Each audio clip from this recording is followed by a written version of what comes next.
with me, Steve Merchant, Karl Pilkington. We have got a great show lined up for you. Absolutely. Today it's just, yeah, Valentine's weekend, some love songs, Ooh. we've got some chat, and of course the competitions. I'll tell you what, I was walking here today, and the West End is crammed. There's helicopters, there's police, there's about 1 million people sort of just milling round, standing around with placards and stuff. I don't know what they're doing, but they've got too much time on that. They need a war. You don't read the newspapers, do you? Boring. Ooh, those boys can rock there. That's the Guns with All Their Roses. And Sweet Child of Mine. On XFM 104.9. I enjoyed that. Yeah. That was good. It rocks. I hope the audience was playing it loud, like us. Yeah. Ricky Gervais, Steve Merchant, Karl Pilkington. Well, look at him yawning. How rude is that? Carl, what's wrong with you, man? Have you been up late? A little bit. Girlfriend was away, wasn't she, yesterday? Yeah, I always have a problem with that. I always have, because you don't go to bed, do you, early? Do you know what I mean? You sort of think, I just always find that thing that if, you know, you're used to living with someone. Yeah. One of you will go, let's go to bed, then you'll go, alright. But when you're on your own, you go, You just forget to go to bed. I just stay up. Okay, stop eating now, Karl. You've ate all the food, that's just a plate. Oh, alright, okay. Yeah. No, I stayed up and watched, there was a thing on about Dracula. Right. What, Dracula? And I found a flaw in it. Go on.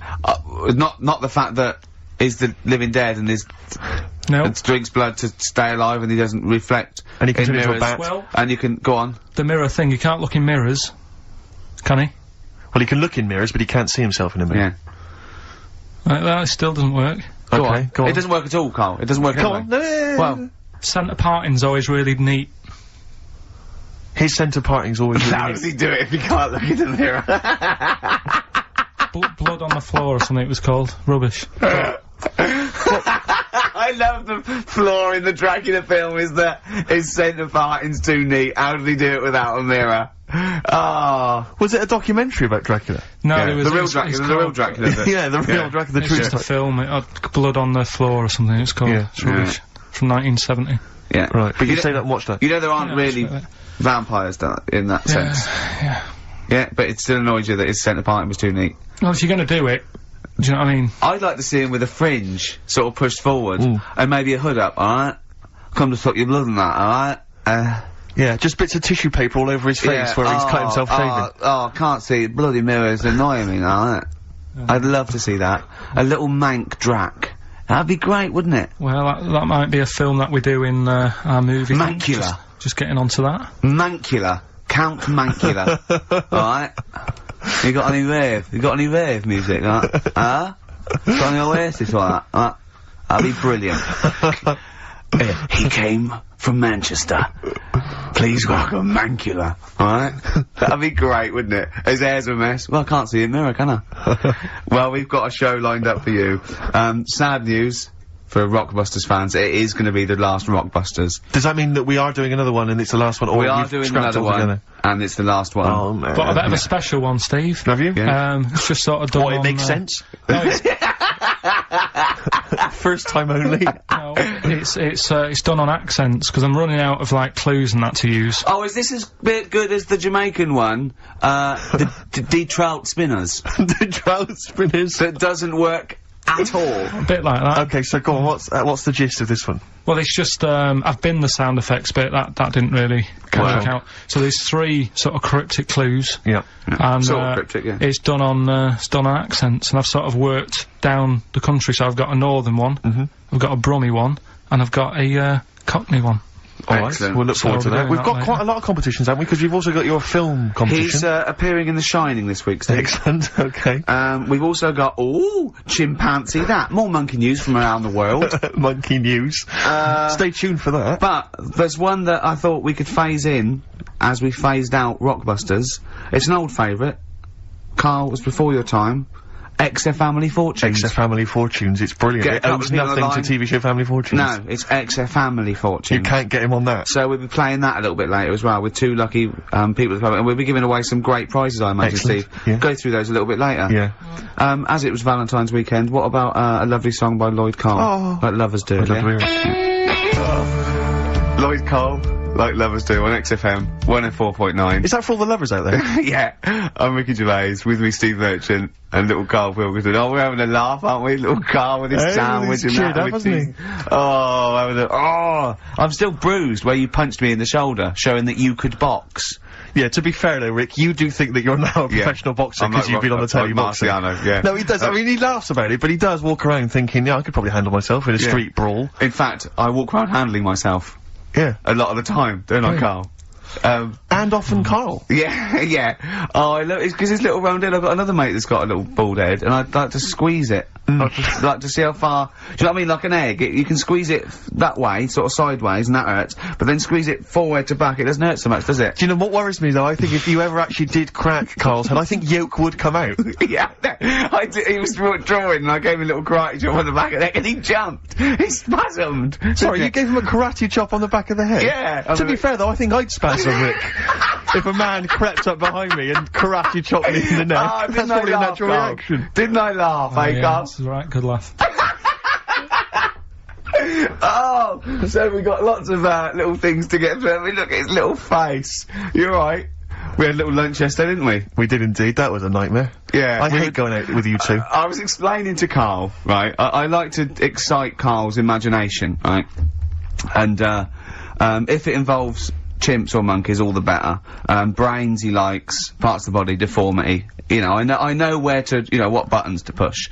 And, I told him about this thing. I don't know if any of you out there know about this, but there's an experiment they did in the 50s, a clinical psychology experiment where there's your two hemispheres of the brain. Okay, they're joined by a thing called the corpus callosum, right, which is just a little flap of skin, like a little scarlet lead that joins your two hemispheres. And what they did, they cut that in half, and they thought it was a cure for schizophrenia, but what it turned out to be, or epilepsy, I think, I can't remember, was that your two sides of your brains didn't function together. You couldn't get information. I was telling Karl all this thing, and one of the things I told him was that they did it on a monkey, and it fought itself over a nut.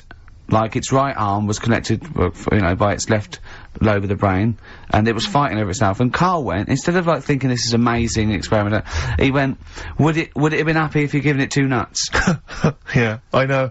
Well, you started off by explaining it, and I remember you mentioned, because I was watching the two of you as you were describing it to me, you said, of course, one side of the brain deals with, symbolism, and as you said the word symbolism, I noticed Karl drift away from looking at you, pick up his mobile phone, and start pressing buttons randomly. And I thought it was the word symbolism that got him, and I noticed it took you just a moment longer, and I think the first thing you said was, when did I lose you? Yeah, I know I'd lost him. It's extraordinary, and he doesn't even try to disguise it. I said nomenclature at one point as well. Right, yeah. And I knew I was dicing with death there. Yeah. But, but I told you, tried to look it up, didn't you, on the web? You didn't find anything about it, did you? The spelling of it's, what is it again? What's the word? Corpus callosum. Yeah, so I couldn't do it. No, no point. Yeah. Don't bother. Give up. Don't bother. Give up. So if anyone knows any interesting facts about that, but yours hasn't been cut in half, has it, Karl? That would, again, might explain something. I'll tell you what we will be talking about later. I don't know if you're sort of aware of them, Steve. Go on. Bonobos. Oh, I don't know much about bonobos. I told him about, he was looking for stuff. I said, put in bonobo. He was having no luck with chimp. And they're a form of chimpanzee, but, they're even closer to us, evolutionarily speaking. They've got their social, groups are more like ours, they're more intelligent. And he was loving it, weren't you? So is it human bonobo Karl? Is that how it works on the evolutionary ladder? Chimp Karl. Yeah. Yeah. Talking about him. So we're talking about bonobos, you're excited about that? Yeah, That's coming up in, monkey news? No, I think it's a bit of a monkey bonus. We always like a monkey bonus. WC, featuring Snoop, The Streets on XFM 104.9, Ricky Gervais, Steve Merchant, Karl Pilkington. I think we should, kick off with a bit of a competition. I think we should get the listeners involved here. Phone up if you want to play XF Family Fortunes. Now, a lot of people, of course, won't be familiar with this because we played this in the very early days of XFM. Yeah. Do you want to explain the rules, or do you just want people to phone in? It's like Family Fortunes. We need two of you. I asked you. Do you remember we discussed this before? You can't say that. Yeah. And so get two on the line. You're competing against each other, and so it's fingers on the buzzers. Will you stop chewing, picking your teeth? I mean, even if the listeners can't, it really annoys me. It is a bit like having a chimp in the room. Do you know what I mean, Karl? Right. Have you ever seen him eat hot food? No. Honestly, it is like a chimp.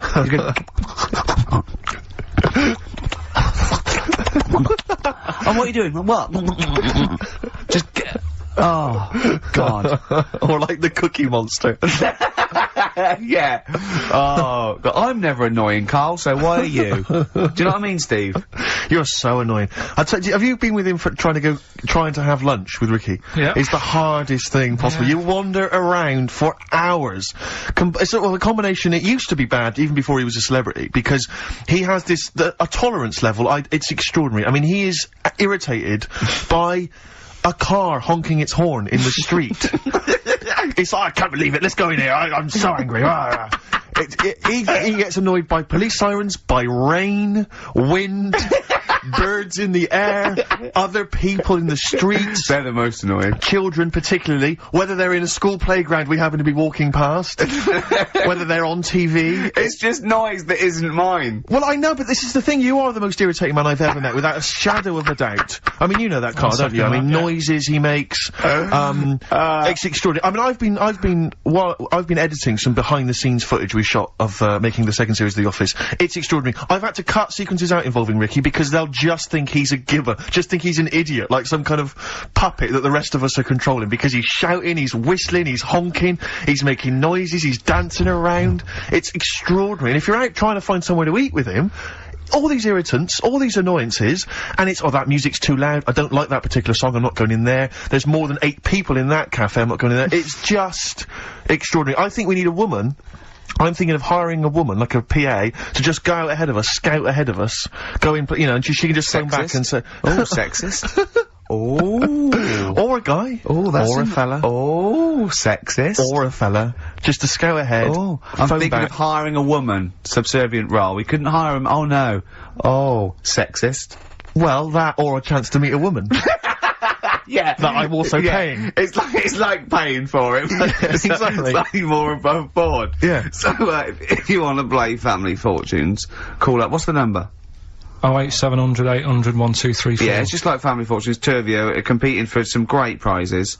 And, I go, something you know how it goes, and then you go Buzz and play it on board. It's not as high tech as Family Fortunes. Current single from Nick Cave and the Bad Seeds, that's Bring It On. Yeah. On XFM 104.9, Ricky Gervais, Steve Merchant, Karl Pilkington, and 2 people on the line to play XF Family Fortunes. Brilliant. Hello. Steve Hello. first. Steve, hello. Steve first, hello, how you doing? You alright, mate? Where are you calling Yeah. from? From my pub in Barnes. You got a pub? Yeah, In Barnes? yeah, Are you posh? no. Oh. I suppose you're the local landlord. Do they come in and sort of like go, good man, there's a shilling, get me some ale?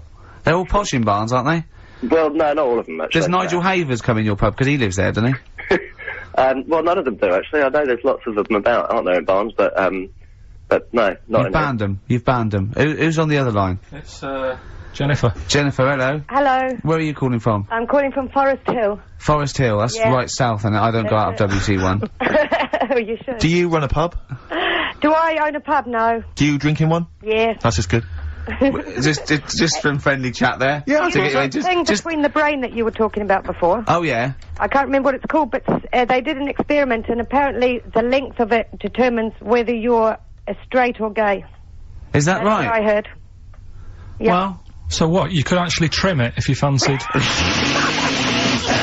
It didn't go that far. oh, well, Always. you've just interacted with Karl Pilkington. Oh my God. I treasure that. Right, here's the prizes. Okay, now, listen, don't be disappointed, because, as ever, Carl has just gone through some people's drawers here at XFM and found some really quite shoddy prizes. So, you get, on DVD, I don't know if you're a fan of, are they a German band? Rammstein? Or Rammstein? Oh, you'll enjoy that. But there's any number, that includes Asch zu Asch, Spiel mit mir, and Hergelade. That's just some of the classics on this, DVD of their greatest videos. Red Dwarf, the first Do you think series. Germans sit around looking at ISIS records and going, look at these Wonderwall? Possibly so. Wow. The very best of the Stone Roses, although I might have that, so, anyway, there's also an I Love You compilation, kind of appropriate, and, a tribute to the Ramones, which might be interesting. So you can get the idea, Steve and Jennifer, the stakes are pretty high. Okay, here we go. Very happy, Extra family fortunes. So, fingers on the buzzers, just both go, wah! If you think you can answer this right, and then we, the highest answer or the top answer gets a chance to play or pass. If you play, you've got to get all 5 answers. There are 5 answers. Every wrong answer, you get a life, and I go, and when you lose 3 lifelines, then the other person can steal. It's as simple as that. If you've seen the show Family Fortunes... No, this is not based on anything I've ever seen ever in my life. Okay, right. Okay, fingers on the buzzers. Okay. Name something. We asked 8 of my mates, right? Something you associate with Karl Pilkington. Okay, Jennifer, what? Silliness. Yeah, that's the top answer, thick or dimness. Do you want to play or pass? Play, please. Okay. Stay tuned, Stephen, because you might be able to steal if she gets 3 wrong. Okay? Right, okay. Right, we've got a top answer, 4 to go. Thick or dimness is top answer, obviously. Okay, Jennifer, some other things associated with Karl. Comedy. You'd think so, wouldn't you? Yeah. No. I don't even know who he is. You don't even know who he is? No, she does. She must do. And yet, bizarrely, she knows that silliness or stupidity is the top answer. Yeah, come on. Something else. The smelly eyebrows. One more wrong answer, and then Stephen gets a chance to steal. Okay. I don't know. People are screaming it at home. Very sensible. Oh, What was that? Very sorry. sensible. Yeah. Yeah. Okay, Stephen, can you think of one of the answers that Jennifer didn't get?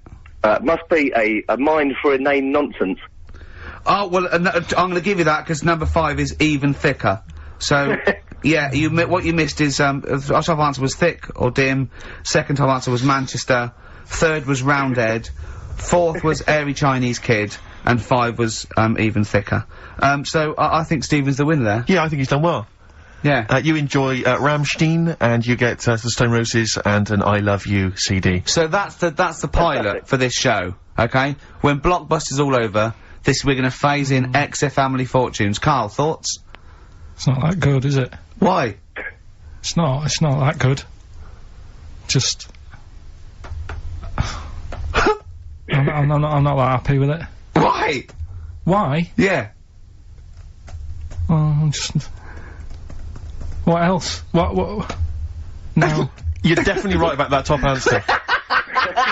Well, thanks. Right, so Stephen wins all those prizes. Yeah. Stay on the line and we'll take your address. And we'll send something to Jennifer as well for even bothering to talk to Karl. So what's this, Karl? What are you playing now? That badly drawn boy. Yeah, excellent. We're doing Rockbusters then. Later. Eminem, Sing for the moment on XFM 104.9, Gervais, Steve Merchant, Karl Pilkington.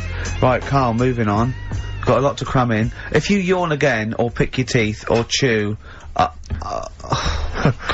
Can I just, sometimes I get told off by Karl, he gets a little bit sulky if I slag off the prizes that he sources for each competition. This is from Rob in Croydon. He's a former winner of Rockbusters. Yeah. He said he didn't even know what the prizes were going to be when he entered. He won, and sure enough, for one night only, he was a hero.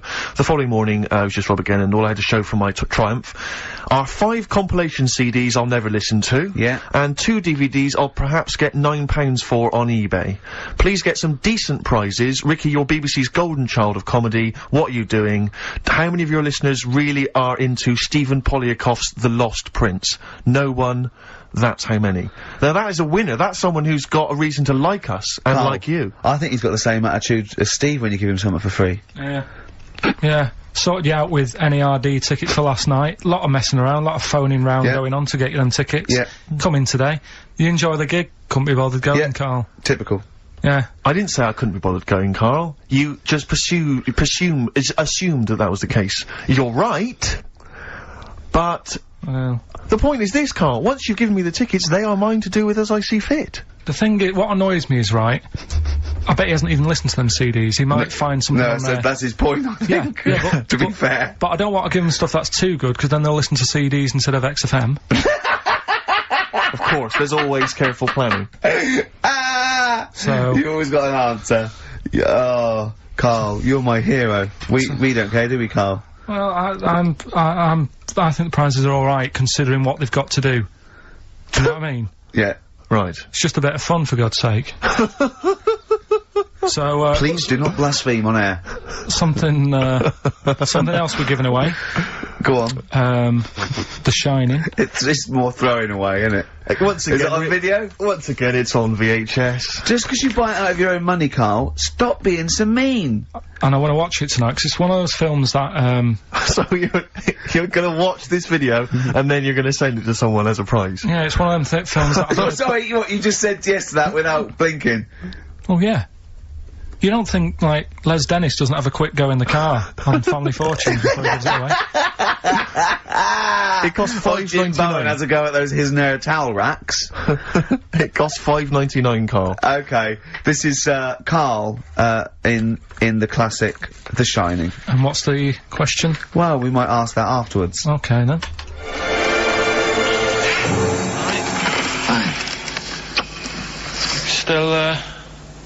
Still trying to write the book then? Yeah? Yes. Good.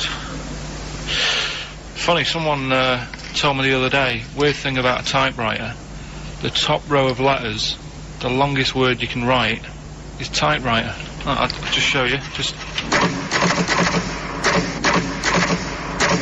That's weird, isn't it? It's just the typewriter being... You're not in the mood, are you? You're in one of those grouchy moods again, that you get into when you're writing. I'm not being grouchy. I just want to finish my work. Yeah, it's just being a bit funny, a bit offhand and that. Let me explain something to you. Go on. Whenever you come in here and interrupt me, you're breaking my concentration. You're distracting me. And it will then take me time to get back to where I was. Understand? Yeah, but I just was coming in to try and cheer you up, you know, if you... I mean, I'm full of ideas as well, you know, if you're having a problem coming up with stuff, got loads of stuff, loads of ideas you could write about. The other day I read about this airy Chinese kid. What do you want me to do about it? No, it's just that it could make a good book, do you know what I mean, sort of follow him round. That's swell. Well, I'd buy it, you know, but if you don't want to know, don't bother doing it, but... Do you know what I mean? Just airy Chinese kid, it's weird because they're not normally that airy over there. Yeah, this kid caked in it, but if you don't care... I wouldn't touch one hair on his goddamn little head. You won't have to touch any hair on his head, like I say, he's covered, leave the head alone if you want, touch his hands, he's totally covered in it, but... I love the little son of a bitch. Well, don't go that far, you haven't met him, but I can sort it out. I'd do anything for him. I don't think you'd expect that much, just take him to the barbers 3 or 4 times a week. You know, he's a good little kid. In fact, I'll do it. I think I'll write a book on him. Yeah? How do you think you can handle that? Yeah? You're not too busy, are you? Well, yeah, I'm pretty busy. I've got to sort out some monkey facts for the show this Saturday, but I reckon I can still... Why don't you start right now and get out of here? Alright. I will. If you're going to be like that. Couldn't borrow a pen, could I? See you later. There you Haunting. go. Haunting stuff there. Karl Pilkington in The Shining. You know, in the film, Jack Nicholson goes crazy because the suggestion is he's maybe possessed by demons that maybe are in the hotel. But, you know, if I was stranded in a desolate hotel, removed from all human contact with Karl, I'd go mental with an axe without being possessed by demons. That's more chilling to me, trying to get some work done and you keep wandering in. I'm trying to get Karl to spend a couple of days in the caravan with me. Just for the hell of it. And he won't. I've offered him money, won't I? I think it'd be a great laugh, wouldn't it, Karl? Oh, yeah, great. That would be terrifying. No, I want to film it. I just want to film it. Like a little video diary. There's Karl there, he's just waking up. Well, if I was stranded in that would be like being... I may as well be with Freddy Krueger and Jason Voorhees. That's more scary. The thing The two of is, you. Ricky doesn't mess you about as much as he messes me about. No, you see, you've given him an inch. You've given him an inch and he's taken a yard. 12:30 you got in today. In 30 minutes between 12:30 and 1. The old bin lid on the head. He wanted to do that again. Yep. Squeezing my head, think he had a go at. And karate chop on the back of the neck. Yeah. all in 30 minutes. Who else can say that? Can say that. Who else can say? What do you mean? Anyway, have we got a question then? Yeah, to win a copy of, I'm so embarrassed to say it, The Shining On VHS. is worth $5.99, and it will have already been watched by Karl Pilkington, probably not even rewound. Yeah, to not win that. rewound, and a little bit of tripe and cow eels where it just slipped into his dinner. A barm cake outside. As he was reading the back of the box trying to figure out what was going on. The ingredients. What about this, right? Here's a question. I've got a question. No, go on. No, I want to hear Carl's first. Okay. No, it's about the film. Because when I was whizzing through it, I saw something, I thought, oh, that's good. The kid who's in it, he was writing something on the back of a door with lipstick. What was it? Well, that's a tricky question, I can't remember. Nor can I. Alright. So the kid in it was writing something on the back of the door. Is that going to be too hard for anyone? Let's see if, I mean, I wouldn't be surprised if there's somebody. Right, the phones are going, so it might be. Yeah, but this is email, isn't it? Alright, ricky.gervais@xfm.co.uk. What was being scrawled on the back of a door by the little kid in The Shining? Be honest, if you know that, it means you've probably already got it and you've watched it about 8 times. Yeah. Fair enough, though. Alright. Bob Dylan. Oh. You're gonna make me lonesome when you go on XFM. Sorry, they're arguing. Steve and Carl But he just goes, you've got to keep it slick. Do you know, can I just tell them what you're arguing about? Think of this, right? This is the argument. They're arguing whose fault it is why this show is rubbish. Think of that! What? That's a perfect. I think that's a valid criticism. At least we're discussing it. You're just accepting that that's the case. You're not even trying to change it. We're ashamed of it. Yeah. We have to go out there. I should be, but I quite like it. In fact, I remember when we went out about 2 weeks ago and said we've got to, you know, make it tighter and that, make it good. Went out for something to eat. You were happy sat at the table talking about squids and having to, you know, go off with one if you wanted to have a kid. I brought up the topic, right, what we're going to do about the show. Suddenly you've got to go. It's like, oh, I think I've made plans. So me and Steve sat there Can I with just stuff. See, I do that. I do acknowledge, quite shamefully, that this is more enjoyable for me to do than for you to listen to. But it's like 2 hours sort of playtime for me. It's like, you know, the study period when you're meant to read a book, but you actually can't afford to run around and draw pictures. I think like this, even though I'm getting paid for this and I'm meant to be working, it's nice. It's cool, isn't it? Not for the listener. But for me. But the problem is, the only way we can improve this show, Carl, to be honest, the only way we can make this good is if the 3 of us resign. Yeah. And they replace it with someone else. Yeah, but Carl, you're getting flustered and you're getting stressed, because you know, I don't know what, I was saying, answer the phones, you were letting them ring, you're still letting it ring. You're still letting people phone. You go, oh look, leave that. And people have phoned in, good enough to phone in, to ask for something for free. I think you should at least answer the phone and say, it's not worth it, the prizes are rubbish. Well, whilst I'm doing all the other stuff, maybe you can do that. No way. Right then. But to be fair, Rick, I'm not accusing you of being lazy. No. But you're sat on a chair, and yet you're almost vertical. I don't know how you've done it. It's like you're almost asleep, but you're sat on an upright chair. I don't know how you've angled yourself in that way. I'm gonna have a bad back when I'm, in old age. I'm just gonna be bent double. Right, so come on now. Pretend we're starting now. Okay. We've just started the show now. Yeah, it's 2 o'clock. It's right. XFM. It's the Ricky Gervais show with Steve Merchant and Karl Pilkington, or our show. It's our show. From now on, I'm at least cutting up the blame as well. XFM 104.9. What do you want to know? Funny thing happened to me on the way here. Okay. Actually, it was about Wednesday or Thursday. I was walking along Charing Cross Road. I was on my way here actually to meet Karl for a drink, and this little fella came up to me. I think it was an overseas student. He's sort of like a student type, but he had an accent, and he came up to me and went, "Excuse me, are you one from the office?" And I went, yeah. He went, would you sign a script book of the office for me? I went, yep, by all means, yeah. He went, can you come to the bookshop? And I went, what, you haven't got it on you? He went, no, but if you come, I will buy one for you to sign. And I went, I can't really. He went, were you gonna pass one?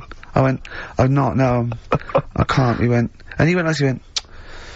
oh, I was just in Waterstones earlier, and I didn't phone. I went, oh, sorry. He went, you could just, I went, I can't. He went, okay. I went, I'll sign something else. Have you got something else I can sign? He went, of course. And I signed a pamphlet or a brochure or something for him. But I love the idea. Imagine me going with him and queuing up, and I'm in the queue.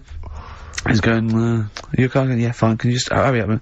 And he gets there and his switch doesn't work and he goes, can you lend me £10? Yeah. I mean, imagine that. I'm a little bit annoyed you didn't go with him, frankly, because that would have been a sale of our book and I get a little cut from that. Well, behind him was Salman Rushdie. Going, can we hurry up? Because I shouldn't be out. Yeah. I'm getting a lot of funny looks. And, I really, you know, I don't feel comfortable. But I thought it was very odd the other day, was we were walking along, and Ricky often gets bothered for an autograph, and, some Japanese people who I think were tourists, they appeared from behind the corner, and I thought, this is odd, that, you know, they seemed like tourists, but they're obviously gonna ask for an autograph. And they just handed him a camera and said, excuse me, would you take a photo of us? And they didn't recognise him, I was laughing, I was thinking, right, So now Ricky stood in the street, people are recognising him as he's taking a photo of 3 complete Japanese strangers, and I imagine them getting home and sort of saying, and here's the one we had taken by Ricky Gervais. Taken with Ricky Gervais? No, taken by Ricky Gervais. From the office. Isn't that brilliant? Would you come to the bookshop with me? The life of a minor celebrity. Not really. Times like these, Foo Fighters, Next FM, 104.9. Carl, let's build up to Monkey News. Do you want to give the competition answer and winner? Yeah, we did the bit on The Shining, me acting out in that. Yeah. And the question was, the kid in the film The Shining, he, after, like, the devil had got in him and that. This isn't written out, is it? You're just winging this, aren't you? No, but I remember it. Well, you haven't seen the film, though, have you? No, but when I was whizzing through to get the clips to make that thing, right, I saw it and I thought, hang on a minute, I'll watch this bit. And that's why I want to take it home tonight and watch it. I meant more how you present in the competition. It's just like Jonathan Ross on Film 2003. Well, I'm just saying, right, so the kid's there in the bedroom, and he's got his mum's lipstick. Yeah. And he's saying... He doesn't run a mobile DJ. No. And he said, he wrote down red rum on the back of the door. And his mum wakes up and thinks, what's he doing? She looks at him, she goes, oh. And then she looks in the mirror and sees red rum in the mirror. Right. Which he is thinks sort of... he's offering racing tips. It says murder in the mirror. Oh, clever. So, Kelly in Hounslow got that right, so... Excellent. After I've watched the film, I'll be whizzing that over to Hounslow. Brilliant. I mean, the one thing I do like about, this show, for all its faults, is the... honesty? Yeah. I mean, that can be good and bad. I mean, some people think it's sloppy, arrogance, laziness, you know, they'd be thoughtlessness. right. Yeah. But, I like to think it's honesty. It's like a peek into the mind and workings of Karl Pilkington. He just said to me, because he was shaking, because he said to me, and I quote, he said, he's just, wittering to himself, I must remember to eat next time Suzanne's away. I know. I must remember to eat next time Suzanne's away. No, but you did, I mean, I wonder if I lived on my own if I'd still be about. Because I just neglect myself. Yeah. So, I mean, for all I've eaten A lot of self-abuse. Is that what you're saying? I had lasagna last night that I messed up, right? Why did you mess it up? Cooked it for too long. It was like a brick. Right? And she called up and said, have you eaten? I went, yeah. She went, was it nice what you have? I said, lasagna. Was it nice? I thought, I don't want her to worry, because she's probably been out and had a good meal with all the work people. Yeah. I didn't want to say, well, you know. And she went, okay, bye. And I go, that can't go, yeah, I bet he cooked it like a brick. I bet he threw it away. Anyway, gin and tonic. And I had Scotch pancakes for breakfast. That is all I've had. So I'm starving, I'm shaky. Plus I've got that restless leg syndrome still going on, which I can't get rid of. What's restless leg syndrome? I find, if I go to bed, right, my body's tired but my legs aren't.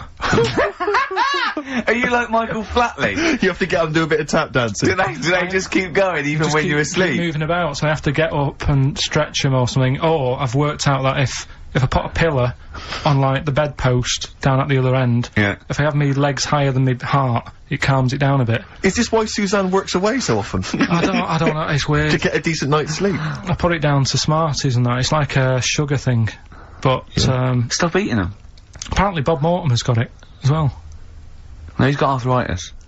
Oh, has he? You told me in the week that you've mastered, moonwalking. Yeah. Yeah, I can do that. Is that one of the things you did, like, in the middle of the night? It's moon sleepwalking. Yeah. He just gets out, he finds himself walking backwards and wakes up and goes, oh God, I'm brilliant at this. Right, so listen, what we're doing now, we're getting a debate going about, actually, right? Go on.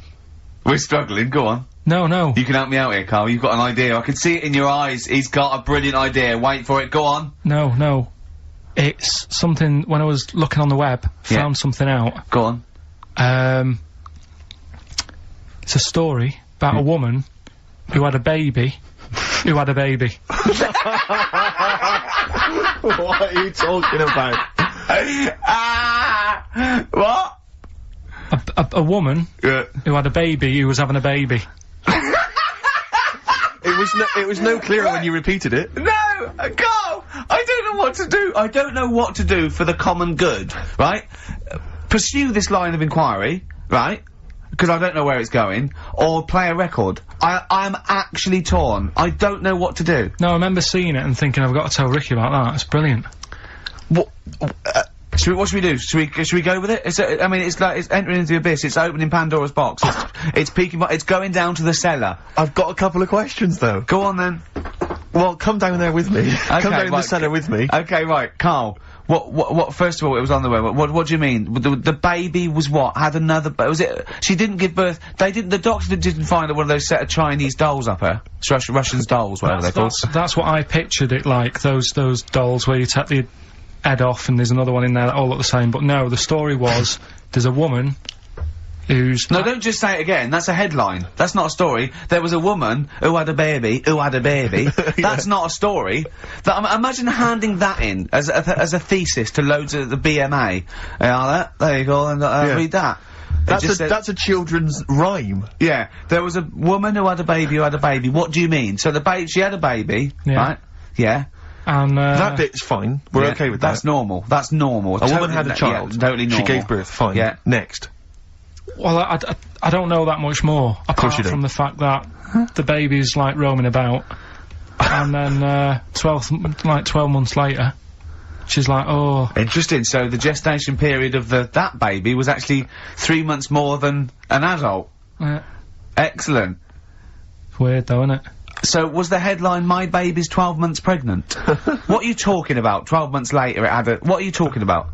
Forget it. No, you haven't even finished the story. That what you said, and 12 months later, you didn't even finish the sentence. So what do you mean? No, I didn't read any more into it, because I just saw that and I thought, that's weird, and then I just was thinking, oh, like, imagine the kid at school, at parents' evening. Go on. And it's like, well, your kid's pretty good, now let's have a look at your work, sort of thing. Don't you think that'd be weird? But what? Did the child have a baby? Yeah. Of course it didn't! Play a record! We shouldn't have gone down in the cellar. We should have just left the cellar door closed. I never learn. That's the Zombies and a song called Time of the Season. I've enjoyed that. What do you think of Zombies, Carl? It's alright, yeah. No, not the group, but the Living Dead. Don't worry about them. No? Why? Not about, are they? Doesn't happen. You don't believe in that? Listen, right? You don't believe in zombies? So, but you do believe a baby had a baby? Yeah. On you go, on you go. Are you still saying that didn't happen? Yes. Right, well, I'll find the thing again, I'll print it off and then you'll read it. All I'm saying is there's more information that we need. Yeah. But it always annoys me that when I do get the information, you'll go, yeah, but its name's Sally, you didn't say that, and make out... No. As if... No, don't make it look like we're over-inquisitive or over-cynical. You come out with the most abominable things man has ever uttered, and you expect us to accept them. Usually headlines, usually illogical, not just probably wrong. So, fleas are born pregnant. Are they? Interesting. Yeah. Right. Okay. See? On we go. So... See, that's true, and you're not impressed. Because it doesn't involve a little werewolf child. Or half man, half shark. You're just not, it's not good enough for you. No, but if I read the first line of something, and it's not that interesting, I go next, right, and I move on. Now, when I saw a woman had a baby, and it had a baby, but you still didn't read on. No, but, alright, I didn't read on, but it got me thinking. Like I said, you wonder about the parents' evening. I was thinking about, you know, is it a good thing? because you're going to spend more time with the kid. Do you know what I mean? There's a lot of mums who have to go to work and that. She's going to be a great mum. Grew up with her, literally. Yeah. Do you know what I mean? So She's going to be a great mum. I just wonder if, I know it sounds weird, but if was it the you know the baby that woman had, was that a girl or a boy? No, it would have been a girl, wouldn't it? Of course it would. It'd be mental, wouldn't it, if it wasn't? Right. It'd have been a weird story, wouldn't it? So anyway, that reminded me, because we were talking about other amazing stuff that Ricky told me to find out about. Steve, are you aware of bonobos? We mentioned them earlier. I'm not particularly familiar with bonobos. Right. It sounds like a cream cake. No, they were a sort of a chimpanzee, but more advanced than the traditional chimpanzee. They live in one sort of particular area, and you know, it's the sort of closest animal to the missing link. They're very intelligent. They take on a lot of social aspects of human. They have sex for pleasure and no other. Steve's looking annoyed. He's done ya. Yeah, what did you find out about apparently, I found out it's 98% not human, this kind of thing. It's nearly human, but it's not. We share 98% of DNA with it. Yeah, 98%. It's a higher percentage than you. They have sex for pleasure. They do look a bit like him, though. They've got a little round head, haven't they? But, and they're much more upright than the, you know, they've got a more flexible. I sort of get bored with animals that are, like, classed as being intelligent, right? So when you told me... I get bored with them. Because they're not doing enough, they're not playing Nintendo. Do you know, like, that people always rave on about dolphins, saying, oh, they're really bright and that? Yeah. You know, I was having an argument with Suzanne about it, and she goes, oh, yeah, dolphins are really intelligent. And I said, but what? What have they done? So she said, well, they use them in wars, they strap bombs to the back to go out to boats, to then blow up the boats. Yeah, they're trained, Well, that isn't that bright. If it was really bright, it'd go, I'm not doing that. Well, no, they leave them. They don't blow themselves up. They... anyway. But... Right, well... So anyway, so bonobos, really bright and that. Now, I was looking at them, and they are, you know, they're saying... You know, they're just like humans, basically, right? But what I was thinking is... I didn't have a chance to ask you. If you got a mentalist... Right. And put the bonobo in an exam... Okay, right, okay. What do you mean a mentalist? What do you mean? Well, you know, someone who's, you know, a little bit... just a little bit slower than me. And put them in an exam... What would happen? Right, okay, you've got to be clearer here, Carl. What are you saying? Are you saying pit the wits of a bonobo against... someone who's educationally subnormal? Yeah. What do you reckon? I don't know where to start. No, but if they're that good, why aren't they being used in labour and stuff? Do you know what I mean? What in the what do you mean in the government? Like, you know, like some jobs that they could do. Why hasn't someone caught onto it and thought, well, hang on a minute. Sorry, I'm not familiar with the bonobo. Seriously, could it do a job of work? How advanced are these creatures? Lots of animals do job of work. I think Carl wants this bonobo to start going to work with an umbrella and a bowler hat and have sort of like rudimentary language skills like morning, morning. So so I couldn't employ the bonobo to be my PA. It's not. I mean, how advanced are they? Could I teach you to go in the shops and collect something and bring it home? But you can teach a dog to do that. Yeah. It depends what you mean by intelligence, social interaction, also dexterity capability, you know. Could it produce this show? Yes! I'd have thought it could, randomly. Yeah. Just by pressing the buttons it could do a better job. It depends what you're asking, Carl. What you mean is, could a chimp beat a thick human at an intelligence test? Yeah, that's what I'm saying. But it depends on what the problem with the human is, doesn't it? Right. First of all, mental illness has nothing to do with intelligence. Let's get that straight. That's one thing. Mental people aren't necessarily less or intelligent than people. Now, is that the clinical term? Well, exactly. A mentalist. A mentalist. Sometimes I don't know what to do. I don't know whether to start with where he's going wrong with the question, to answer it, to find out what he really means, because... It's just that if that did happen, right... What could happen? You want the Planet of the Apes, don't you? Here we go. Go on. Right? I go to school. I go to a new school. Yeah. I go in the class. There's 3 bonobos sat on the back row. Yeah. right? I think it would make They're everybody... bad kids, are they? Everybody would work harder, because you go, well, I don't want a monkey beating me. Whereas when I So went you to think school... there'd be an incentive? Yeah. Well, I think... Okay, they go, oh, go on, what do you mean? No, I would have loved it, because, I mean, one of the reasons I didn't like school is it's like, oh, I'm not bothered. You know, I'm not bothering going in today. I'd love it if I went in and someone said, right, you're going to start coming again. Why is that? We've got 3 bonobos in your class. What if they didn't hang out together, like the 2 little, kids with the webbed hands and the big heads? What if they started bullying you? Stealing your pocket money? Well, I wouldn't go in, I'd stop maybe going. copying you, maybe making you do their homework. Yeah. They did find out you... To be honest, it would probably be the other way round. And he'd score better. Yeah. God, have you been copying? Have you been copying the bonobos Have again? you been copying Boo Boo again? It'd be good though, wouldn't it? Well, it'd be great. I wish I could live in your mind for just a day. So it must be great when you walk round and see things. We were talking before, right, about, at school for some... I can't remember why it came up, the frog thing. But they did a... Oh, I'll tell you what it was. It's the march that's on today, right? And, you know, if people want to do that, it's fair enough, but I don't like going out in big crowds and what have you. Sure. He said, there's too many people to get anything done, right? He said, I wouldn't do anything with more than 5 people. Do you know what I mean, Steve? If you have a night out, if there's more than 5 of you, you can't talk to everyone. Who's in charge of the night?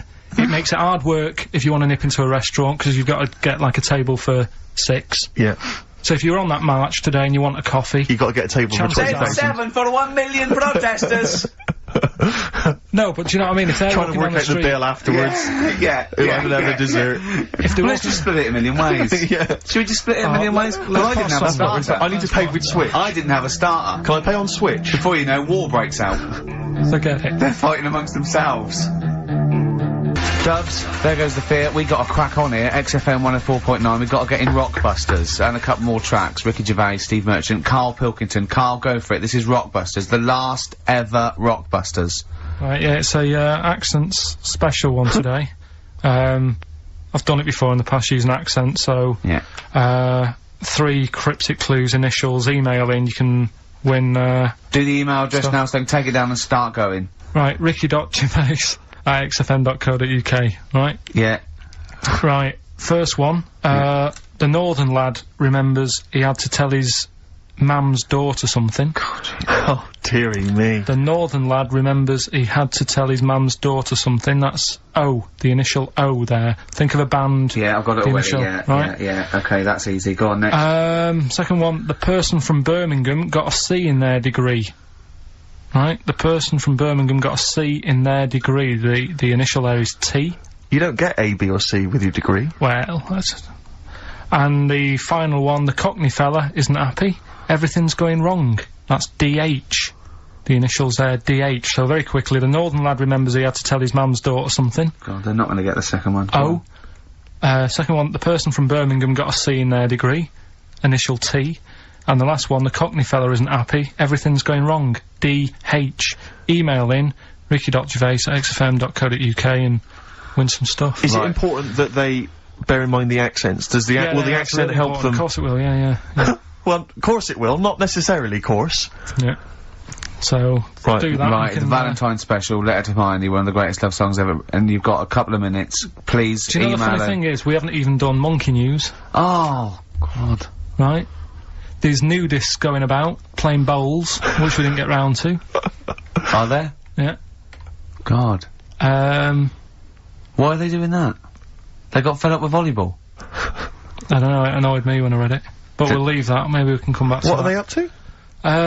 Some They gotta be nudists. careful when they're smoking a pipe and bowling if they're nude. Do you know how, like, nudists annoy me? I saw it in the week that, Sorry, what was the monkey news? Quickly. No, we got to save monkey news. We'll have to do that when we, when we're Is it next on. quick? Is it quick? Going into the record. what, the monkey news, is it quick? Yeah. I can tell it to you quick. Quick then. Right. Jingle. Oh, chimpanzee that. Go. Shambles. Hurry up! There's a monkey in India, right? On a, railway station. Waiting for the train.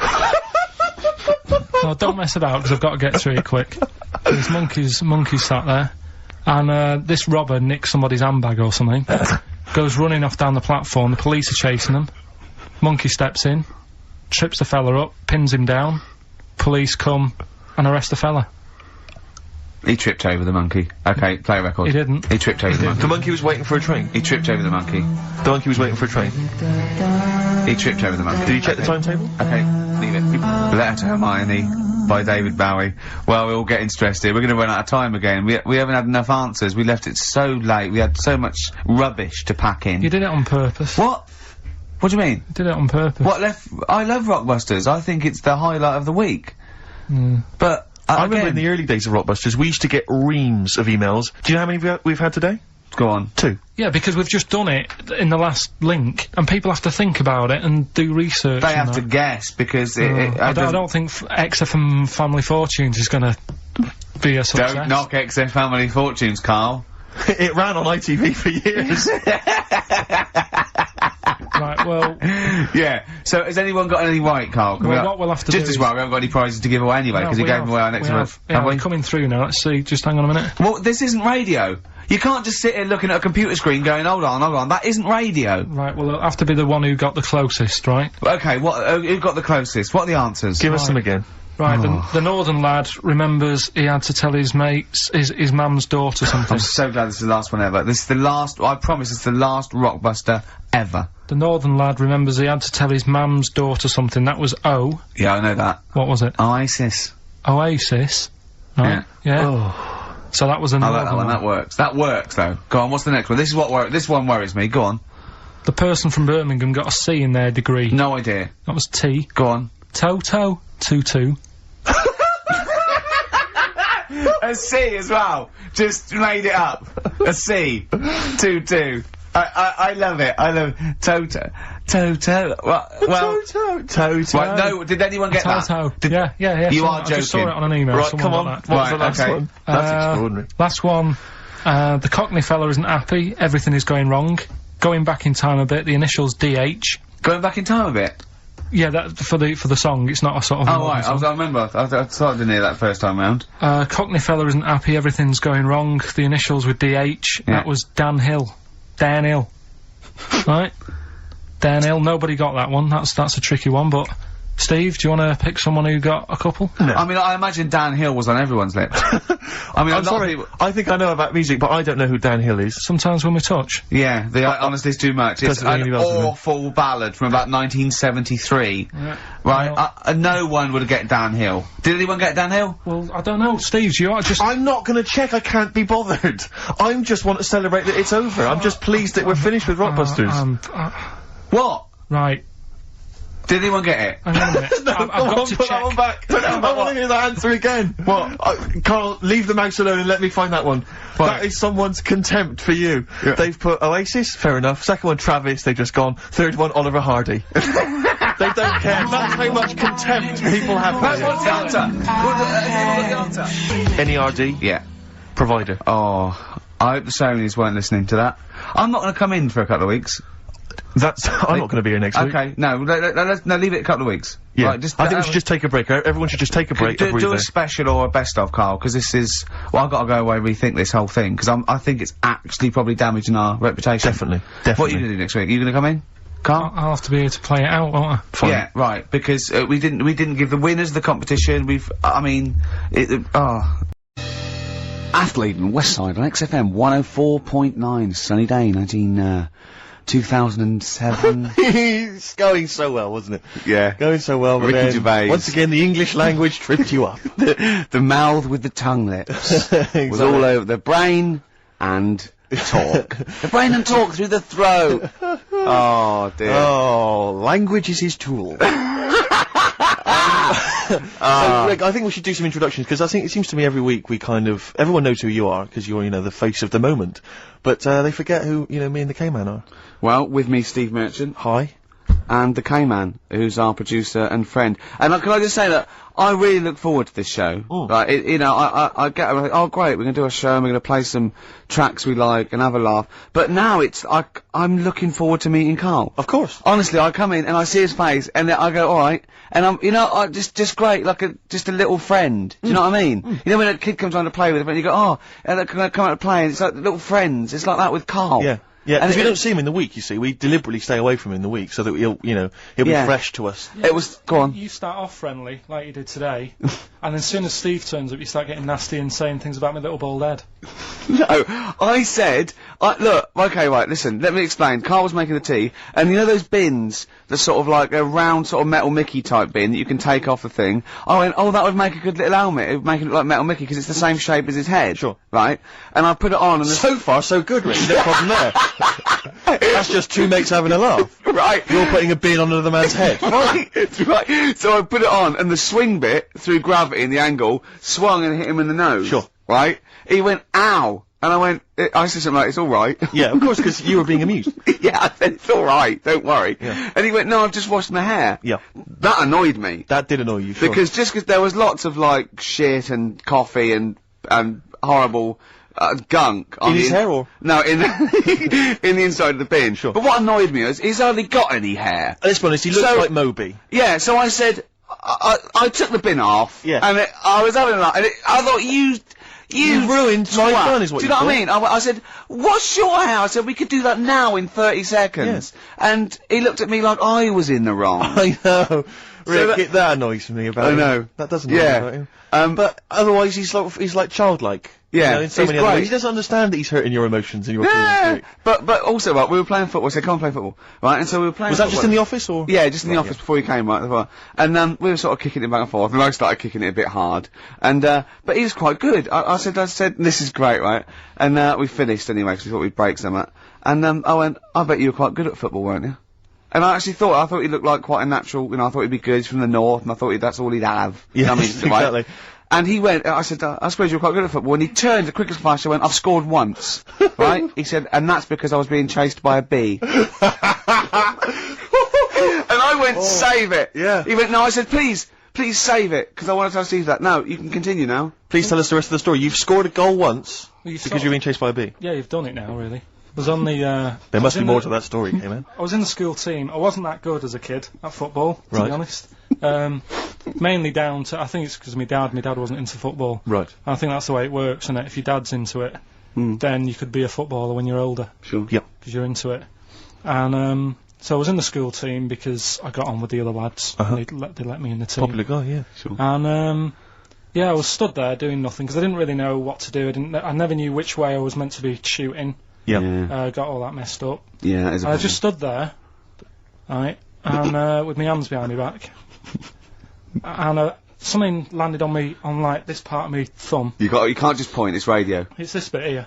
Right, yeah. The base of fleshy your thumb, bit, the yeah. fleshy bit of the thumb, yeah. And I thought, oh, what's that? And I looked down, and Is it was it a a bee. thumb? Oh, it was a bee, It yeah. was a bee on me. So I start running, Yeah. try to get away from it, and bees, actually something interesting about bees, more chance of getting stung by a bee in windy weather than any other sort of weather. That's incredible.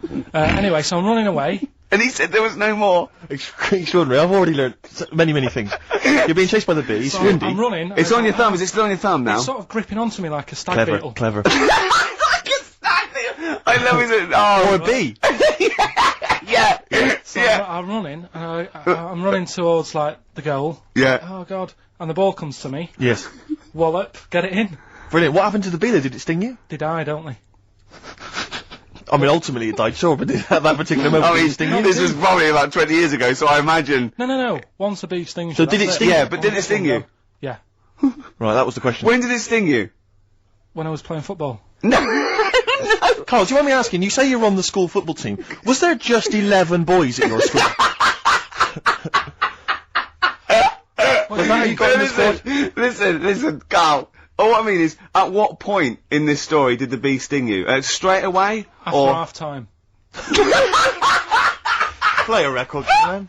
Oh, he's the best!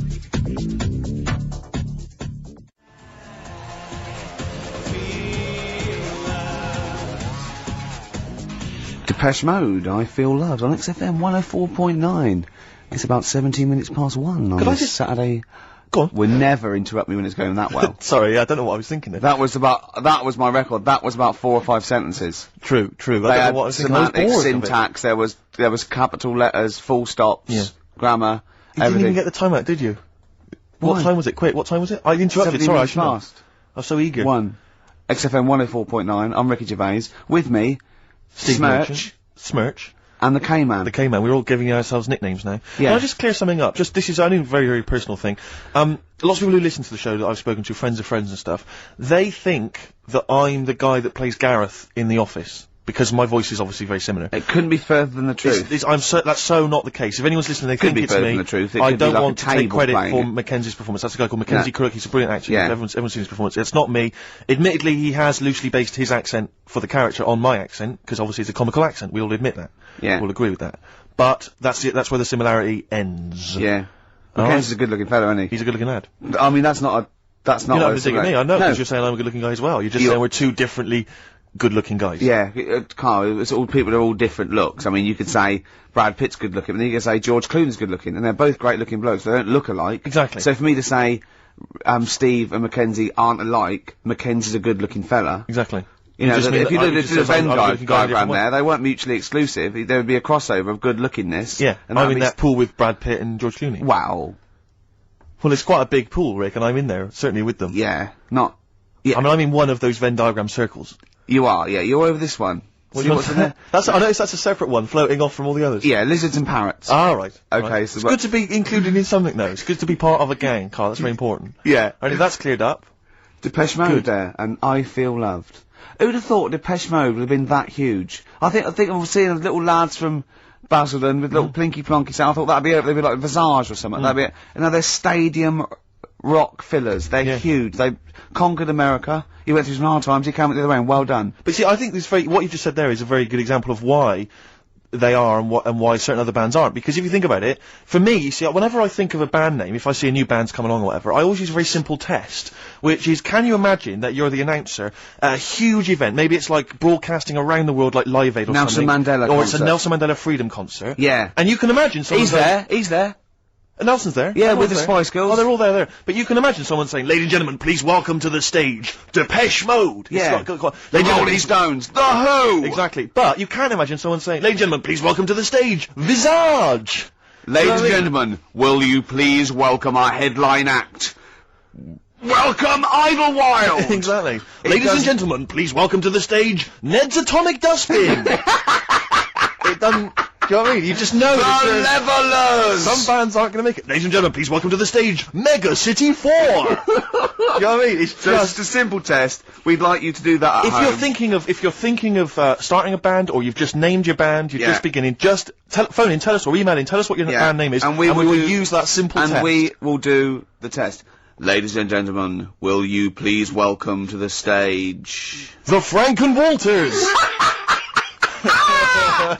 Jimmy Eat World. Ladies and gentlemen, please welcome to the stage, Cooper Temple Claws. I don't think it's going to happen for those lads. Here's a good It's one. a simple test anyway, but 100 email- reasons, please welcome to the stage. 100 reasons. 100 reasons I think would work quite well. I'm just going to give the email address, ricky.gervais@xfm.co.uk.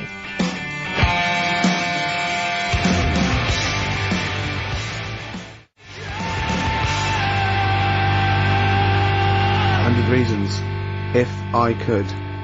Ladies and gentlemen, will you please welcome to the stage, Pop Will Eat Itself. Carl, have you got like a sound effect or something of like, can we get the atmosphere Cheering. if we're going to test? Cheering. We'll seek it out with. Have you got something there? Have a look on there. I'm just looking in the NME, for the kind of forthcoming gigs of the smaller known bands, and, it might be a useful place to, just begin the, Ladies test. and gentlemen, peoples around the world, will you please welcome to the stage, Chumba Awamba! Have you got a sound effect? Have you got one? Nice, yeah. Ladies and gentlemen, will you please welcome to the stage, the Parkinsons? They're playing in Leicester this week, so I look forward to That's a them. good plug, isn't it? Let me see who else. If anyone wants to pop down to Leicester to see the Parkinsons. Ladies and gentlemen, please welcome to the stage, Cyclefly. Okay. Oh, there's a genuine one here. This is someone, Simon's emailed and he says, will you just test this name for us? Okay, Carl, if you can, there you go. Ladies and gentlemen, will you please welcome to the stage, Coach?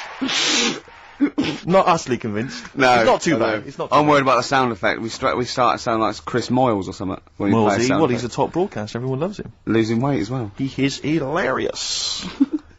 Funny man. Just, there's one more coming here. I'll just check this one. Ladies and gentlemen. Ladies and gentlemen, will you please welcome, this is Chris in Oxford. Ladies and gentlemen, please welcome, meanwhile back in communist Russia. Is that a band? I assume so. I assume it's his band, Yeah, isn't it? yeah. Well, how does he listen to us in, hold on, though, this is only local radio. How does he listen to us in Oxford? Well, if only there was some kind of digital format that he could listen via the web net. What is Carl, it? What is Can the, do that. What is it? What? how does he listen in Oxford? You can listen on Sky Digital, Go on. channel 864, Lovely. 864. Yeah. and On the on the internet? web, Yeah. Okay, what would that web address be? xfm.co.uk. Sure. Click on the audio, Yep. and you get XFM 10 seconds behind it actually happened. Perfect. Just out of interest, what's the point of saying that if they can't sort of get us in London to listen to that because they won't be, and they're either in London, so they won't go through this nonsense, or they're in Leicester, and they can't hear us saying Sky Yeah, Digital. we haven't thought that through at all. And Because you might work in London for a bit, and then have go enough, back and spread the word. and like leave, Yeah. Go back and spread the word. Disciples. move back to Leicester, Yeah. tell your mates. Yeah. Soon, any number of combinations. Soon, XFM is the most listened to radio station in Britain. Yeah. What we need is people on Radio 2 to give it a plug every day. That'd be ideal. Yeah, or Radio 1. Yeah. Yeah. Any of the big rivals. Virgin. Yeah. I mean, we've often plugged Virgin. It's a good station. 105.8 Virgin Radio London. It's a great station. Really good station. Hard 106.2. Lovely. You're listening to Magic 105.4. Are you getting quite a lot of voiceover work now, aren't you? I am. Yeah. That's not. I've stopped all that though. Have you? Yeah. Oh, right. Okay. Yeah. No, it's alright. It You was know. good. Well, I'm all right now. I've got a bit of money. Classic 60s bands. I've just suddenly. Ladies and gentlemen, will you please welcome to the stage The Scaffold? Oh, the Scaffold. You remember the Scaffold, Carl? You picked the lead singer looks a bit like him. But you know whose brother that is in the Scaffold, don't you? Mike McGear. Do you know whose brother that is? What? Do you remember the The Scaffold? They did, Scaffold. Yeah, I remember we'll the drink a drink to Lily the Pink, the And Pink, the didn't they Pink, do the that? Pink, oh, The the Roses human advert. race. Yeah, thank you very much for the entry. Iron. Do you know whose brother that is? Whose brother? The lead singer? No, the Mike McGear in it. Sort of one of the main men in it. He's one of the songwriters in McGee. No, The Scaffold. Paul McCartney. Is he? Yeah, I didn't realise that. yeah, that's Paul McCartney's brother. Think of that when they go home for Christmas. So I think Lily the Pink was what, about 1970? Yeah. It was number one, wasn't it? Christmas number one. Yeah, big number one, yeah. I don't know if it was Christmas number one. Two Little Boys was 1969, last No, it definitely was number one. Yeah, but I don't know if it was Scaffold Christmas was. number one. It was, because I remember I did it in Really? Scaffolds, yeah. Yeah. Wow. So they go home at Christmas and Mrs. McCartney goes, alright boys, how are you Paul, how are you doing? "Oh, I'm just starting a new band called Wings." Yeah, oh yeah, so this is Linda. Alright, yeah, sit down. "Mike, what are you doing?" "Just had number one." Brilliant, round of applause. "How many number ones do you have, Paul?" 19. Still. We know what we like, don't we? We'll drink the human race. Paul goes, "Wow, if you want to." The long and winding. Boring. We'll Oh, drink wow. Linda, do you want to be in the Scaffold? We're probably going to go on tour and stuff. I know you love it. Well, I quite like it. Yeah. We'll drink. Well, you're What's it called? not going to be in Wings if you're going to play with him. Well, I got make a tricky decision. I mean, that's a great song. Everyone's loving it. It's Christmas number one. What are you doing eating his bacon? Well, I love it. You don't eat bacon. Yeah, but I love the music. He's a great guy. Stop it. What are you doing? Well, I just, I love the music. We'll can't drink believe to Lily the Pink. No. No, you don't. Yesterday, all my troubles seem so... Thank you very much for that. Aintree Iron. Oh, imagine that, because imagine how different going, well, you've had 19 number ones. I mean, it can be a matter of time. Yeah, if things stay like this with the Scaffold, I'm going to rule the 70s. Yeah, if things that carry on going like they're going now, the Scaffold, ladies and gentlemen, will you please welcome to the stage, Beck. Oh, nice one.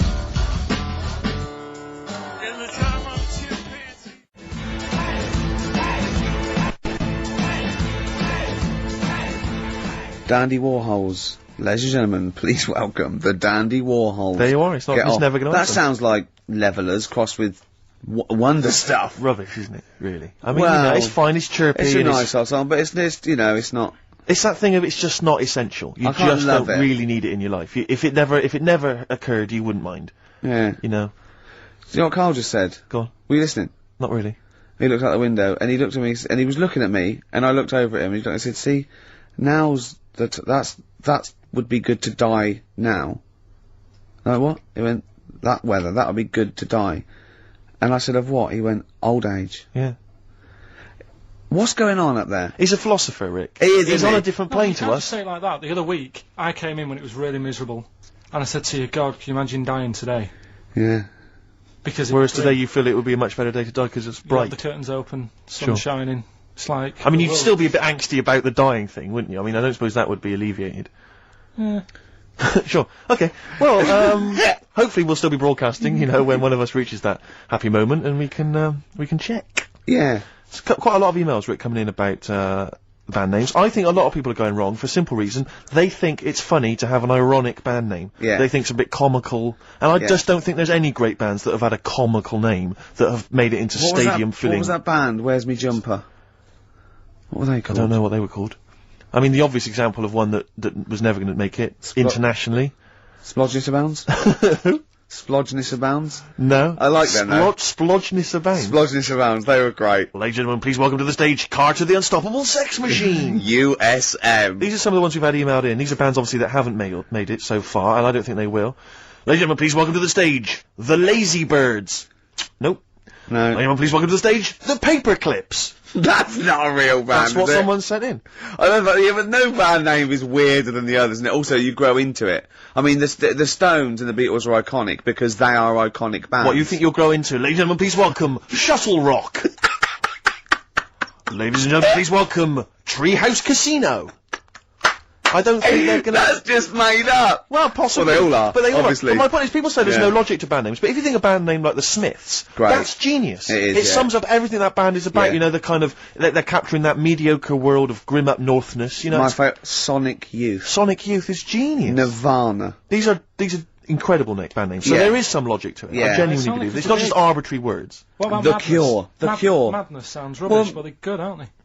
Yeah, but again, they were never gonna be world beaters. But they were a comical band, essentially. Yeah, they they were were, a but knees they- up party band, yeah. and Madness is fine for that. But they had some great songs as well, and then it sort of turned it all, because then... I mean, Rick, I don't know how many members... Not Home Today is a great song, and a serious song. This is from an email. I don't know how many members of the band there are in Chimney Factory, but if there's 5 people, who decided? Have they all agreed? Yeah, that's the best name Do you know we what I can come reckon up with. decided? Dell. Right. Well, he started the band, and they Yeah. rehearsed round his house, so Dale went, look, it's called Chimney Factory, because my granny's doing it. They go, alright Dale, but it's not, I've got some other, but no, Yeah. it's called Chimney Factory. I own the van and the amps. There's Paperclips gone, there's a band in Leicester called Paperclips. We can't, we'd just argue over that forever. Anyway, just all I'm saying is think before you name your band, alright? Because it's never going to happen if you've got a comical band name. There was a feminist band called Clitoris All Sorts, which is Right. quite good, isn't Yeah, it? but you laugh, and then you just think, oh, Yeah. you know, I'm never going to have that on my t-shirt. Imagine that. Clitoris All Sorts. It's that time of the day now, talking of that. Yep. Song for the Lovers. Sure, it's beautiful. Now, Steve, I mean, I will play great old tunes till the cows come home. We got to give them a little bit of Dandy Warhols and Air and Athlete. I know that, and they're great. They're good, right? But I wanted to play a Cat Stevens song, but I thought I'd better not because I've, play that a little bit. And we quite like resurrecting old reputations, don't we? People like Elton John who had bad faces, or David Bowie. People and, whose names now are largely laughed at in the serious or rock people circles. that people might not have considered. I thought Cat Stevens, oh no, Rod Stewart, I thought. Well, see, Rod Stewart, many people now are thinking of the leopard hot pants and the ludicrous Do you hair. They're think I'm thinking, sexy and all those sort of awful stadium sort of disco things, but he wrote beautiful tracks from Maggie May and I thought, hold on, 2 birds with 1 stone. What about a Rod Stewart song written by Cat Stevens? wow, is there such a thing? The first cut is the deepest. Let's hear it, Rick. On this album as well is The Killing of George. Georgie Part 1 and 2, remember? About the gay bloke. Georgie Boy was gay, I guess. His favourite song. Carl's favourite song. Yeah. Right? And I was going, oh yeah, I remember that, yeah. I said about, and I said, did not intend to take his life, he just pushed it when he gets mugged and killed. Do you know what he said? Go on. I was sitting outside, I was singing, he went, well, I said, as I said, they go out too late. They go out too late. He meant gay people go out too late. He went, no, they do. I went, what do you mean? He said, well, they're always out, they go out when people are coming home. He said, if he'd have been in bed by 10, he'd still be alive today. That's a sobering lesson, And he went, Carl. there's one that works here and he's shattered every Monday. Oh, if you're gay and you're listening, just be in bed earlier. Go Yeah. out when sensible people go out. Yeah. You're right, we're not on the continent, Carl, is your point. If you're gay and you're not in bed by 10, go home. Yeah. I don't get it. First cut is the deepest, Rod Stewart. Song for the night. Two. Absolutely. Ricky Gervais. With me, Steve Merchant. Smirch. Smirch. The Smirch. The Smirch. And the K-Man. KP, Karl Pilkington, the K-Man. Pressing the buttons. Yeah. See that in Heat this week? What was it? About the campaign to stop Karl going back to Manchester. You know, because he's a miserable sort of northerner who goes, London's crap and I want to go back up north. Yeah. And I only need 40 quid a week to live up there like king and all that sort of Yes. rubbish. Right, well, Boyd from Heat, well, we met him at the, that award ceremony. Oh, yeah. And, we were saying about, oh yeah, he really enjoys Karl. He's getting a lot of people people love like him, people love Karl. him. And I was going, oh yeah, but he's thinking of leaving. He was going, oh, start a campaign. And he did, and he put it in there. So the campaign, so write in if you like Karl. If you think he's really annoying, then we'll stop talking to him. Yeah. But I mean, I like him. I love him. Yeah. Have you ever read the White Van Man column in The Sun, Carl? seen it, Have you yeah. familiar with this? This is where every day in The Sun they interview a guy who drives a white van, just, you know, in order to get the kind of voice of the man on the street in the paper. And he has to answer, or just give his opinions, really, on events that have made the news each week. Just thought we could maybe throw some of these at you, Carl. Go on. Because we know to see what your views are. Yeah. So, just the first thing that comes into your mind, the sort of, your initial reaction to each It's of these. top all these, but you don't need to know about them, it's just your philosophy on it, Yeah, so. just your views. You know, yeah. I have had a few days off this week, remember, so I don't know what's going on in the world. Yeah, I mean, you stayed in London, though, didn't you? Yeah, You didn't bury yourself, did you? I normally see the news, but I didn't this week. Okay. So, what was your view on Will Young beating Gareth Gates in the final of Pop Idol? Don't like him. You know what I was thinking about when I was watching it all the way through? Yeah. How he looks like he's got a wire coat hanger in his gob. That sort of... Right. Again, it's radio, Carl. Radio. It's a great The face. funny face you're pulling doesn't Yeah, really translate. and, you know, but, you know, a radio. And that's a problem for you, is it? And just the way he's from a really rich family. I opened up the paper on the Monday or something, and it had like how he went to a posh school and he's got loads of money already. Yeah. It's just a bit... Okay. Right, now, what's Okay. the second All right. question? There have been huge rises in street crime, especially muggings and carjackings. What's your view there? More youth clubs are needed, aren't there? You think more youth clubs? I like that. No? Okay. I like that because it's so 1950s. Yeah, it's sort of like you want a bobby on the beat that'll clip Yeah. you around the ear. So once they've come Is out of it- national service... Yeah. No, I love that. And if you find someone smoking a wood bomb, you make them smoke 50. Yeah, exactly. Oh, this is great. That is great. Did you used to go to youth clubs? Yeah. And they kept you out of trouble? You used to get into a fight afterwards when Sure. you came out. But for the sort of hour and a half you were Alright, You there? had a bit of pool and some boxing and Yeah. a bit of pop. Yeah. So more youth clubs, that's good. I love him. I love him. If you're at home, just make notes, because this is brilliant stuff. Honestly, you won't hear more honest, from the heart Exactly, stuff opinions. than this. This is great. Go on. This is not pre-planned, these are your direct responses now. as you hear these. I promise you, Karl did not know what we were going to do. He never knows what we're going to do, and he always answers honestly. That is the beauty of Karl. What is it's your not view- an act. What is your view, Carl, on New York's former mayor becoming Sir Rudy Giuliani? Sir Rudy Giuliani. Is he happy with it? He appears to be pleased with it. Let it go ahead. Fair enough. then. Okay. Go ahead. Oh, he's genius. Okay. Is he happy with it? He's like your nan. Yeah, yeah. Is- What do you make of Michael Greco's character Beppe being axed from EastEnders? Problem for you? The whole soap thing. What's it's back in Coronation Street, isn't she? What's her name? Who? Bet Lynn's. She yeah. thought she'd go off and be a bigger star. Yeah. All went wrong, and now she's coming back. Yeah. Yeah. Always happens, doesn't it? Beppy will be back. Yeah. No one really cares. Sure, sure. What And the was, final what was the one. van reply? What was the guy? The White Van Man says, obviously they feel the character has run his course, but I think he's a pretty good actor and I can't understand why. So, I mean, obviously there's a White Van Man there who's also got an opinion on script The development. through line, yeah. Like the narrative through line of soap opera. The 12-week narrative, the arc really showed It's itself just up. the two last ones I want your opinion on here. What do you make of a cat that's been cloned in a secret 2.5 million research project? To find out what? If What, they to can clone clone it? cats, yeah. Have they had to hurt it? Sorry? Have they had to sort of hurt it to do that? Have they had to hurt it? Yeah, or is it just scraping its tongue for some stuff? I think the cat's fine. The point is that they're cloning another creature which is potentially very dangerous. Have you seen that film where they bring Hitler back? That cat. What if that cat turned out to be a world dictator? Exactly. What do you reckon of cloning generally, Carl? You concerned about it? Well, I think they're cloning for organs. You know, they grow them for the, you know. Do you know what cloning means? Yeah, it's when you, like, make something else that's the same, isn't it? Right. Yeah, I mean, it's not going to do any harm. Okay. And, Great. and finally... Put you on the World Council. Yeah. Finally, what do you make of some city workers who were caught bonking in the glass lifts of the Lloyd's building? What do I make of it? Yeah.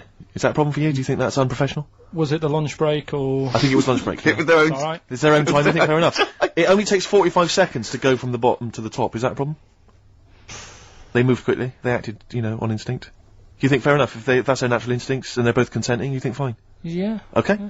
Thanks very much, Carl. Thanks very much, Carl. Carl, Right, we'll have Steve, more of Carl's world-weary opinions next time on the show. Listen, I want to play a track that I love. I can't wait for this track. It's by a great band. Just gonna do, before Steve does this, coming up, we're gonna give away a great game. I'm sort of clearing out my flat with tidying up, and then we've got, you know, a lot of junk there. And, we're gonna give away a great game coming up. You've seen it, Steve. You're excited. I'm looking forward to that. It's a board game. It's a board game that we're all gonna sign. It's gonna be signed by Gerv, Smirch, KP, the K-Man. So you could win that. The classic album Copper Blue by Sugar. Listening to it again recently, reminded how good it was. Yeah. This is the track Hoover Dam. Play it.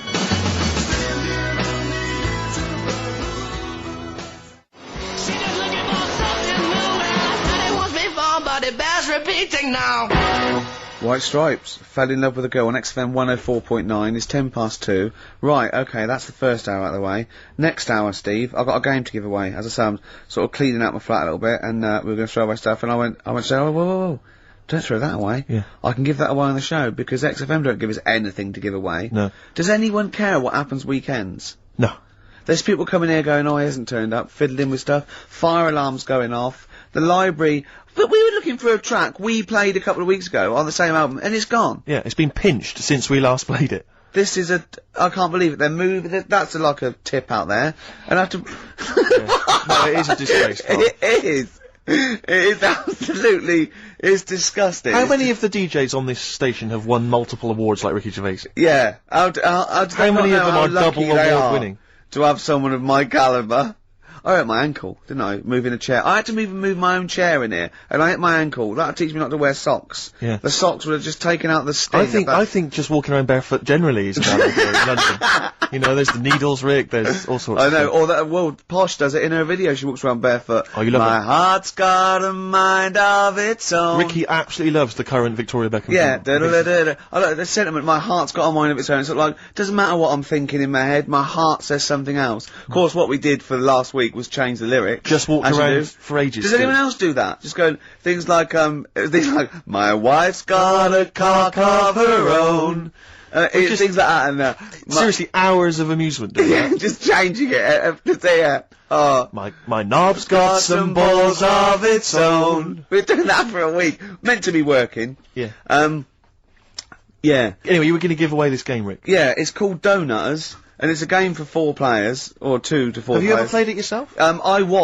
We sort of got it for a party, and I watched some people. Can I try and sell it to punters who may... Yeah, go on. Play the part of a crazy donut-loving elephant in this hilarious game of fun and fast action. Yeah. You put on a little elephant thing, and you have to pull up get up the donuts. Brilliant. Can you be the first elephant to get all your donuts on your trunk? Be the first one... the first one is... Sorry, this isn't a sex game, by the way. There's no euphemisms there. Some of this is a bit slightly damaged, the packaging, that's why I couldn't read that. You're joking? Yeah. But don't worry, because you're not asking much for this, are you? We'll start at £5. Bear in mind, it'll be signed by double award-winning Ricky Gervais. No, of course it's free. And, Carl went, you got a question? I went, no. He said, well, something about the Elephant Man. Something about the Elephant Yeah, Man. and I went, yeah. You know what, John Merrick? He went, yeah. He went, yeah, something about that. Awful, wasn't it? I went, you know where Michael Jackson actually bid for the skeleton of that? And, he went, what, would the skeleton be affected? I went, without it grows, that's what happens, it's nice. And he went, you don't see any of that about these days, do you? I just said, save it. Although, of course, you have to put on these masks when you play Donutters, so in a strange way, that looks kind of Merrick-esque. Yeah. And, the game, Rick, I should just tell people listening, is elephantastic. It is. It says that on the box. So I'm It is assuming that's elephantastic. right. It is elephantastic. I mean, you yourself. Can I say a question? Actually, this Go is on. a possible question. Okay. Should we sign it first? We should sign it, but based on the Elephant Man question, obviously, we all know who directed the Elephant Man film. Sure. Don't Sure. we? Yeah. Parker. No. David Lynch. Lynch, of course, yeah. But do you know who one of the people that got that film made was? He's a very famous comedian. It was his production company that got it up and running. He may be an executive producer. I think he was even the producer of it.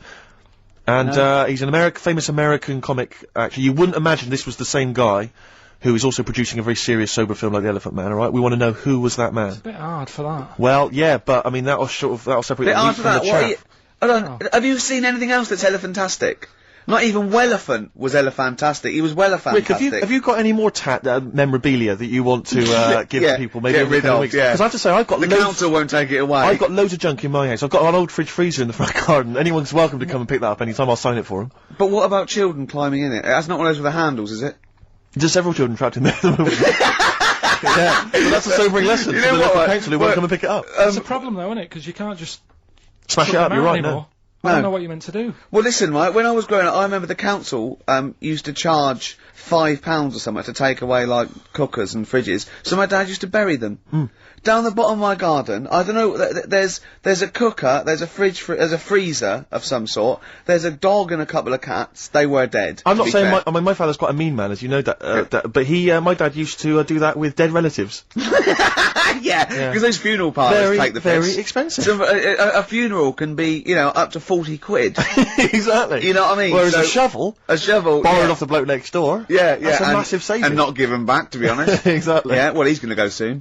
What's he going to say? Okay, to win Donutters, signed by Mr. Ricky Gervais and two other blokes you've never heard of. It's elephantastic. Yeah. And the question is, what was the name of the famous comedian, American comedian? Give out the number. That produced, and had heavy production involvement in the film The Elephant Man. The email address is ricky.gervais@xfm.co.uk. Carl, what's the phone number? 08700 800 1234. Right, next up, we've had a lot of requests. Carl's popularity is growing. They want to hear his Super Mega Mix, the Britney Spears thing. Big it up. Yeah, it's good. No, tell us what it is. Alright, it's Mark B and Blade, the vocals of The Unknown, over Britney Spears. Hit Me Baby One More Time. Let's hear it. It's highly illegal.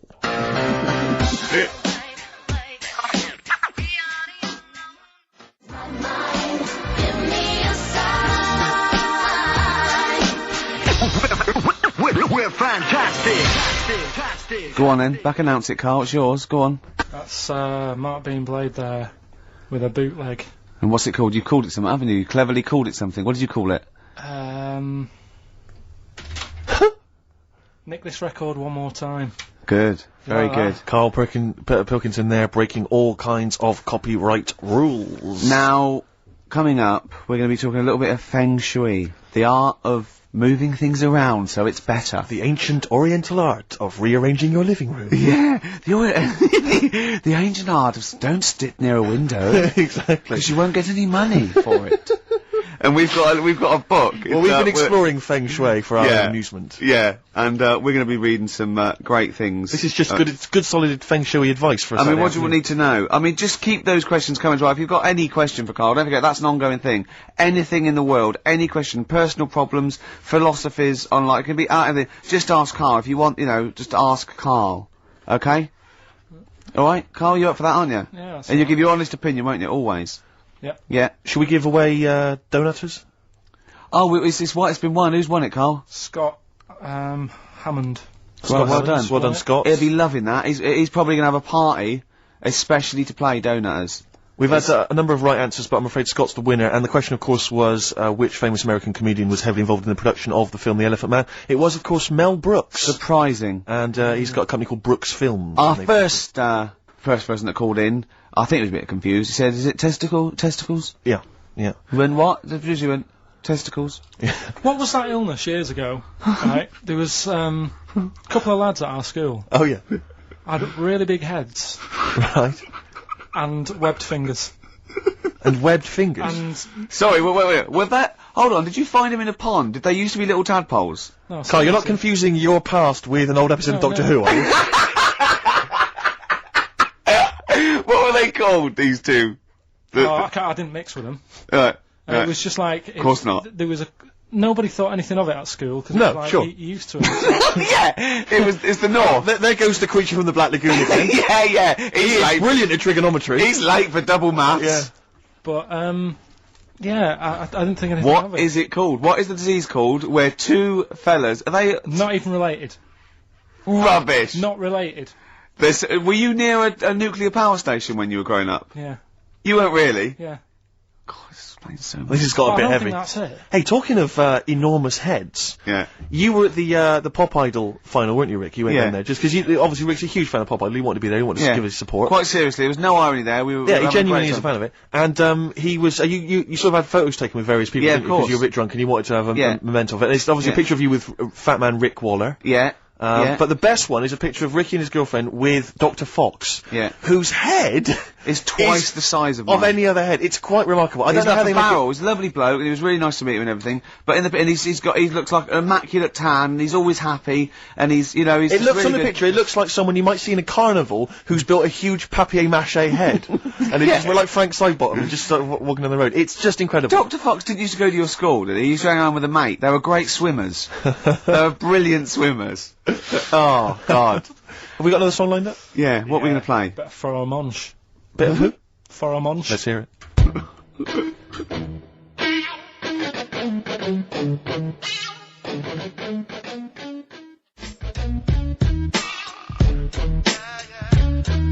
Pheromonche, got ya. XFM 104.9. Well, as we promised, some feng shui. What do you want to know? Ratio of windows. It's one of those little books that you see at the sort of like the front desk of like Waterstones or Dillon's or one of those. And it's just it's a little guide. It's should I say what it is? I'm allowed, may as aren't I? Lillian Tu's little book of feng shui, and obviously you can't go into it in depth, but it's some little, Just some little sort of nuggets, I suppose. yeah, isn't it? ratio of windows. The ratio of windows to doors in your rooms should not exceed 3:1. Too many windows calls all your luck to seep away. Obviously. Hello. It is also better not to have windows on the wall opposite the door. Is that the case in your place, Carl? Because you may need to brick that up when you get back later. I always remember, I used to work nights. Yeah. Right?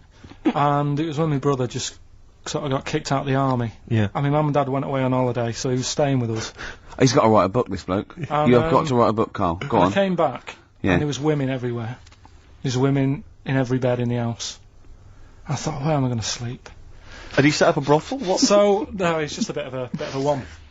That's so- impressive, though. A girl in every single bed. I mean, He was mad. So, I slept on the sofa downstairs, Mm. and I didn't sleep that well. yeah, But I slept on it before when it was facing a different way, sure. and I had a good sleep. So for you, that's So- proved the worth of feng shui. Yeah, I think there's something in it. Did you honestly think there's something in it, though? Yeah, I do, yeah. Okay, well, just read a few of the others, Rick. Okay, well, it's, Just- it's not. I think most people know this one. Display the three-legged frog for luck. Look for a three-legged frog. You can buy one from any Chinese supermarket, and place it in the vicinity of your front door, facing inwards as if it has just come into the house. Don't place the frog facing the door. Please. Oh, come on, people. What? Think before you place your frog. I mean, this really is. I mean, but. What's the last page? Because that will be the most important one. won't Do you it? reckon? the last one, I The wealth vase. Make a wealth vase and keep it hidden in your cupboard. It can be made of gold, crystal or glass. Can I just say something? If you've got a vase made of gold, you're probably alright for money anyway. Yeah, sure. Sure. But this is the wealth vase. How to make the wealth vase? Fill it with semi-precious stones and with soil taken from a rich man's garden. So just find the soil of a rich man. Take some soil from the... This is like bury a piece of steak and the wart will go. Yes. I have a tooth of frog. This is... It's the one where with the gods. Can you find that one? Oh, where's that one? Yeah. What do you make of feng shui, Carl? I Is it think something you it's, believe in? Well, like I said, I didn't sleep well on the sofa when it So was for you, facing the that's other way. proof So positive. yeah, you've got to get it right, haven't you? I'd like Carl to read this out. Okay. Yeah, do you mind? Read it out. Just read it out loud. Which one? Yeah, the gods are here. Right, okay. Just read that. That's such a good Invite bit. the gods Yeah, of wealth into your home. yeah, The Chinese have several gods of wealth, yeah. which they display in their homes to attract what? Prosperity. Prosperity. Oh yeah. Yeah. My personal favourite is Chi Yi. Yeah. who sits on a tiger. He sits on a tiger? Yeah. Okay. Wait. It's pretty difficult to find this fella. Yep. If you could use Kang Kung, or the 3-star gods, oh no. Read him out! Read out the names of the star gods. F-U-K. Read it out! pronounce Just it. read He's that. a god. It's a He's a Chinese god. god. You're He's a allowed to Chinese say god. Chinese god on the radio. No. You are allowed to say If you're allowed to Chinese. say it, you say it then. Well, look, you're so immature. Read the 3 of them out, Rick. Okay, if he is difficult to find, you should use Quan Kung or the 3-star gods, Fuck, Luck and Sao, all of whom bring wealth and prosperity. Then what were the names of the gods again? Because if I'm making a note at home, Rick, Well, I better... it's a Chinese god. Yeah, there's Quan Kun, or you can use Luk Sao. You can't. What? But it's a god. F-U-K. That's how it's pronounced. Yeah, I assume. I don't know if we're pronouncing it wrong. I really apologise. Apologies if we're offending anyone who's of an Oriental persuasion. But that's Quan Kun or Luk Sao or Fuck. And any of those gods are available at a Chinese supermarket. Near you. Yeah. That's Feng Shui. It's an ancient art. You can't give me that look.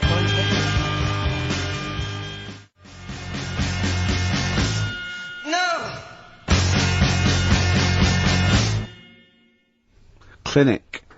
Walking with thee. So that's Feng Shui. That's Feng Shui sorted. We've given away donutters.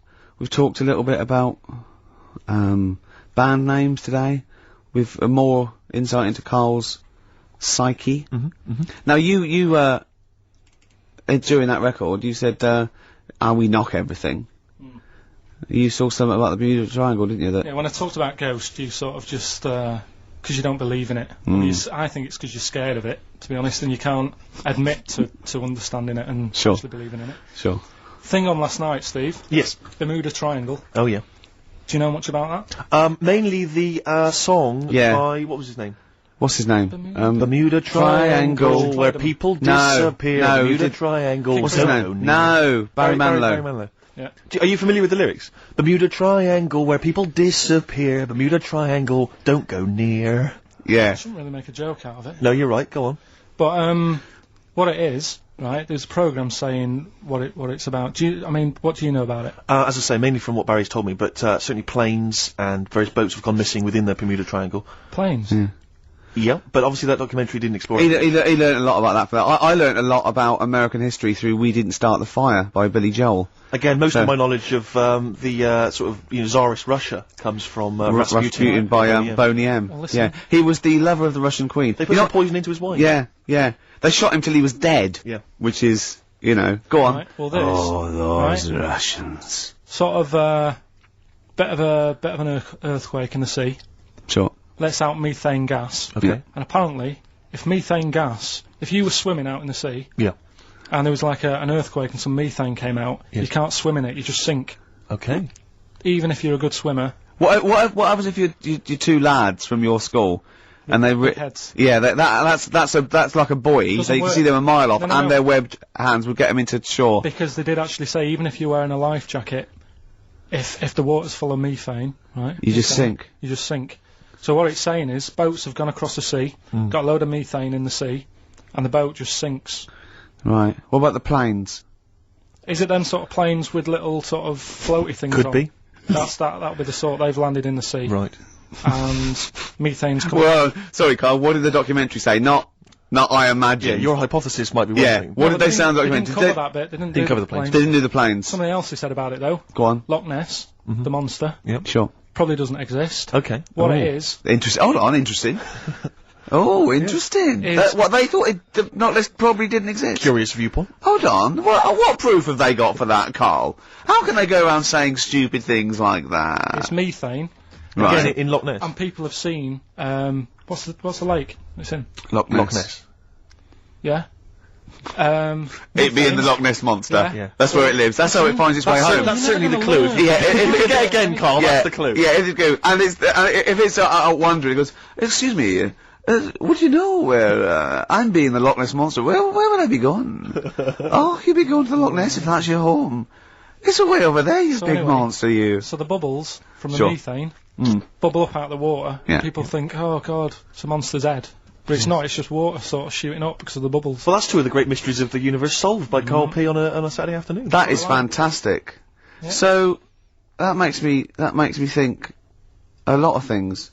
So you know when mediums are sort of like going, oh, I've got something coming through. Do you think they are exhaling a lot of methane gas, and thus making them not think straight? Do you think everything's down to methane gas? Do you think that all the mysteries of the universe are down to methane gas, Carl? What did it say in the documentary you saw? About what? What was the budgie happy? We know that budgie was sad. Was it in a room? Because they used to take canaries down the mines, didn't they? They used to take canaries down the mines, they'd smell the methane, and then the budgie would be happy. I'm not going to teach you anymore. Play a record. The long and winding Should we introduce this, shouldn't I? Go on, then. Oh, it's Beatles, Long and Winding Road. Smooth. Are we getting paid for this? and winding road.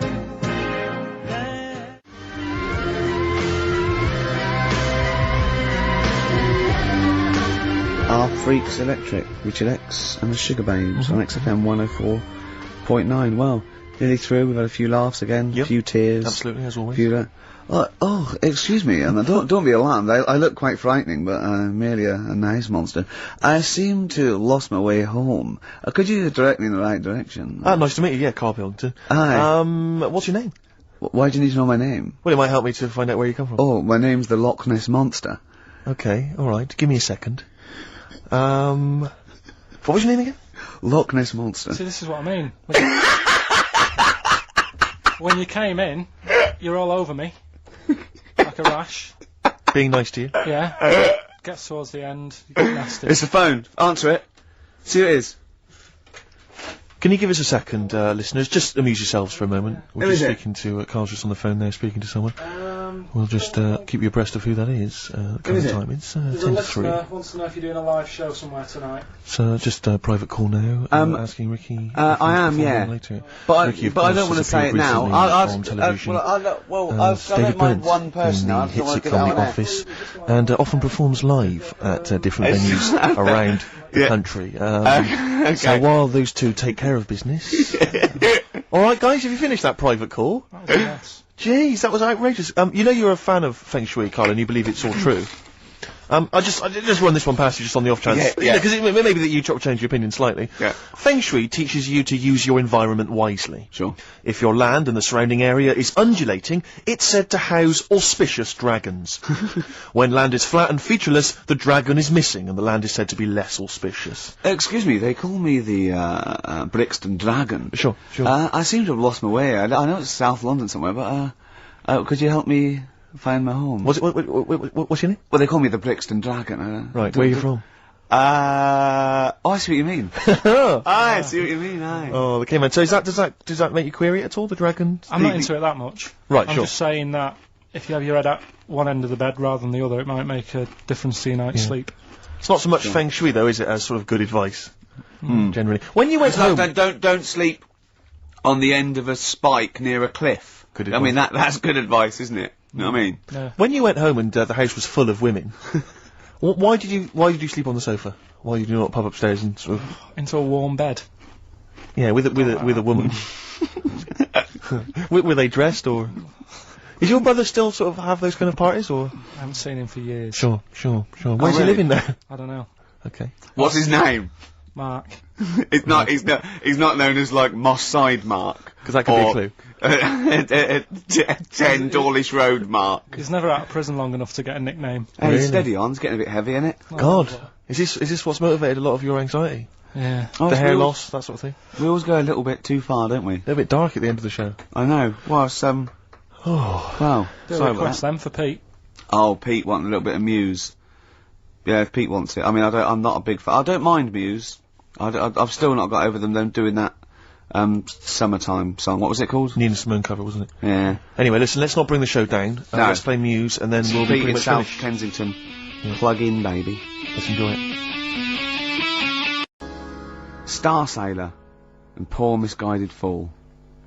With me, Steve Merchant, and Karl Pilkington. The K-Man, round of applause for K-Man. Yeah. But no one's announced who you are. Ricky Gervais. Ricky Gervais. It's XFM 104.9. Saturday afternoon. If you didn't know that, I don't know why I mentioned it. That was stupid, really. You must know that by now. Well, we've got some great things coming up. We have haven't indeed. We've got songs and chat and things. We'll also, of course, be running through the white Van Man questions from the Sun again, but this time Karl will be answering them. I look forward to that. Yeah. Can we do that fairly soon? Oh. 'Cause there's some good questions this week. Yeah, we will, but, as I was coming in, there was, like, a bunch of, posh lads, I think university students, trying to get in, because they're doing one of those, scavenger hunts, that they have to get points for charity and do stuff, and one of theirs is get on a live radio show. Right. So I sort of felt sorry for them, so I said they could come on here, just for 5 minutes. Who are that's they? all right. They're just, Are they toffs? they are sort of like toffs, but they're trendy toffs. They're obviously... Trendy toffs? I don't know Yeah. what's that. Is that like Lady Victoria Hervey? Is she a No, trendy I toff? don't mean that, no. They're both sort of like that, Will of Pop Idol. Right. They're like him, sort of like trendy but posh. Okay. They seem nice enough, and they're doing it for a cancer charity, and they just get They've got, for what is it, like they got their sponsor to do various exactly. I challenges? don't know quite how it works, but they're gonna come on and because we get for coming on this live radio show, they get 17,000 points. Right, good. If I can put that in context, Yeah. if they were to say to help deliver a baby, they only get 7,250 points. But it's much easier. It is. There's lots of women just Happily gonna dropping let a couple of sprogs posh all toffs. over the place. You can't get on a live radio show these Exactly, days for love nor money. That's true enough. You know what I mean? Yeah. So When are they coming in? Carl said they're going to just 1:30. I had a word with them. Okay, what did you make of them? They are posh, Really? but they said they're going to wander about and go and see if they can deliver a baby and that, and then come back here for 1:30. And I don't know if it. How much I hope they don't like leave a baby sort of half out. You know, if they've got it. You know, they're push. Sorry, we're gonna have to shoot off. We've got to go and see. we've got to play an instrument in a marching band for 8,500 points. Well, I did say be here definitely at 1:30 because I don't want you getting in the way of the white van questions. And the other thing is, right, they get 7,500 points for delivering a baby, but they get 9,000 points if they cut Peter Stringfellow's hair. Well, he's very precious about his hair. It's a more delicate operation, isn't Absolutely. it? There's more that can go wrong. That's true enough. Take an unconventional animal for a walk in a park. What is an unconventional animal? I think that could be a dog that just doesn't play by the rules. Yeah, that's a dog that's into Slipknot. Yeah, that wheeze in a urinal. Yeah, exactly. Standing up. Exactly. Yeah, well, I'm looking forward Well, to yeah, that. I'm sure they're lovely guys. Good luck to them. Yeah, we'll see you later.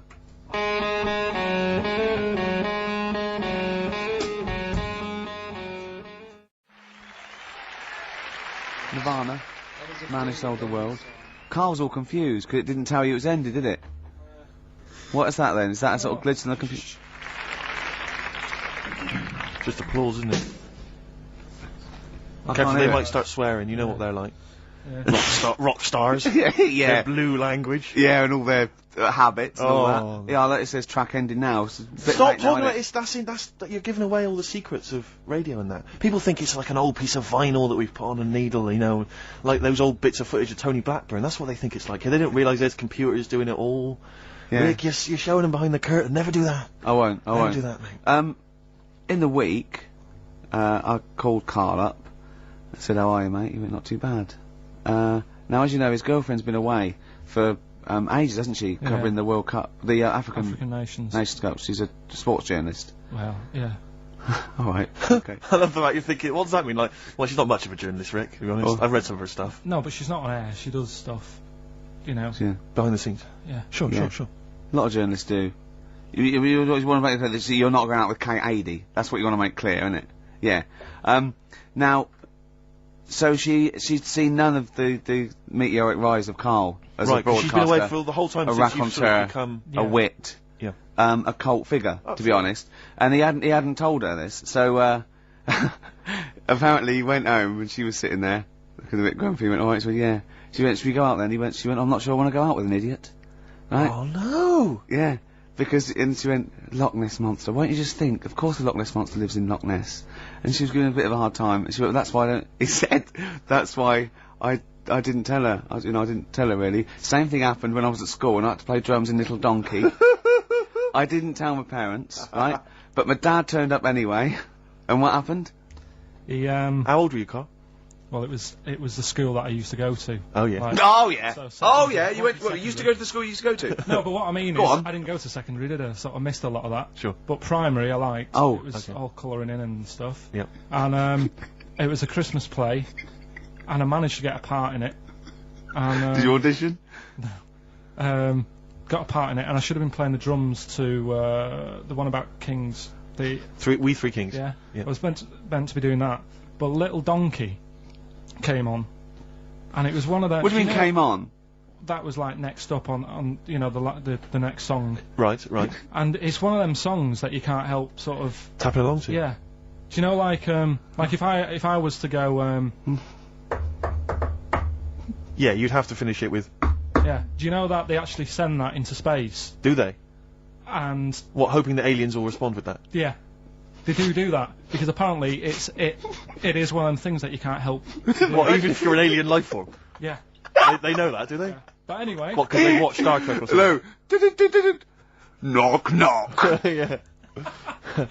No, seriously. Is it true, like, if you send out knock, knock into space, they have to say Augie, Augie, Augie. Oh, that is great. Seriously. Oh, hold on, what's something out there? Was it a little green fellow? That is great. Yeah. So anyway, that is Little Donkey is like one of them tunes that you can't. And I was there, and I had the drumstick, and I thought, oh god, the drumstick. I could feel myself. And anyway, just wanting to do it, yeah. I started going along and playing Little Donkey, which I wasn't meant to do, but it went down such a storm. What, were there people like parents and that dozing off, and then suddenly they heard your version of Little Donkey, they thought, wait a minute, now it's really picking up. What do you mean? I'm glad we paid £1.50 for this. What do you mean it went down such a storm? They're going, hold on, was it like when people have Ringo... lighters in the air. It was like when Ringo joined the Beatles, now going, boo, Pete Best, but he went... Yeah, they went, whoa! Oh, God. No, but the teacher just said, oh, it went down really well, you can do that again tonight. Right. When you're in it again. But anyway, so my dad was there, and you hadn't told him about this performance, so he just turned up off his own back? I never took the letters home and stuff to show my mum and dad, because it just put me off. So, anyway, he turned up, don't know why, he must have heard from someone else's dad. Yeah. He turned up, and he swore about me, which... Did he? I don't... Could you use a word that's allowed to be said? The word? What? Of course it is. Right. If you got a kid in the car or anything, you can turn it down now. Yeah. Right? But he said...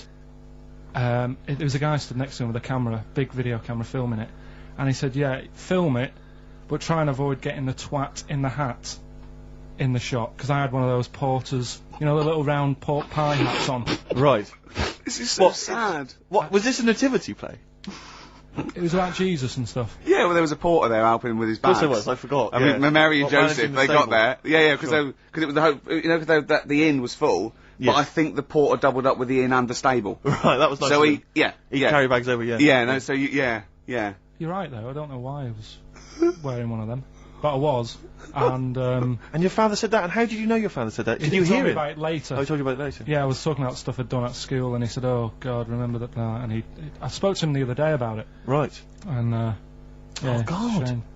So that was the end of your sort of drumming career, really? Because it could have been. I mean, you know, the audience loved it the night before. Yeah. You could have like been like, who knows, a whole new world for you. Yeah. Have you done any stuff?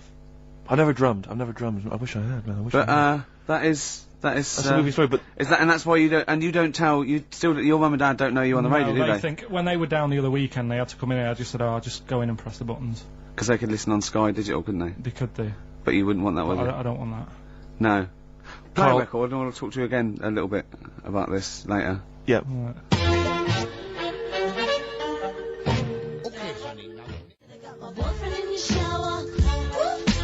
$6 an hour.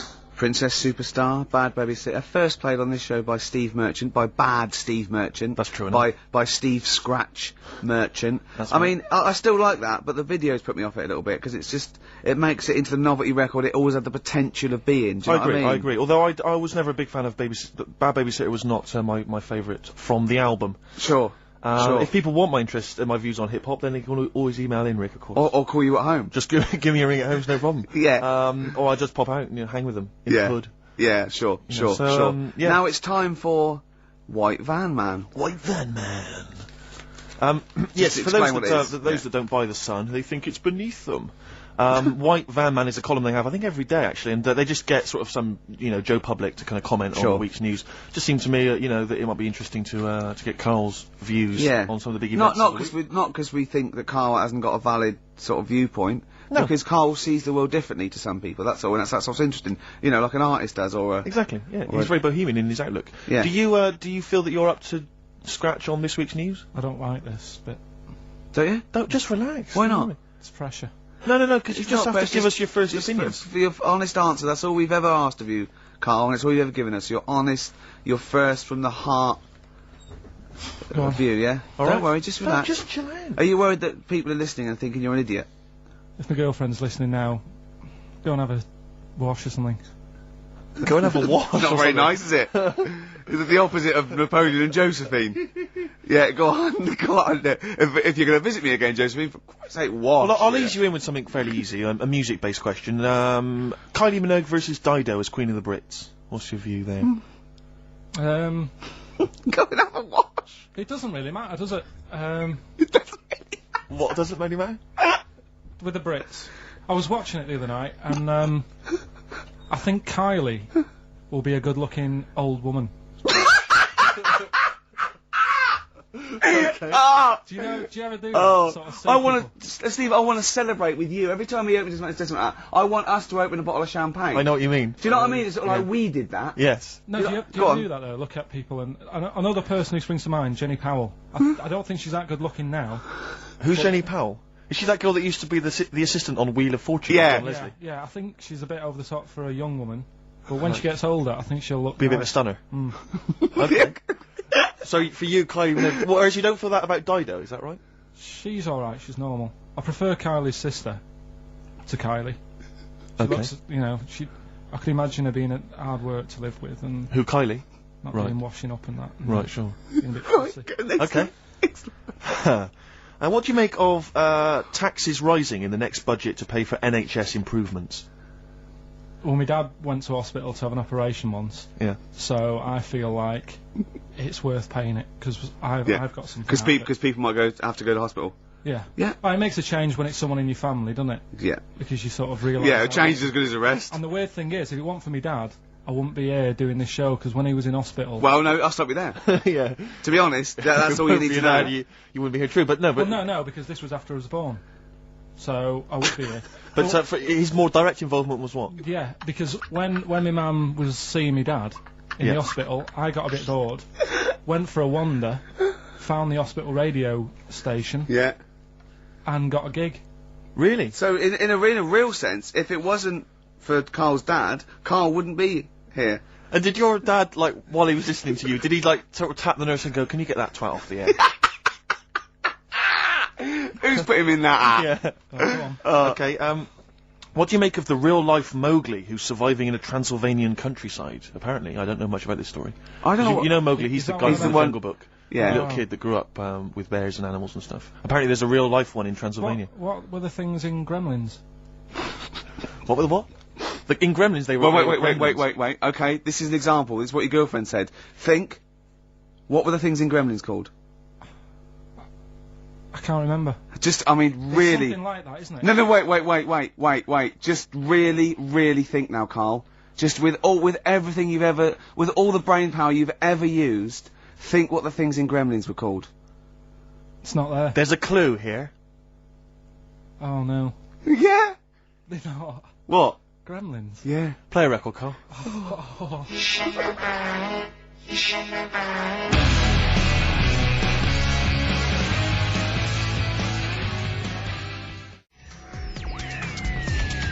This is XFM. Well, we're back, and there's a few more people here. It's Absolutely, well done. Yeah, yeah. Well observed. Yeah. Do you want to say hello? Hi guys. And what are you doing here? This is Mark and James, or Sco and Belch, and we're here. Sorry, your name's what? Sorry, say the last bit again. Or what? Sco and Belch. Sco and Belch? Yeah, that's right. Do you want to explain that? No. No, from the Long drinking story. games, I imagine. Yeah. We've got Oh. worse names than that, but it's radio, so. Sure. Now you're presumably we've We've just we kind of graduated. We've been in work like about a year or two. And what do you do?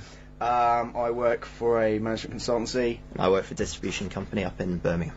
Well, okay. So, Now very what you're boring. doing is a scavenger hunt, and you're raising for a cancer Colon charity, Cancer Research. right? Yeah. And you've got to do. And this is we're just helping you out here because for 17,000 points you have to get live on a TV or radio show. That's exactly it. So and here we that's- That's why we're here. Yeah. Do you ever listen to XFM? I know of it. Yeah. I listened to it a few times. Sure. What kind of music, what kind of sounds would you normally be into? I love cheesy radio, sort of school disco, sort of, 80s stuff. Sure. Sorry, what was your name again? Mark, or Sko. Okay. And you're... Belch. And what sort of sounds would you be grooving to, Belch? Cheesy. UK garage? Well... Craig David. A bit of house, just very occasionally. A bit of cheese. It depends what kind of mood I'm in, you know. Now, you don't listen much, but you I mean, kiss a celeb, because Karl... Yeah, we actually want to do that with you, Ricky, is that right? No. That's not going to happen with Ricky, but Karl's now got his name mentioned in Heat magazine. Is that right? Well, So that's if you want to brilliant. snog Karl, we'd love to see that. I mean, we don't want to snog Karl, but I mean, we were thinking if there was kind of female presenter here, we might be able to do something, but What are you saying? A female placenta? well, if you've got one. Have you seen some of the female presenters that work on XFM? Oh, presenter! Is that why they're on radio? I thought you said placenta. That's unlikely. I know, well, now what's the other things you've got to do here? So what's some of the things you've done already? Well, See, somebody's worrying me, like start a fire in Pudding Lane. Oh, we've done that already. For 4,700 points. Well, I'll tell you what we have done. We've been on Phantom of the Opera stage already. Have you? Yeah, we just asked the stage door guy. And, that wasn't during the show, I see. No. and that's right. He actually mentioned that we shouldn't speak about that too. Otherwise he'll get sacked. Sacked. But he was really kind to let us on. We've jumped in Trafalgar Square Water with doing a sort of Friends impersonation, so that was... Right. How many points pretty did you get cold. for that? We got 2,000 points for that. We got Right. 8,000 points for being on the stage at Phantom of the Opera. Yeah. And we get double that. We get like 18,000 points, which is almost the maximum for being here right now. Really? So that's Yeah, well, absolutely great. Honestly, I wouldn't worry about the little things. I'd go for the big. Yeah, big that's it. bucks here.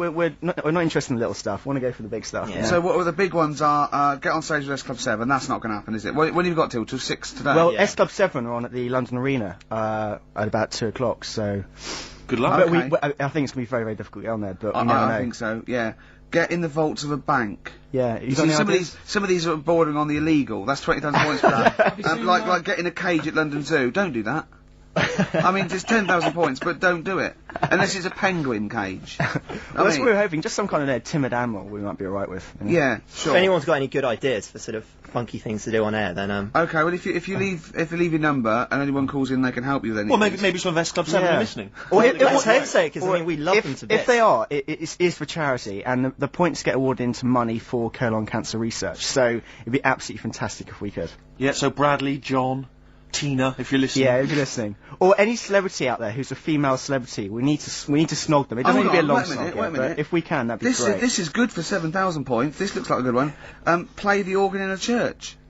That must be easy. Is that a metaphor? Yeah, but you know what church people are like. They It might says be the bigger like- the better, so it might be. That's got to be euphemism. Yeah, it's got to be, hasn't it? Yeah. Well, thanks very much. Good luck. Good luck, guys. Guys, Get thanks an very much. Thank you arrangement very much. standing outside Les Mis looking Miz. That's going to happen. That's good. Man, a big gun type thing on the HMS Belfast. That won't Well, we've got happen. a big gun, it's just finding the boat, which is the problem. Oh, so. calm down. What was your name? Bo? Poe? No. Poe? Sko. Go. Thanks very much. Guys, thank you Cheers. very, very Cheers. much. Cheers, guys. Cheers. Bye.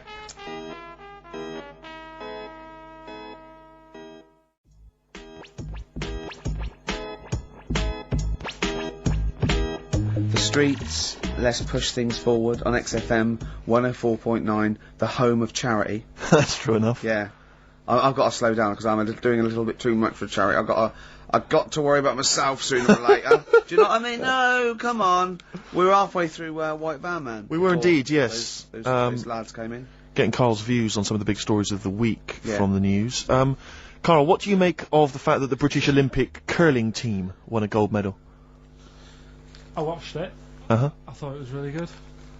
The only thing that's getting on my nerves now is like, what was that? Is that a trombone player just sneaked in? That was me moving this microphone. Right. I'm sorry. Incredible, wasn't it? Yeah. What an amazing noise.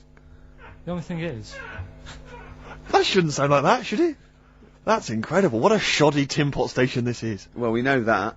Sorry, Karl. Go on. is like in all the papers now, in like the the Star and the Sun all week, they've been like traipsing models over a bit of granite. Do you know like how those things are made out of granite? The things they throw, Oh, yeah.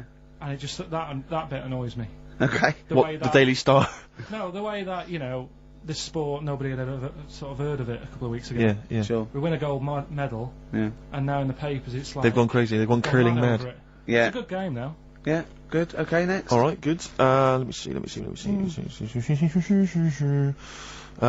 about the fact that the world's tallest man is living in a semi in Neasden? It's alright, isn't it? Something that someone told me in the week is that, do you know all these tall people like this guy? Yeah. Which is a bit weird, they've only just found him, considering he's the tallest man. I think that's a bit weird. Yeah. Someone genius. told me that, do you know the guy who was in James Bond, the big bloke? Yes. Jaws. He's got the same illness as this bloke. Right. And what it is... It's called tall. It's something about... You're suffering from tall. You've got a small tumour or something just behind this part of your head. Yes. Oh, yeah. Just sort of in the middle of your eyes. Yeah. And the pressure on that makes you grow really tall or something. Yeah. So he needs to get it sorted. That's your advice to him. Yeah. Get it sorted. Okay, very finally, Karl, this is important. This is, just projecting into the future. Just projecting into the future now, K-Man. Apparently, global warming will bring sizzling summers and weird wildlife to Great Britain in the future. Are you worried about that? How soon? Soon enough for you to worry. Yeah, it's pretty worrying. Okay. You wouldn't prefer it to be sunny here all the time? No, because with hot weather comes weird spiders and that. See, I always think we're quite lucky here. Yeah. If you live in Australia, you might have the sun and stuff, but you've got, like, deadly snakes. Yes. Yeah. Which are deaf. Did you know snakes are deaf? Snakes are deaf? They don't have ears. Okay. So you're alright walking about behind them. Yeah. But if they see you ahead of you, you know. you're in trouble. But yeah, with places like Australia, you know, people go, oh, it's great, it's sunny, but they don't talk about the spiders and They keep the spiders, lizards yeah, and stuff. quite. So I think we've got a bit of both the best worlds. So you're worried though about in the future, vultures flying through the sky, we've got various creepy crawly snakes. You concerned about that? Yeah, well, there's a load. I saw something in the news in the week that a load of sparrows or something was somewhere. Maybe that's the start of it. That's an interesting story. Was that front page or? There's a load of sparrows somewhere. No, about, Read all about it. Sparrows somewhere. Some sparrows somewhere. Sparrows somewhere. Load of sparrows somewhere. Sparrows somewhere. there you go. Anyway. Excellent. That's Thank great. you very much, Karl. That's Karl giving his views on the news. Don't do that next week. Why not? I just don't like it. Why? Pressure. It's not pressure. You did brilliantly. Yeah.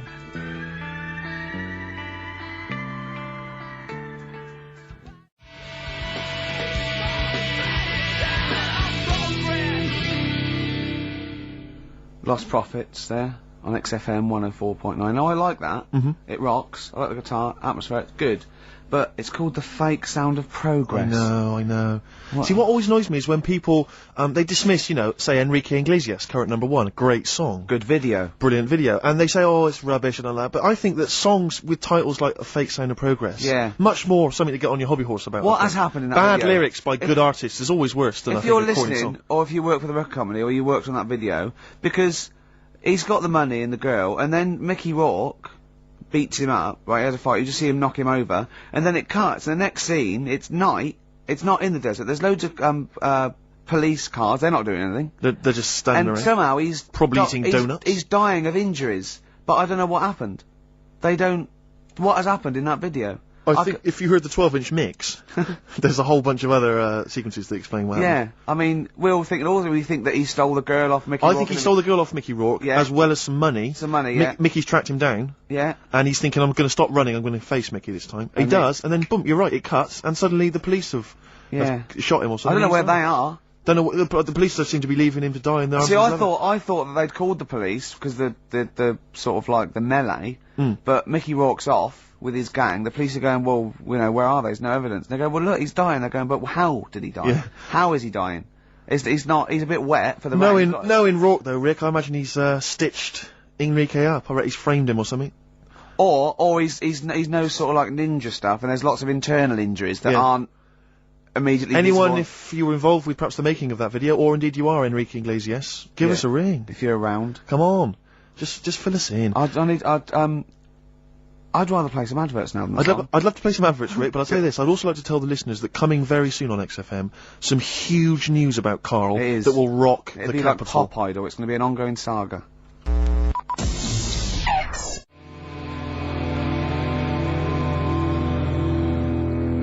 Going in, shot. Good track, good band, but I'll tell you what, in the second hour I just want to play classics. I'd love to hear bloody I want to classics, play mate. some Cure, New Order, Smiths. Sure. Do you know what I mean? You know, we played Nirvana earlier, but it's not enough for me, Steve. No, you need your fix. I want. I do. Well, it's that point in the show now. Song for the Lovers. One of my favourite singer-songwriters. Probably one of the most beautiful singer-songwriters of all time. Well, you don't mean that, like, you don't mean that he's a good-looking bloke and you fancy him. I mean, I just want to clear that up, Rick, because otherwise... That would, yeah. What you mean is that the songs he writes are beautiful. Yeah. You can take or leave him as a bloke, can't Yeah, you imagine? His physicality is and not and he's written such brilliant classics with his lovely arse as, oh, why did I say that? Why did you say that for, Rick? Because people will listen and misinterpret. Oh God! He wrote Galveston. He wrote Wichita Lineman. He wrote he wrote MacArthur Park. And just to tickle him down below, what? I don't know what. Saying Thieves. And this is a song, one of the most beautiful songs I've ever heard. It's off the album 10 Easy Pieces, which is just him doing the versions of other, that he gave to other people on piano. And this is called If These Old Walls Could Speak, and it is absolutely beautiful. Listen to this.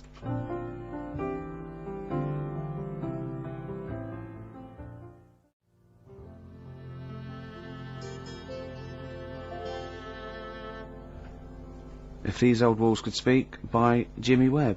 Might play another track off that later if we've got time. What, today? Yeah, well, maybe, or maybe next week. We've got lots to pack in. We've got things like New Order, Cure.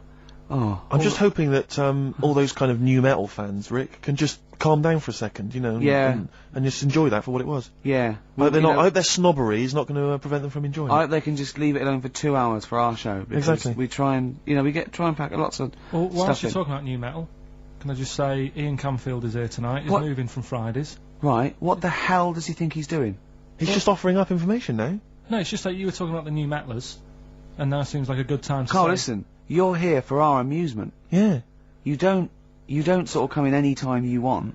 When we decide it's time to sort of have some fun at your expense, then we'll let you know, but otherwise... We're not here to help other DJs, or even this station. We don't give a about this. See, this is what my girlfriend said. What's that? Well, you should listen to her. She knows what she's talking about, clearly. Now put your microphone down. She said they just wheel you out when they need you. Switch your microphone off, Carl, and let us finish what we were saying. Right, just... What were we saying, Rick? Ian Camfield has got a rock show. Oh, right, yeah. Starting today. It's 4 hours of pure rock. Yeah, he's probably here smoking, drinking Jack Daniels and just like having pictures of Vance put up around him to get in the mood. Then he'll go out and rock. Carl, don't be silly. Turn your microphone on. We're joking. Is that right? When's he on? 8 till 12 tonight, 4 hours of rock. Lovely. Listen, some big classics coming up, plus huge news about Carl. Please, let's play some more ads. Do you really want some ads? I'm tired of the music and chat. Please play some more ads, Carl. Please. Carl. Christ's sake.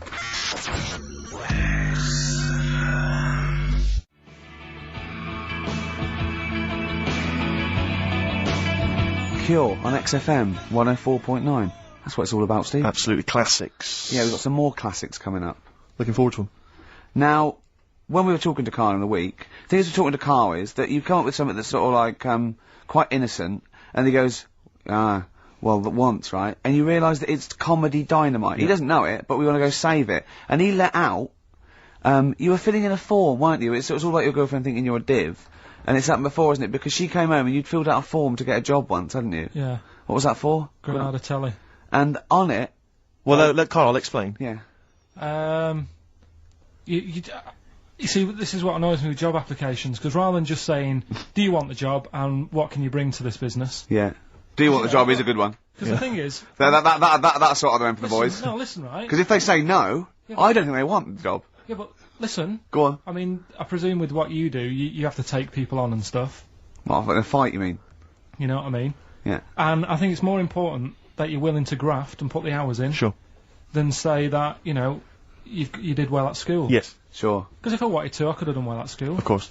I just didn't want to. Yeah. So where's this going? So you had the application form. So when it came to the qualifications bit and that, I couldn't fill them in because I didn't have any qualifications. And it was also asking about your languages. And I put down English quite good. English quite good. And his girlfriend came over and seen the form that he'd sent off, and this was a copy of it. Yeah. And so she went, oh, you know what I mean? So that's what started, the disappointment. So they're going to get that and think that you're not English. I don't think I've got it. It was ages ago. Right. How long ago was it? Oh, well, it was when I was still in Manchester, so 5 years ago. I don't think you've got to know. No, I think you'd... There could be a long list. I mean, there's probably a lot of admin problems in that organisation, but they probably... But what I meant by it is that I can speak English, but I don't know all these long words that people use all the time. Yeah. Oh, God. Oh, can I just tell this quickly? In the week, I'm talking to you now, the listener. Usually I don't. Yeah. Karl said, about embarrassing him on air and that, and he's worried about his education, and he was worried about not knowing long words. Like, we come up with any long words. And he said, and I was scared, you were gonna ask me something about, someone, and he's Eastern European leader. His surname is Milosevic. And Karl said, so I learnt it this week, and learnt it so you can't catch me out in case you start. I said, what? And he said, he thought about it, and he went, Flobodan Milosevic. Got the surname right though, didn't he? So what's his name? Right. What's his name? That's how Bill and Ben would address this leader. How would they have said it? Flobodan Milosevic. What's his name? Slobodan Yeah. Milosevic. Yeah. Well done. Well done. Anyway, Karl, look, you almost let it slip then as you were talking about your filling out that application form. There's some big news that everyone needs to know, which we were stunned by in the week, although the more we sort of talk to you, the more it starts to fall into place. Yeah. But Karl, what's the story? That I haven't got me exam results from my GCSEs. He never turned up to get his exam results. I was working. And so, how many did you take in the end? Because you weren't even sure about that, were you? You think you took maths and English, don't you? Yeah. And you think you've handed in the artwork for art, don't Now, you? art was continual assessment, wasn't it? Coursework. And what was the that you made? I made a man sort of putting his arms into a car. You made a model of a man putting his arms into a car. What was this? So Sort of that like- one's passed. Was We that, can is take that to this bed. a homage to break-ins in Manchester? Was this? What was this? Oh look, he does what he sees. Yeah. So you've what's got it- that. That's safe. You definitely got that one. So you've taken art, you've taken English and maths, you think? So this is what we're going to do, listeners. We're going to try and find out his exam results for him and tell him next week. Live on air. We're going to call his school, we're going to try and track him down, and we are going to have a little envelope, and we are going to give Karl, at the age of 29, his O-level results. GCSEs, yeah. Now, Karl, so you took maths. Yeah. You think you took English. Do you remember turning up to do those? Do you remember sitting in the room filling in the forms? Yeah. Okay. And how did you feel you did? I don't think I did well. You don't think you did well? Did you revise? No. Why didn't you revise? Because I don't really believe in it. Okay. Well, it's just that if you don't know it, then you don't know it. You shouldn't have to start looking at a book. If I went to like the hospital, Yeah. and the doctor said, "Oh, you need your appendix out," but hang on a minute, I've just got to read up on it. Yeah. That isn't good enough. Okay. He should know, and that's the way I feel about it. To be fair though, He did do the revision beforehand. yeah, they don't usually pass on, like, maybe, like, when they're in practice. Yeah, 7 information they years down took the in by osmosis. Yeah, yeah, and bloke comes in and goes, can I just see what you did with that? And I goes, you've passed. Yeah. Phew. That's a good one. Yeah. Good job I watched Casualty. I just like the way, the things that interest me, I remember. Things Okay. like snakes not having ears and stuff. Yes. I didn't have to read about that. No, you just learnt that, yeah. You saw it on the telly, didn't you? You saw it on that Ian Wright programme. Yeah. Yeah. And this is what Karl said to me. He said, it's actually, I called Karl up in the week, and Reese was with him. You know, Reese used to be on XFM, Yeah, and he took the phone, and he went, Karl's worried, I've seen that programme. He said, snakes don't have ears, right? He said, so you can creep up on them and pick them up. And he said, Karl's worried. He said, how'd you ever put them down again? Because then they know that you're there. I woke up the other night quite late, Worried about that. and I said to my girlfriend, I said, how do you put a snake down? And she said, what are you talking about? I said, that Ian Wright thing, this guy managed to pick up a snake. And do you know that thing where they clamp its head on a jar to get the poison out? I do now. Right? They did that, but they didn't show you how they got rid of it, and I thought, it could really get nasty, because it's obviously annoyed that you've had its head pressed in the jar. Yeah. Yeah. Right? They hate that. Now, Especially as it's in front of their mates. when you lift it off, Yeah. right, you've got hold of it. Yeah.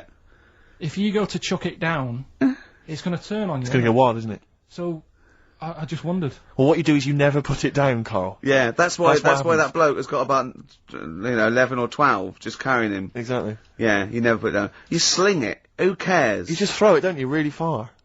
That's not that. I don't think you should throw. But snakes. Karl, listen, don't worry. We're not asking you to get involved with snakes. We're just asking you now. You've done maths, you think? Yeah. Did no revision for that. No. Okay. English. Do you remember what it was? Did they ask you about Shakespeare? Did they ask you I about can't books? remember, but I must have done it because I thought that was. It was important. English language, not English literature, wasn't it? So it was Is it like spelling and all that So sort was it like a comprehension? You read a passage and had to ask questions on it. Was it? Did you have to write a short essay? I don't know. I can't remember any of that. Okay. I did a science. Okay, physics or chemistry? Physics. All right, well done. And this is all you think? You actually took that? You actually took physics GCSE, you think? You're obliged to do a language, I think. Did you do French? I did French for a bit. But I don't think you are. I don't think you have to do a language. I think you have at GCSE, I think you've got to. Well, English quite good.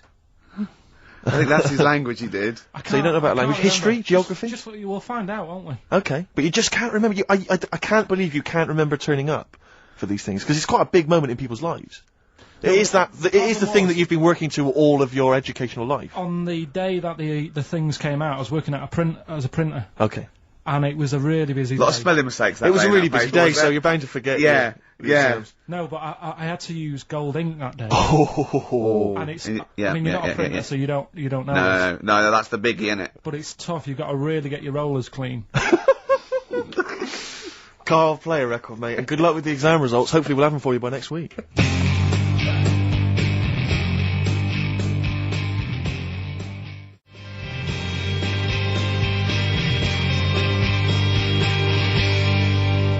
PJ Harvey on XFM 104.9, the home of the classics. Absolutely. Classics. Classics. Thank you. Oggy. Oi. Well, we were talking earlier about this, as this book, They Died Young, right? And there's all these theories about these people, like famous people that, aren't really dead. And I remember speaking to someone about this, okay?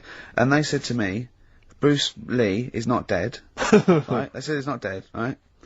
And I said, well, how do you know? He's going, no, it was a whole big thing by the Hong Kong government, and he's actually working as an undercover cop in Hong Kong. using his kung fu powers. Now, no, apparently he faked his own death, Carl. Yeah. So that he could work undercover for the Hong Kong police, infiltrating gangs, the triads, that sort of thing. Now, my point is this. If you're going to use someone undercover in Hong Kong, right, you know, an undercover cop, I suggest using the most famous Chinaman of all time. That would that's be... a guarantee. Yeah. So, you know, when he's taking away a gang, they're going, you look a bit like Bruce Lee. He's going, no, I don't know. See this moustache? It was a bit wonky. Well, it's, just take my word for it. I'm not Bruce Lee, alright? Well, all that stuff you did when you were punching us and kicking us and yes. But, I'm not. Yeah. It does look a bit like the stuff in my film, in his films. In his films, yeah. But it's not. It does it's not. just coincidence. No, yeah. The thing is, though, I'm not sounding bad here, not trying to offend anyone, but they do all look the Right! same. They do all look No. No, you know, we're having a serious chat. I'm not here to upset anyone. Right. And what I'm saying is, over here... I'm so sorry. No, I'm not... Yeah, but you know me, I'm not out to upset anyone. Right. You're not a racialist? No. What do you mean? Are you saying Oriental people all look alike? Well, look at the people over here, right? Yeah. With, like, you've got ginger people. You've got people with black hair, you've got people who are fat, people who are thin, but they're all so sort of fit, which isn't a bad thing. They all do that sort of thing in the park. They're all fit. It's a place where black hair... I mean, when they come here, they take pictures of people with ginger hair, don't they? Because they don't get them over there. That's what I'm saying.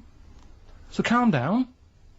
Jeez. So you're saying that Bruce Lee, the most famous Chinese movie star of all time... They can't tell him apart.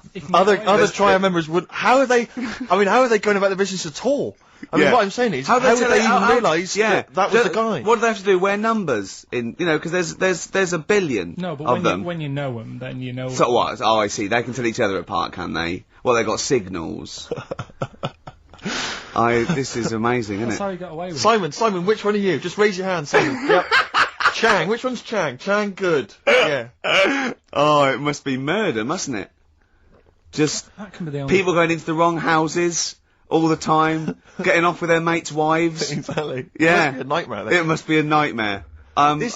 Please don't complain. He doesn't know what he's doing. So I'm really sorry to anyone that's... he honestly does not know what he's saying. XFM 104.9. Yeah, but what I'm saying is... Go on.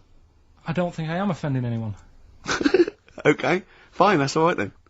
And you know that I wouldn't want to do that. No, I know you don't. Oh, no. I know. Radio, I said, right, if you got kids in the car, turn your radio down. So before you make any potentially racist remarks, just point out if you are listening and you might be Oriental. Yeah. Please don't take offence. Or go, oh. You know what I mean. So Yeah. go on then, so what was this other dead person? Who's not... Carl, play a record. Ricky's having a heart attack. We'll come back.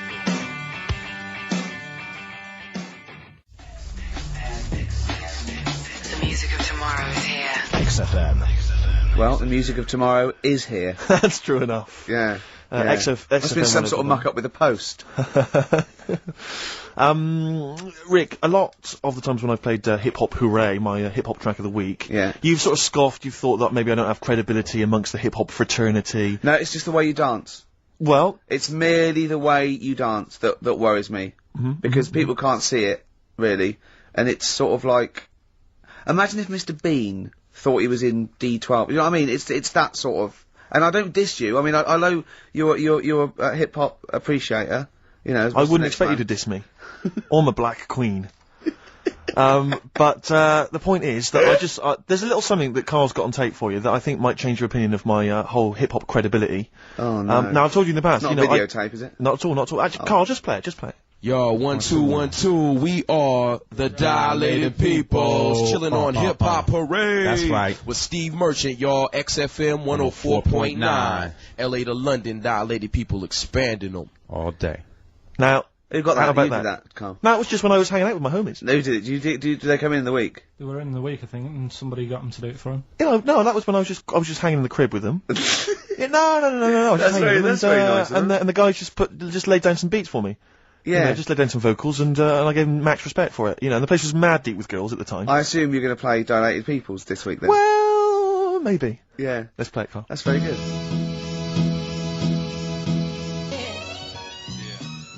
Merchant, y'all. XFM 104.9. LA to London, Dilated People expanding them. Respect, guys. Cheers very much. Out of here. Yeah, guys, just maxing there. Lovely. Good to hear from them. Good to hear from the boys. I'll probably be heading over to LA, NYPD, and just you know, chilling with them. I'd love them to meet you. You're having a laugh. I'd love them to meet you. We would hang out. I know all the jive. It's like a thing they do on MTV or actually like being Dilated Peoples, and they come in, they make us three look like a rap group. Wouldn't that be great? Listen, I told you before. I've always remembered the words of Snoop Doggy Dogg. Yeah. Bitch is a bitch and a hoe's a hoe, but if a man be acting like a bitch, he's a bitch ass homie. Alright? Those are the words from the street. I would. It'd be like you two had won a competition or something. Do you know what I mean? Like that. I just don't think you can believe it that I'd just be hanging out, you know, with sort them of like in the crib. People of courage, and you get a chance to meet your favourite. It'd be amazing, wouldn't it? Listen, we were talking earlier about the fact that Bruce Lee, and it's a well-known fact. Yeah. He faked his own death so he could continue his undercover police work, as opposed to being because no one would. Yeah, he doesn't look different to anyone else. But I was talking to someone as well recently who utterly convinced, and you get this quite a lot, don't you? Especially Americans, that Elvis Presley's still alive.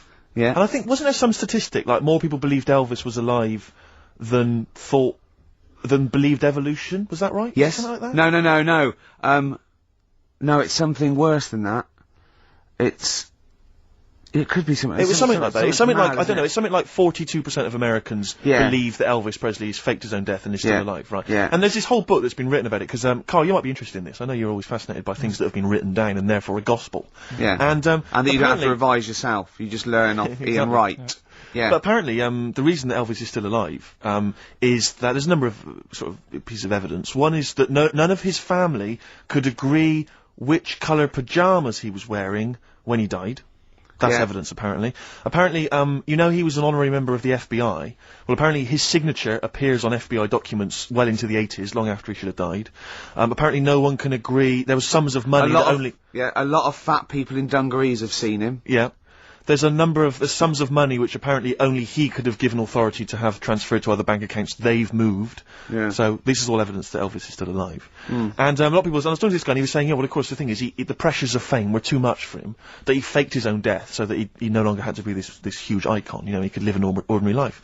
And my query has always been this: if Elvis faked his own death, do you think the method he'd have chosen is to have shat himself to death whilst on the toilet? Yeah. Yeah, but because he picked that, nobody will doubt it. Right. So Elvis went to the FBI. Yeah. What do you make of it? Well, exactly. So, what we're saying, Carl, is that there was lots of methods open to him, you know what I mean? It's all like, he didn't go to his secret police and go, oh, I'm fed up, I want to fake my own death. You know what I mean? And they go, yeah, that. Yeah, and what methods have you got? I like to be found, shit myself down the toilet. You like to do what? I want to be a big, fat on the toilet, just shit myself to death. Right, on my ankles. Elvis is a good idea. I'm just wondering if there's maybe something a little bit more glamorous for your favourite death. I mean, you could take a bullet for the president. What, and shit all over him? Just shit No, we know crap at all. That'd be what you No, you just have to take a bullet for him, or you could... There has to be shit involved. Why has there got to be... There has to be shit involved. Why has there got to be crap I want involved? this way. Make it happen. Yeah, it's probably Carl, head in hand, look. Yeah. He's worried about the things we say. Yeah. Jeez. We haven't offended 1.2 billion people. Yeah. A fifth of the planet. So, Carl, what do you make of it then? Are you convinced like I say, Elvis is still alive? am I getting him mixed up with someone else? Because all Elvis, all Elvises look alike. Because... that is true. A lot of Elvises do look alike. That's safe. On his gravestone, didn't they get his name wrong? Or is that his brother? Who's his brother? Aaron. No, that's his middle name. Yeah. You're not an Elvis, kind of expert, are you? Hold on, wasn't Elvis one of a twin that died? That died, and I'm sure they got his name wrong on a grave or something. Oh, I don't know. But that's consequently that's proof he's still alive. No, the thing with the still alive thing, like I say, he picked that awkward death because nobody would be saying, hang on a minute, going round upsetting the family, wanting to talk about it because they'd be embarrassed to be saying, you know, he was found sort of in a pile of mess. Weighing 25 stone. Yeah. So... Because you notice he also expanded to a huge size as well, so he was just a huge fat blob of a man. He also did that to add, you know, extra... To the glamour. I don't quite understand all this... Mowgli. You know, we talking about Mowgli and you said, oh, what are the gremlins called? Yeah. Were you thinking of, Mogwai. Yeah, but they were still... Fair, they were called gremlins. Yeah. I know what you're thinking. I know, to be fair. But my girlfriend won't be listening now, so she'll still think I'm a bit daft. Why would she ever think that? How long have you been going out with her? About 8 years. Well then, why would she ever think you're daft? That's the only stupid thing you've ever said, the Mogwai thing. Why would she ever think she's going out with a, to be honest, a retard? I think it's a very beautiful relationship you must have, you know. Because it's odd, like, I mean, she's a professional journalist or whatever. Yeah. You know, and she works for, is it, Radio 5 or something? BBC Sport. BBC Sport. TV. And you're a man who never even got her your exam English results. quite good. Is English quite good? Her? Really good. Yeah? So... And did she do her exams? Yeah, she's quite bright. Sure. So what do you bring to the relationship? I think take the pressure off her. Take the pressure off her to do what? You know, like... when she's had a stressful day and she comes home and talks to me, I think... Yeah. You would relax me, and that's the truth. I honestly, but, you know, Carl, he can just go, wow, it's alright. Do you know what I mean? You don't get stressed. He sits in his little booth now, he doesn't talk to anyone, his little sound booth all the week. And you're in your own little world, aren't you? Well, it's interesting because I wonder sometimes what your aspirations are. I was thinking this, I was watching a repeat of Family Fortunes on Challenge TV last night. And it was sort of mid-80s one, and I don't know if it's still the case, but it was the aspirations of the contestants. It was so kind of, it was like, and what's your hobby? Well, you know, like to go out when it's nice weather and stay in when it's not. If you win £2,000, you'd probably be going out when it's nice, can't you? Yeah. And she was like, well, and I sometimes like to watch TV. You know, and I was thinking, wow, man, you've really got some incredible dreams there. It's just like that, you're just waiting to die, aren't you? That's what all I feel sorry for, right? Two things. You know, in like Stars in Their Eyes, and you get a little fellow, and he's gutting fish in some sort of factory in Bolton, and he comes on, and he does, you know, something like Bobby Darin, okay, and Matthew Kelly comes out after and goes, well, I don't think you'll be going back to the fish factory. You will. You will be going back. You will. Straight back, yeah, mate. Yeah. Let's think of all the Stars in Their Eyes stars. Don't wind him up, Kelly, because that's a nasty thing to do. I'm trying to think of all the Stars in Their Eyes contestants that have gone on to great things. What happened to that little fella that looked like the little Alsatian puppy that did Chris de Burgh? He looks a bit like Chris de Burgh. He looked like he had problems. Well, now what was it? Is Ian Moore his name was? Now, He was. Well, like, it's interesting. My friend bought me as an ironic gift for my birthday. He bought me the live video of Ian Moore. You'll be pleased to know that Lady in Red was on there among a number of other hits. But it was brilliant. It was called. It had a picture of Ian on the front. It said Ian Moore, naturally. His jacket was too big for him as well. Of course. It was ludicrous, but I don't know if that meant Ian Moore, naturally, like we all know who this guy is, it's Ian Moore. Yeah. Or was it Ian Moore, he's no longer being Christopher, he's just natural. What did he sound like when he wasn't being Christopher? Christopher. Did he really? Because he met him, didn't he? He met... Yeah. Well, Christopher, I think Christopher couldn't wait to get back on the telly. Well, the thing is, I think Ian Moore is actually earning more than Christopher now. I think... They could have got Christopher on there. Yeah, you can get Christopher for £1,000, but Ian Moore's going up for 1,200 now. Just a PA to a DAT. But he does Lady Maid, he does all the hits. He does, don't pay the ferryman. Yeah. Don't even set a price. Does all those. Interestingly, I saw him interviewed once, and Lady in Red's not his favourite song. You're joking. It's bizarre, isn't it? But he was only going to play that if, it was the, fat, ginger... Sarah Ferguson. Oh, yeah, yeah. It was only if she was wearing some red. He was only going to play that when? Yeah, well, it was a live thing, and he was only going to play that if she was wearing red or something. Right. Didn't her freckles count? That's beautiful. No, so luckily she had a red, that must have clashed with her a bit. Yeah. A red scarf on her face. And the highlights in your hair that catch the light. I was singing it with a friend of mine, and he came over and went, oh, good voice. And I went, yeah, I wrote this. What pub is this? It was North. Is it? Yeah. Never seen looking so lovely as you did tonight. So, anyway, that's enough of my Christopher anecdotes. Yeah. It's very much the end of the show. And it is, it's been a great show. Hang on, have I got time for a song for the lovers, or have I missed that? No. If you give it me Of course now. you have. Yeah, what are you going to play? What are you going to play? What, are you going to play a song now and then we've got time for it afterwards? No, you'll have to give it me Yeah. now. Oh, I better dig it out. Well, can you keep What, people what have you chosen? I'll keep it going. Well, a friend of mine who keeps making me little compilations has stuck on an old Tom Waits track, which is from his first album, one that I've not listened to for a while. Brilliant. I re-listened to it, it's an absolute dynamite. Brilliant. Can anyone hear me? Yeah. Yeah. He's just getting out of his bag now because we weren't prepared for this. We sort of ran out of time. We're having such a great time with the philosophy of Karl. What do you fancy doing anyway with your future? Me? You know, I'm just going to tell you now. You know we're still on air, don't you? Before it gets too casual, you know we are still broadcasting to the capital. Okay. Yeah. What do you fancy doing with your future? Well, Steve? once I've made all that money from suing Christopher, no, my future. I'm living my future, man. I wanted to have some good mates like yourself and Ricky. Yeah. You know, Karl, I wanted to be on the radio. I wanted to play great songs. We're like the Three Musketeers, me, you, and Steve. We're like the original Rat Pack. We're like Ocean's 11. I'm Sinatra. Yeah. You're Sammy Davis Jr. and you're what's his name? D. Martin, aren't you? Yeah, or Joey Lawrence. What's his name? Joey Lawrence, not Joey Lawrence. Joey Bishop. Joey Deacon. Joey Deacon. My dad said the ending on the old one's better than the new one. We should definitely get your dad in, man. That would be just dynamite. When people get tired of you, we've got the whole Pilkington family to choose The from. whole gene pool. Have you seen it? No. Karl, have we got time for this now, really, mate? What To be fair. Okay, it's track number 1. Now, interesting thing is about Tom shoddy. Waits is that, this is from his first album, and he doesn't sound like that kind of gruff, lived-in guy that he wants to be. He didn't actually sounds smoke. like something of a crooner. Yeah. But this is a track called Old 55, which bizarrely I think might have been covered by the Eagles. But anyway, I think it's a really lovely track, really beautiful track. I'll see you next week. And we'll see you next time. Say goodbye, Karl. So yeah. Say sorry. For what? For if you offended anyone. I didn't. So if I say sorry, that's saying I'm guilty.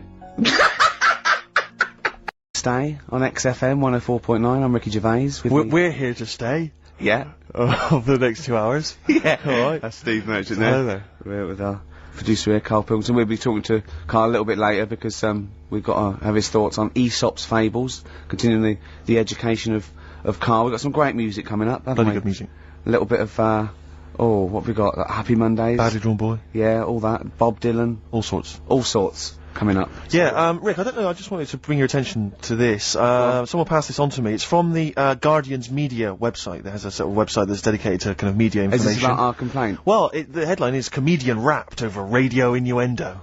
Right. Jessica Hodgson has written the article. Go on. Are you familiar with this? Have you seen Well, this? be careful now because we actually got a complaint, and a lot of people don't know this, we got a complaint upheld, and Well, all of this we're very sorry, we didn't mean to offend, and it was a while ago, so we are going to be very careful. Karl's getting very nervous. We're just going to read out, we're not going to editorialise Karl, we're just going to read out what the Guardian printed about us, alright? Okay. Comedian Ricky Gervais has had a dressing down from a broadcasting watchdog for his repeated use of the word cock in a lunchtime radio show. That's alright, that's what it says, fine, Karl. that's what I just... He's not going to say it again, he's not... Yeah, go on. Imagine this is the news and I'm reading it. Yeah. The Broadcasting Standards Commission upheld a complaint against the comedian for coarse sexual innuendo in the programme on London station XFM. The Commission acknowledged that the presenter's remarks were intended to be humorous, but took the view that the amount and detail of the coarse sexual innuendo had exceeded acceptable boundaries for broadcast, said the BSC in a statement. The complaint objected to a section in the Comics Saturday afternoon show when he discussed the different meanings of the word cock. Gervais wondered aloud whether the word was acceptable when discussing birds, but not the male sexual organ. A BSC spokesman said the comedian went on and on about it for nearly 5 minutes. XFM, a self-styled alternative radio station, said in its defence that its remit was to provide cutting-edge programmes for a youth audience. The station said the programme's brief was to include elements of alternative comedy within certain shows that would not fit within a more mainstream radio station format. In this particular show, it was not the presenter's intention to shock when they took a humorous look at how the English language could be construed in different ways within different contexts. Gervais, whose big break was on Channel 4's 11 o'clock show, has shot to household status through the portrayal of David Brent, the middle manager from hell in BBC Two's cult show, The Office. Just in case you didn't know who I was talking about. Yeah, he's a household name, but they just thought you might not have heard of him, but he is a household name. Now, that's good. That's good reporting, and they're quite right about it. And just to remind people, it was when Steve said the only bird that hasn't got a penis is the swan, and I went on about the male bird being called the cock, but I couldn't use that to mean, and you know, it was childish, you know. But what annoys me is, I'm sure I've heard things on like Radio 1 like that. Oh, what's what's her name in the morning? Sarah Cox. Yeah, and as there's a DJ like Karl Cox. Yeah, so you got Karl. What's the matter? I'm just saying. You're just saying there's a pair of DJs on, yeah, but you know. we've done this. And what are you talking about? We're just talking about names. They're just saying the names. Now, I love cocks in the morning. You're a big fan. You're a big fan of cocks. And at night. What's the matter with you? Come on, Karl. All right, we've taken it. We've been. Have you actually been rapped over this? No, I don't know what. Have you had a dressing down? No. When did that happen? I don't know. I was meant to tell you, and I never got round to it. Okay. Thanks then. So don't do it again.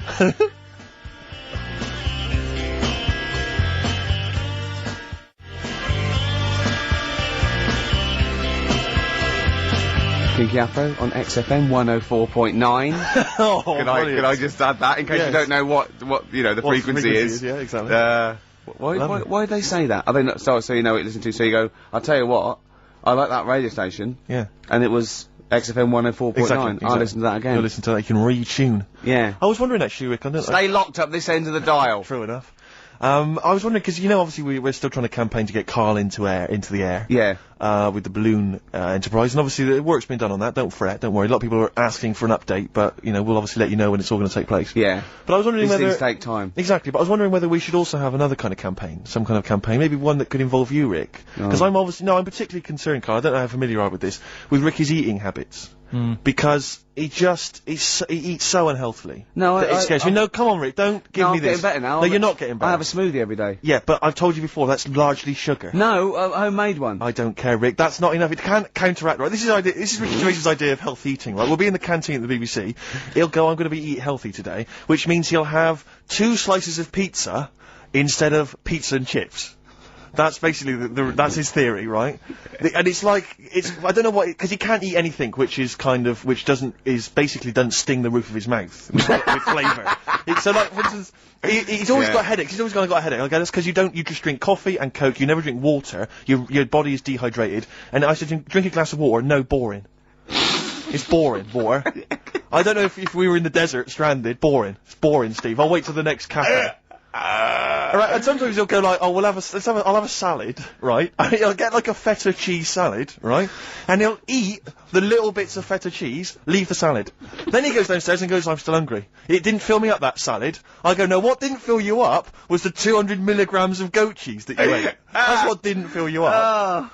So this should be a campaign. I don't know whether I can observe it, people could sponsor him, something. Just eat healthy, we could do it for some kind of big charity. Fruit.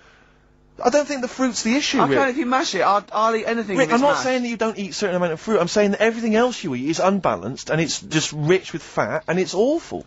Yeah. It's sausages, it's beans. You're such a working class scum, aren't you?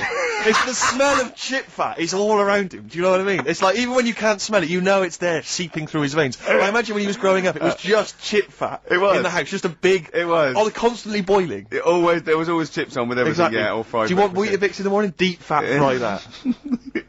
It's such scum. And now it's like, oh yeah, my palate, you know, I can't eat anything. It's got no flavour. Everything's got to have cheese on it. Sprinkling Parmesan cheese. More Parmesan cheese. And if someone, like, doesn't give him, like, a whole tub of Parmesan cheese when you're in a restaurant, even though he's ordered, like, a lobster or whatever, he's like, he sort of has a go at the waiter, or, like, not to their face, obviously he's too much of a coward, but he'll say to me, like, he should have left the cheese. He's so cheap with the cheese. They don't give me any cheese. He just gave you 3 bucketfuls. Oh, it's a cheese. More cheese here. It's pathetic. So I just think we should do something because I'm panicked. I'm worried, you know. I'm worried. I started working out a little bit. I sort of work out twice or 3 times a week. I don't think that's going to counteract it, Rick. And I drink water through the night when I wake up. I'm dehydrated. From all the booze you've just drunk. Yeah. And I have a smoothie in the morning, don't I?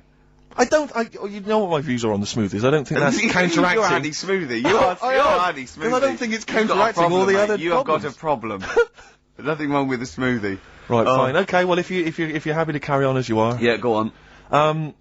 Badly Drawn Boy obviously has done the soundtrack to this new film, About a Boy. Yeah. Which has got Hugh Grant in it. And obviously, this current single, what's it called? The current one that's out? Silent Sign. Obviously that's being played on XFM. But this is another track from this album, which is the soundtrack. Lots of kind of, little bits of filler, bits of musical instrumental stuff, but all of it's very nice. This is a cracking tune, track 3, Something to Talk About. Right, Carl.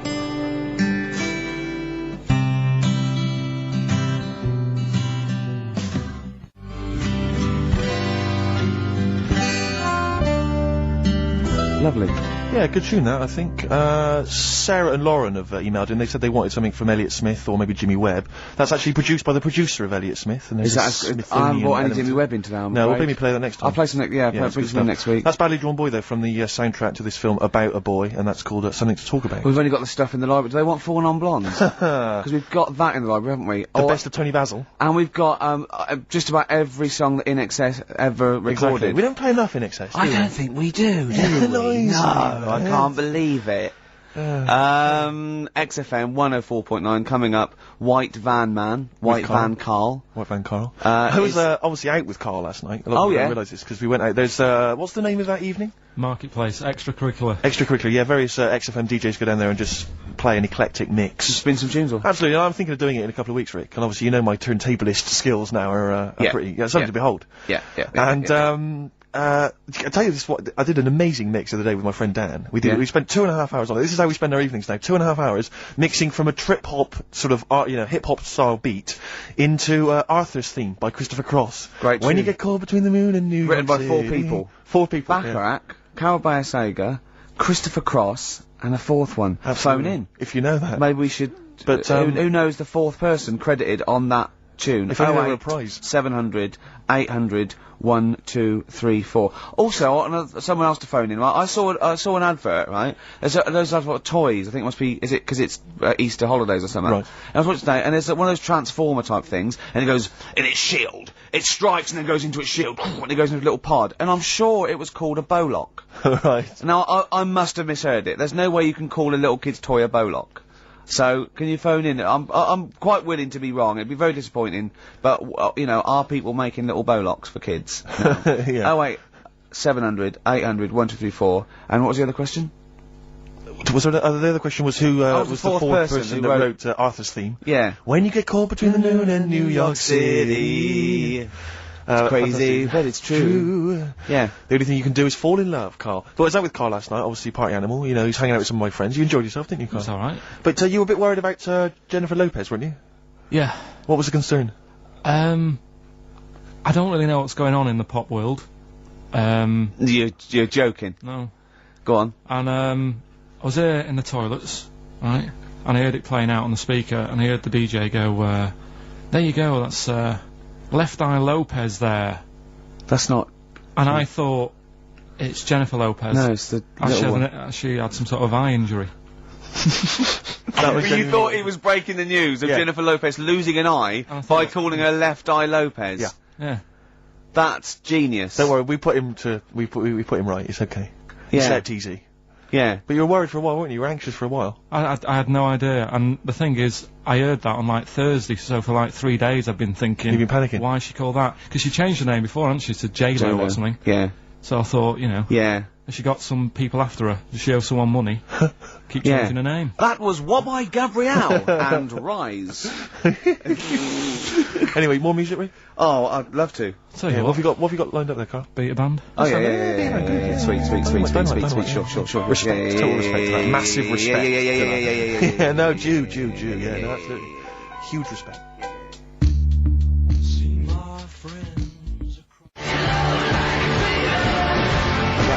Little Club there. Spread your love on XFM 104.9. I'm loving this, Steve. It's a lovely day. Yep. We're playing some great music. We're playing some great tunes, aren't we? Absolutely. We're having some great chat. Yeah. So let's carry on. Let's continue. Well, absolutely. Well, obviously, Carl was out with me last night, and he saw that I'm, he knows I'm a ladies' man, and that was obvious. Carl, you could see the vibe around me, couldn't you? When the chicks were talking to me. And just remembered recently, actually, I was on a train coming back from hometown Bristol, and I was on the train, and this girl walks on, good-looking girl. I thought, hey up, largely empty carriage. I'm thinking, my luck's in, because I take every opportunity, Carl. That's the thing about me, I don't choose. She was a good-looking girl. She sat down. I thought she sat down right near me. I thought, brilliant. As this guy comes up behind her, and I think it's probably a boyfriend or something. Sits down next to her.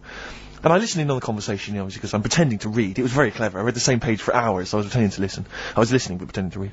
And, I realised that it's not her boyfriend or anything, it's just some guy she's met on the platform. And I'm thinking, brilliant, if she's the kind of girl who's just gonna start talking to someone, on a platform, on a train, brilliant, I'm gonna be in here. Because he was only going one stop. So I'm thinking, what's the worst that can happen? He'll nick off, I'll get chatting to her, and, who knows, I could join the... is there a train equivalent? Foot High Club. The Foot High Club, brilliant. And, so I'm excited, and I'm listening in. And, it turns out that they're both kind of, graduates who've just finished university, or they're coming to their finals or something. And they're chatting away, and he's making a couple of witticisms, and she's kind of tittering at his jokes. I'm thinking, well, I'll tell you this, if she's laughing at this kind of material, I am gonna blow her away, with my kind of anecdotes and wry observations, It was weak stuff, I gotta be honest. Really? He was coming out with nothing. He was running on empty, as far as I'm concerned. Yeah. And she was loving it. So I'm thinking, brilliant, I'm gonna be right in here.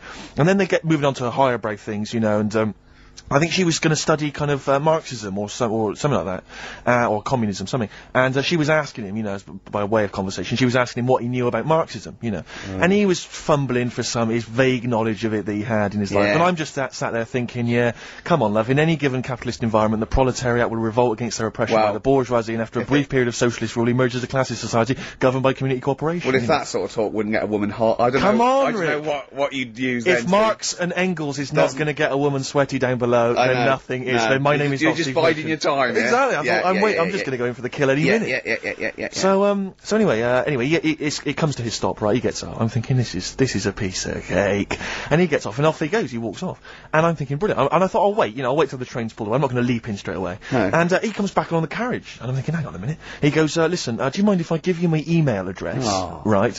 And if you want to get in touch, email me. I'm thinking, come on, you loser, get off now. Save your face, please. Before it's too much. And she accepts the email address because she obviously doesn't want to hurt his feelings, whatever. I'm thinking, fair enough. She's a good woman. I'm liking her. I'm loving her. I'm thinking, that's my kind of girl. So anyway, he gets off. I'm sat there, the train pulls away. I'm thinking, I'll wait a few minutes, I'll just, give it some time. Her phone rings. It's her friend on the phone. And, she starts saying, and I was listening in, and she was going, just met a guy on the train. I'm thinking, that's true enough. She goes, he was a good-looking guy. I thought, you're having a laugh, love. To be honest. Because I was looking at him, and she said to her friend, he looks a bit like tennis player Boris Becker. I thought, you should be so lucky. Frankly, because I saw him, he had awful facial hair, if that's what makes him look like Boris Becker. Terrible little goatee beard, it was laughable. I thought, I don't know, and then she goes to think, and she's like, I met him, we got chatting and stuff, and she was going, it's not often that you meet someone, generally in life, who's, kind of thoughtful and intelligent and funny. I thought to myself, I'm not even gonna waste my time with you, love. Frankly, if that's what you thought of him. You just walked away. And I'll be honest with you, I didn't even bother talking to her. No, you were just didn't even waste it. my time with her. If she thinks that bloke is not only great looking, but funny and intelligent, and she got on well, and he was polite, and it was a chance meeting, and he thought, and she thought that you were like a freaky looking dork who didn't even have the nerve to speak. That is what she thinks, then I don't want to know it. I couldn't. You walked away, and good luck to you. And I have my dignity intact. Yes, and she's nothing.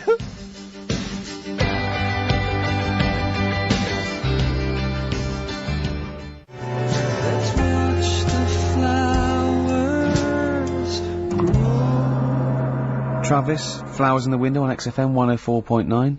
Well, coming to that time when we do White Van Man. Absolutely, with producer Karl. And Karl's also going to be telling us his slant on fables, on Aesop. Absolutely. I was out with Karl. I know I shouldn't be. Yeah, well, I broke the rule as well. I know. Well, I was out with him the night before, I think, and we were just chatting. And as you know, we're going to Edinburgh for a week. Yeah, that's all three of us. That's all three of us, yeah. There wasn't. I just wondered for a minute if there was some arrangement you two had made, like next weekend, just popping out there seeing the sights. Yeah.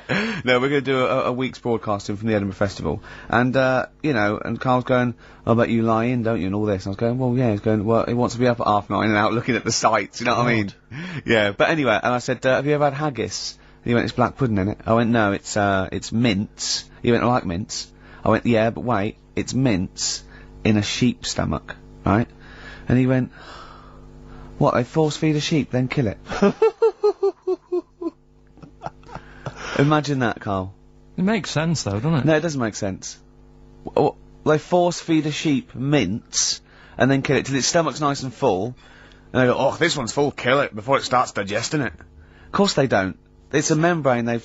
And the other one, he was talking about, like, he likes Richmond Park. He goes, "I like to see all the deers." I went, "It's deers, plural, you don't need to say deers." I try and educate whenever I can. What's that one? I said, that deer is already plural. Yeah, deer is plural. I said, that, you know, like sheep or fish, so you can say fishes. And we were laughing at us. I said, "Do you know the, plural of, mongoose?" Because a lot of people think it would be mongoose. It's not, it's mongooses. Do you know what Karl said? Plural of mongoose? Mongoose, yes. Plural of mongoose? It's worth a competition. No, it's not, no. No, go on. Karl, what did you think the plural of mongoose was? Mongs. Play a record after this White Van Man. Do you want to play, Oh, let's play a bit of Dylan, yeah. This is a beautiful track. It's, Just Like a Woman.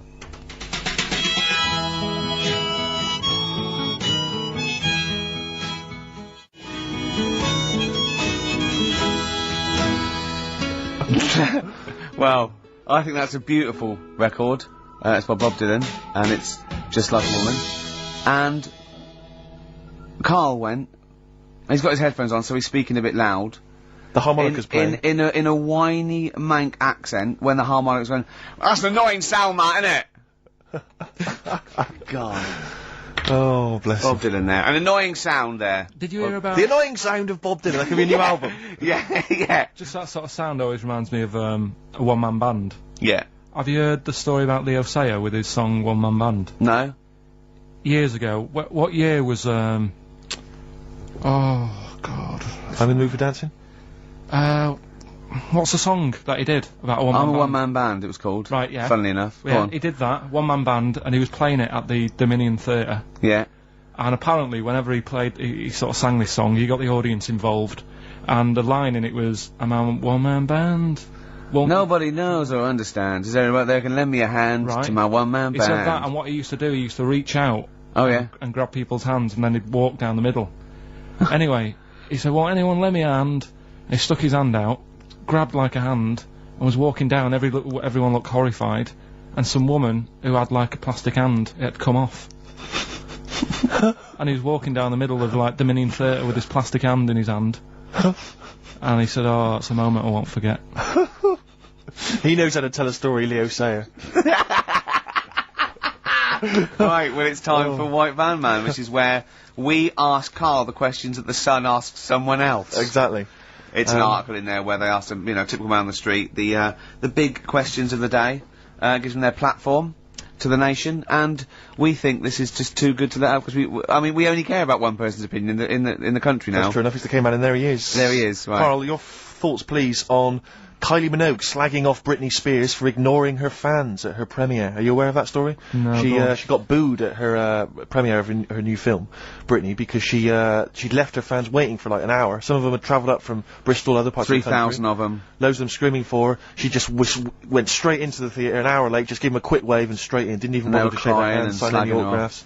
So they were booing. What do you think of that, Karl? And Kylie's obviously said that was actually outrageous, you know, and you should treat your fans with respect. What do you make of it? So she did wave, then? Yeah, but literally as she was walking into the theatre. Was it raining? No, I don't think it was. He's like a defence lawyer. Yeah. Who hasn't really read the brief. He's just winging it. Judge's first joke, was it raining? No? Oh, shit, I was relying on that. Wasn't raining. Was she running late for the start of the film? Yes, but that's her own fault. I mean, the people are inside. They're not going to start the film without her. It's Britney Spears. Yeah. She could take some time out. You know, when Tom Cruise came here, he spent like an hour and a half shaking people's hands, talking to people on their mobile phones, all sorts. That's Tom Cruise. He's a bigger name than Britney. I know, but he's a smaller person, but he's a bigger name. What do people want from people? Do you know what I mean? Yeah, an autograph, things like that, a photo. This one's going nowhere, Steve. Is there another one? Fair enough. You know, it's not bad. If she had more time, she might have done it. I bet she would have done it on another day. I mean, I'm not feeling too good today. But you're going to still take time out to sign people's autographs, surely, when you leave the building. Yeah, there's always a bit of a crowd, isn't there? Next. Go on. What do you make of New York's ex-police chief saying we need more bobbies on the beat? He's come over here, he's the guy that sorted out crime in New York City. He's come over, he said, you're going all over the place here. You need more bobbies on the beat, more policemen, a visible police presence. There was something last week about some copper in London who was sat on a bench, and he was asleep or something. Oh, yeah. And people were like outraged because like he should be looking after, you know, England's people, not nodding off on a park bench, which is a bit daft because they were shouting he should be looking after England's people. Was this the 16th century you went back to? What do you mean he should be looking after England's people? You know, wherever he was, if he was in like a park somewhere, yeah, they were like really annoyed because he was asleep. But sure. He was probably undercover. No, but the thing is, if there would have been any trouble, I'm sure he would have woke up. Yeah. If there was any sort of, if someone needed help and they screamed, he would have woke up. So I don't know why they were having a go at him. Yeah. And he might not have been there at all. So you know, it was he probably have his radio turned on, didn't he? Yeah. Listening to Heart. So you're not concerned then that there's not the crime's going up? I think there's enough. I see quite a lot of them whizzing around. Okay. You're happy then? Yeah. As long as you're happy, Carl. So you don't think it's too much crime? No. Just the right amount of crime. Yeah. What about the fact that new gambling laws give Blackpool the green light to become a British Las Vegas? What do you make of that? Are you a gambler? Little bit when I go on holiday, like going in the arcade and having a little flutter. Sure. What's your favourite? I have a go on the fruit machines. Yeah. There's a good one called The Simpsons. Right. Is that your favourite? Yeah, it's quite good. Is that a tie-in with the TV show The Simpsons? Yeah. Okay. Will he make Blackpool the next Vegas? I don't think so. No, nor Can't do see I. it happening. No. You been to Blackpool? Yeah. What was it? It's a bit rank. Is it? It is a bit rough. Okay. Needs a lot of work doing on it. Yeah. No, that won't happen. Okay. And you're not worried about this encouraging gambling, generally? Gambling's not a vice you're concerned about? If you're a gambler, you're a gambler. Do you know what I mean? If Blackpool isn't done up, they'll go somewhere else to have a flutter. Sure. So it's not going to make any difference. Okay. No. Okay, it's really good. What do you make of the So Solid crew's Ashley Walters being jailed for 18 months? Obviously not a very good example to his young fans. He should have got more. Do you think? I had a dream about him the other night. Go on. About the group itself. Okay. I had a dream that... Were they all there? Because there's a lot of them. I couldn't remember all their faces to feature in a dream. I had a t-shirt on. He had etc. Exactly, he had two of them, he had etc, yeah. I had a t-shirt on. You had a t-shirt on? Yeah, and it said on my t-shirt, So Solid Poo. And I was walking down the street and they came towards me. Wow. And they were just about to beat me off That's a great dream. That's amazing. That's an amazing I love that. dream. We've For all a had 30-year-old. We've all had that anxiety dream. Oh my goodness! What if I meet the So Solid crew and I'm wearing a t-shirt that slags them off? Oh, I don't believe it. Yeah, yeah. So what happened? Did you get beaten up in the It was one of them where I woke up. Do you know I've been telling you that I keep getting them things where you feel like you're falling?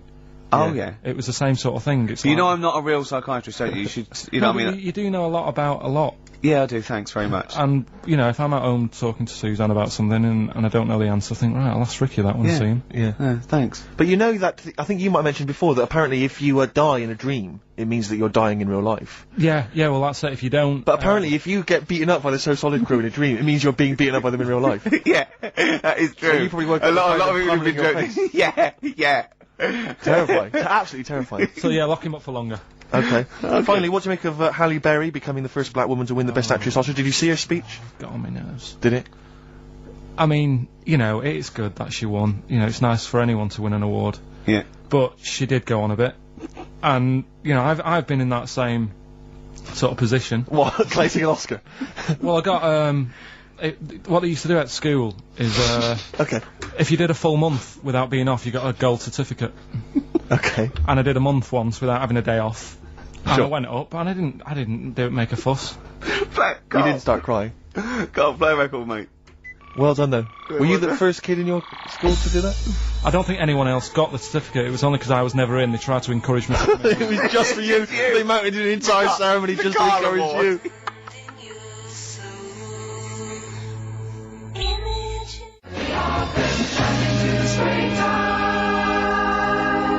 Wise words there from Bella Sebastian on XFM 104.9. I'm Rick Gervais, with me Steve Merchant, I see. Well, I mean, it is indeed wise words, Rick. I'm worried that people are going to get out of the office now and into the sunshine and not be listening to the show. There's always the transistor radio. That's true enough. You're thinking of heading down to the park, take one along. It is time. Keep it low, though, don't want to irritate other people. No, I know, yeah. And if you do want to irritate them, spit on them, it's better. Exactly. And kick them and throw little rocks. Exactly. With me, Karl Pilkington. We're into this, way into the second month of the education of Karl. As you know, Karl got 1 GCSE in history and E. And, we've been cramming, haven't we? Oh, Rick, before you mention that, can I just say something? Obviously we always do this thing with the Sun, White Van Man, where we read this thing out from the Sun and query, Karl. And I was out with some friends last night, and my friend Dan always listens to the show, and he said, Karl, I love the bit when you answer the questions in the Sun. Why, do you ever know what the questions are before they're asked, or is that your first answer? And, Karl said, no, that is it. They don't let me see what the questions are first. They don't show them to me, and I always get really anxious and get really paranoid. And I was just wondering, have you seen the error there, Karl? Have you seen the mistake you've been making? Right?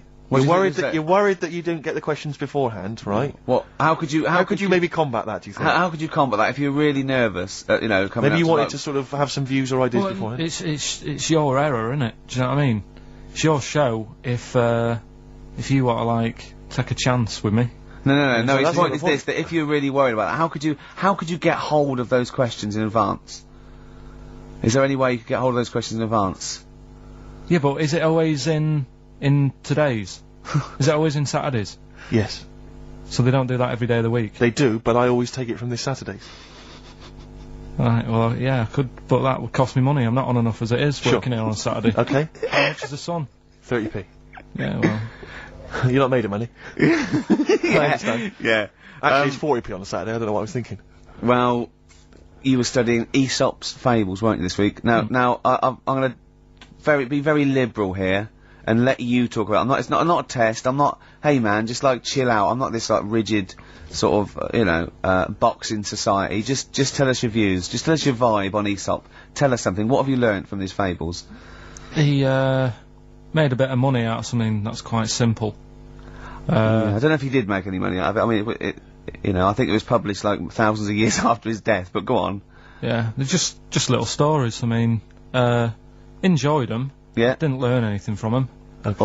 Or did you see? Because it's teaching through sort of like metaphor and analogy, and maybe it all seeps in and it's all subliminal, and maybe in a way your subconscious is teaching you. No, it's silly, Rick. It is silly. If the stories were done in like a real way, that there's like a man and a woman, and it's a little story that something happened to them in life, then you learn something. But it's all about, a gorilla and a fox are walking through the woods.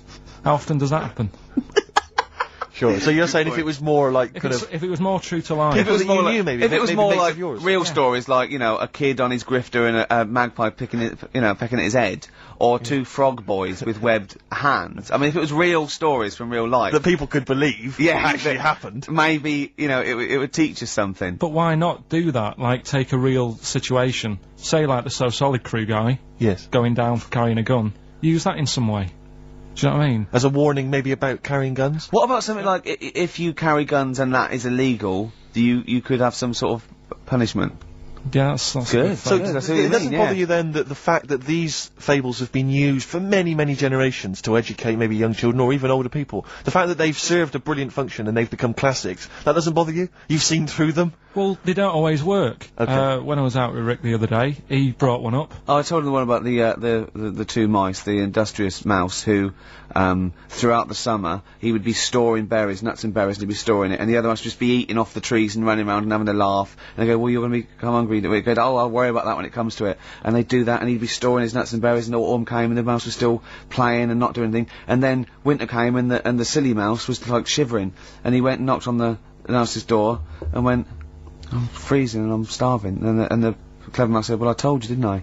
You should have been storing your nuts through winter like I did. Come in and share mine. And What did you say, Carl? Well, and the moral of that is whatever. Yeah, you know, sort of, you know, just be careful. But my thing is that it's not very good, because the moral of that is do what you want, and there's always a do-gooder, a chair there. Yeah, So, right, sure. Yeah. But the way you know, I think, which is more sort of 2002, the ending should have been, you know, the guy with all the berries should have, like, been like, yeah, no, I'll be alright come the winter. I've got loads of food, I'll be safe. But then, as he's going into his little hut at the beginning of the winter, some sort of bus or something comes and kills him. Right. And it's like... You should have partied hard, because you might die. Yeah. Enjoy life whilst you've got it. Yeah. Okay, and if winter comes, just starve to death. Well, you know, worry about tomorrow. Okay. Okay. That's See, I'm wondering if there's a new book here. I really am wondering if there's a Karl's Fables. He's been coming out with some all week. He keeps going, well, that's a fable, isn't it? Yeah. So what's your favourite fable in there? Have you learned anything from this book? To get, you know, is there one fable you liked? Yeah, I mean, What did you like? They're all alright. What did you like? You've thrown it on me now, there. Didn't you like one about a crab, you said? No, that was the one about messing about on a cliff edge or something. Don't mess about on a cliff edge. What was that? I don't know. There's not many around here, so I didn't take much interest in that one. You know what I mean? God. I'm doing my best here. You don't remember yeah, any? Here's one. Go on. Here's one that was quite nice. There was a belly, you know, like your stomach. Yeah. And it's this belly on a pair of legs, and the legs was saying, "I'm more important than you because I carry you around," and the belly said, "Yeah, but you know, if it weren't for me holding all this food, you wouldn't have the energy to walk around." Yeah. And that means, like, you know, rather than working on your own, it's best to work in a team. Yeah. So. Well, the one similar to that I was taught when I was little was a vision of heaven and hell, and it went down to hell, and in hell, right, there was these people had like 20-foot long chopsticks. Yeah. And they were getting their food, and they couldn't get the chopsticks into the food and get it round to their mouth because they were just too long. Right. Right, and that was how. And in heaven, they had exactly the same thing, but they were feeding each other. What? Right. You don't like Chinese food? Is that what you're thinking? Is that what your concern is, Carl? No, I'm just... The one I remember, I can't remember the ending of it, it's about two nuns in a bath. Yeah, oh, I know. I can't remember what it is. Yeah, Remember that's that it, one? yeah. Or are they on a bike? That's two adventures. It's the same nuns, but they go to all sorts of adventures. They're normally quite erotic adventures. Well, they are, but there was one when they're driving down a cobbled street, I remember. Oh, go on. And then there's the other, then of course they get...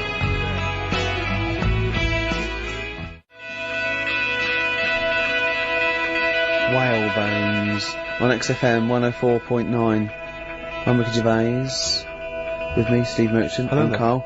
Well, Carl, I really don't think you got your teeth into the fables, really. I don't think you... There wasn't anything to learn. I read a couple, thought, yeah, that's alright, and put it down again. There wasn't anything to learn. It was all stuff I knew already. But made up with nice little foxes and bears and stuff. So... Yeah. But that one about, like... That one we spoke about, like, when the hares are going, we should share all our food, and the lion said, that's a good argument, but it hasn't got the teeth and claws that we've got. That's lovely. Because it's sort of like, you know, that's an indictment on sort of, you know, you could say it's an anti-equality almost, you know, you could get really sort of deep into that. You know what I mean? You could... No? Big philosophical ideas in a nutshell, not interesting? No, not really. Okay. Okay then, well, you're gonna hate this then. I've brought in the concise Oxford Dictionary of Quotations. Now, just look at some of your favourites. I'd suggest going straight to things like, Wilde, or, Newton, or Churchill, or, You're a big fan of Keats. Churchill? Yeah, oh well, he's the boy. Yeah, right, okay, let's, go through that old Kramer, blah, blah. Newton, right, right, here's a famous one, okay? This is Isaac Newton. If I have seen further, it is by standing on the shoulders of giants. Do you like that one? So there's a meaning in it? Yeah, yeah. Well, he hasn't actually stood on the shoulders of giants. So remember, he's an amazing, inventor and mathematician, and he discovered the incredible, laws of the universe, and he's saying, yeah, If you want a good view, move into a multi-story. He's saying, right? He's saying, if I have seen further than the people, and he's being modest here, it's because I've stood on the shoulders of giants to get that view. If it weren't for all the people that have come before him with their great insight and knowledge, he wouldn't have seen what he's seen. He's taken his learnings, and those people have given Why him just say that? Instead of making up, that's what I've got a problem with. People don't say what they mean. Poetry, art, and... In life, though, people never say what they actually mean, and, you know, there's loads of books on it. I don't know. But the point is that he's just summarised quite a tricky idea, beautifully. It's beautiful. That gets into you much deeper than just the words, just the literal words. You know what I mean? One of my favourites is from an American novelist, and the quote is talking about the subject of fame and being famous. Fame is a mask that eats into the face. Don't you think that's amazing? Meaning? Well, meaning that fame is something that is artificial, that you wear initially, you become famous, but it's ethereal, it's nothing, it's intangible, it's just an artifice. But if you stay famous long enough, you begin to think that mask you're wearing is really your real face.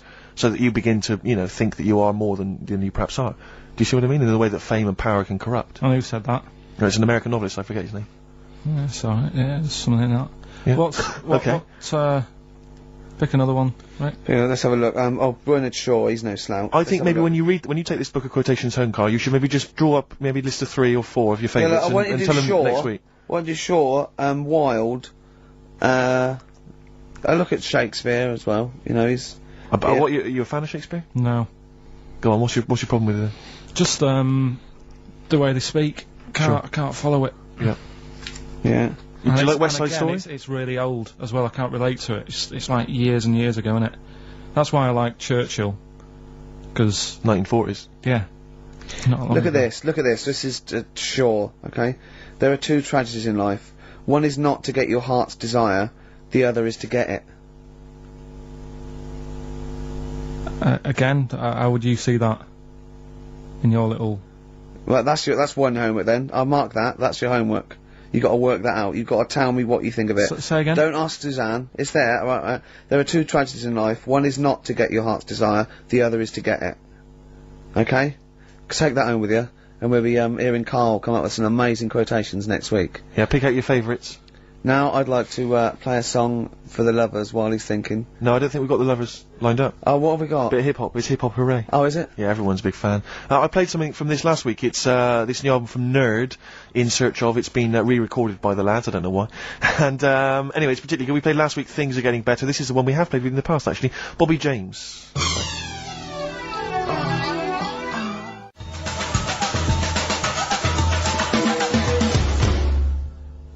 Doves, there goes the fear on XFM 104.9.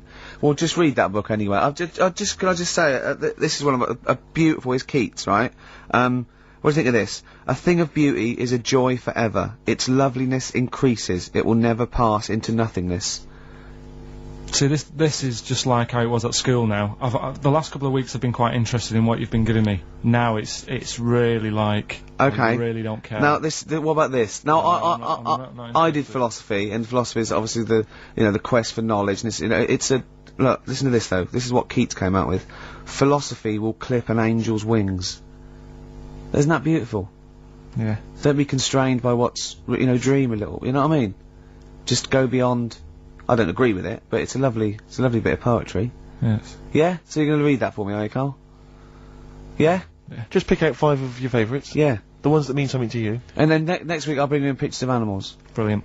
Okay? We'll do it. Okay, and some sweets. Rick, I've had a word with some of the top brass here. Or they had a word with me in the corridor. If you remember when Did they say, who are you? Pretty much, yeah. Oi, 4 eyes. Yeah. And, no, they said they were saying that, obviously enjoyed the show, they love it. And, they're just worried though that in the early days when we started the show, remember we were a lot more informative. We used to do the film reviews, there was things like the gig guide and stuff like that. Sure. Which we've kind of let go by the wayside. Yeah, they want us to bring that. Well, exactly, so I just wanted No, the gig guide, I was worried that, funnily enough, the XFM gig guide does not include some of the biggest bands in the world. Okay, alright. Or some of the best venues. That's what worried me. Look, Rick, just do what you're told, alright? There's the gig guide. Has it got better? It's got a lot of big names. Am I going to be impressed? You're going to love the gig guide. I need a bet if this is going to be pretty impressive. Let's play the proper jingle. Okay. Okay. Tonight, if you want to, if you want to see these two bands in a small venue, get down to the Metro Bar on Oxford Street. Doors are at 8 p.m. and tickets are only £6 to see 10 Benson and Beach Buggy. Alright?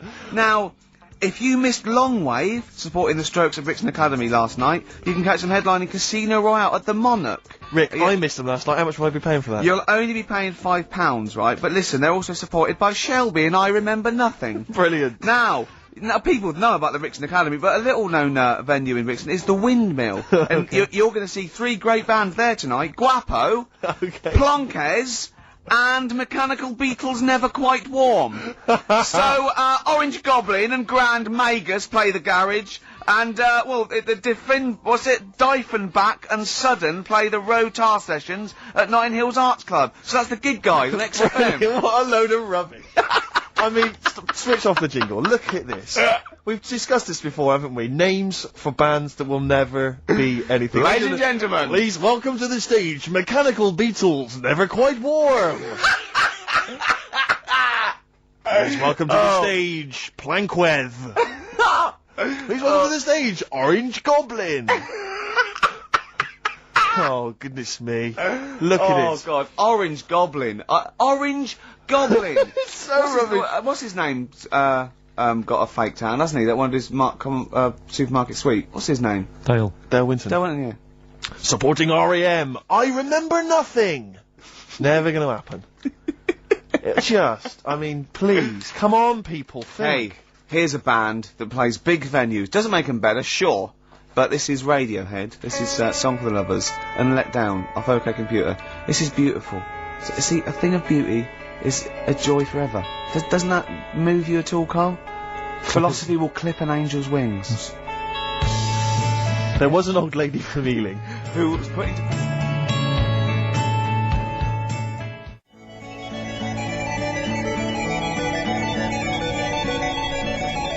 Radiohead. Let Down off OK Computer. Apparently we missed a gig on that gig guide. Drip Feed are playing the Rock Garden on the 21st of this month. Excellent. So the lead singer just called in with that. He also left a quote with me. Apparently Coleridge said of Keats, wasn't it? He's like an archangel slightly damaged. Rick, I'm worried we're getting a little bit highbrow. Do you reckon? Have you got any knob gags you could do quickly? Because I'm just thinking we're switching. There's a lot of people that are going to be turning off. I mean, currently on Capital FM, Chris Tarrant and Dr. Neil Fox together at last. The partnership we've always wanted. They said it would never happen. Do you know what I'd like to see together? That breakfast DJ, Sarah Cox. And who's the dance? Carl. That'll be Carl Cox.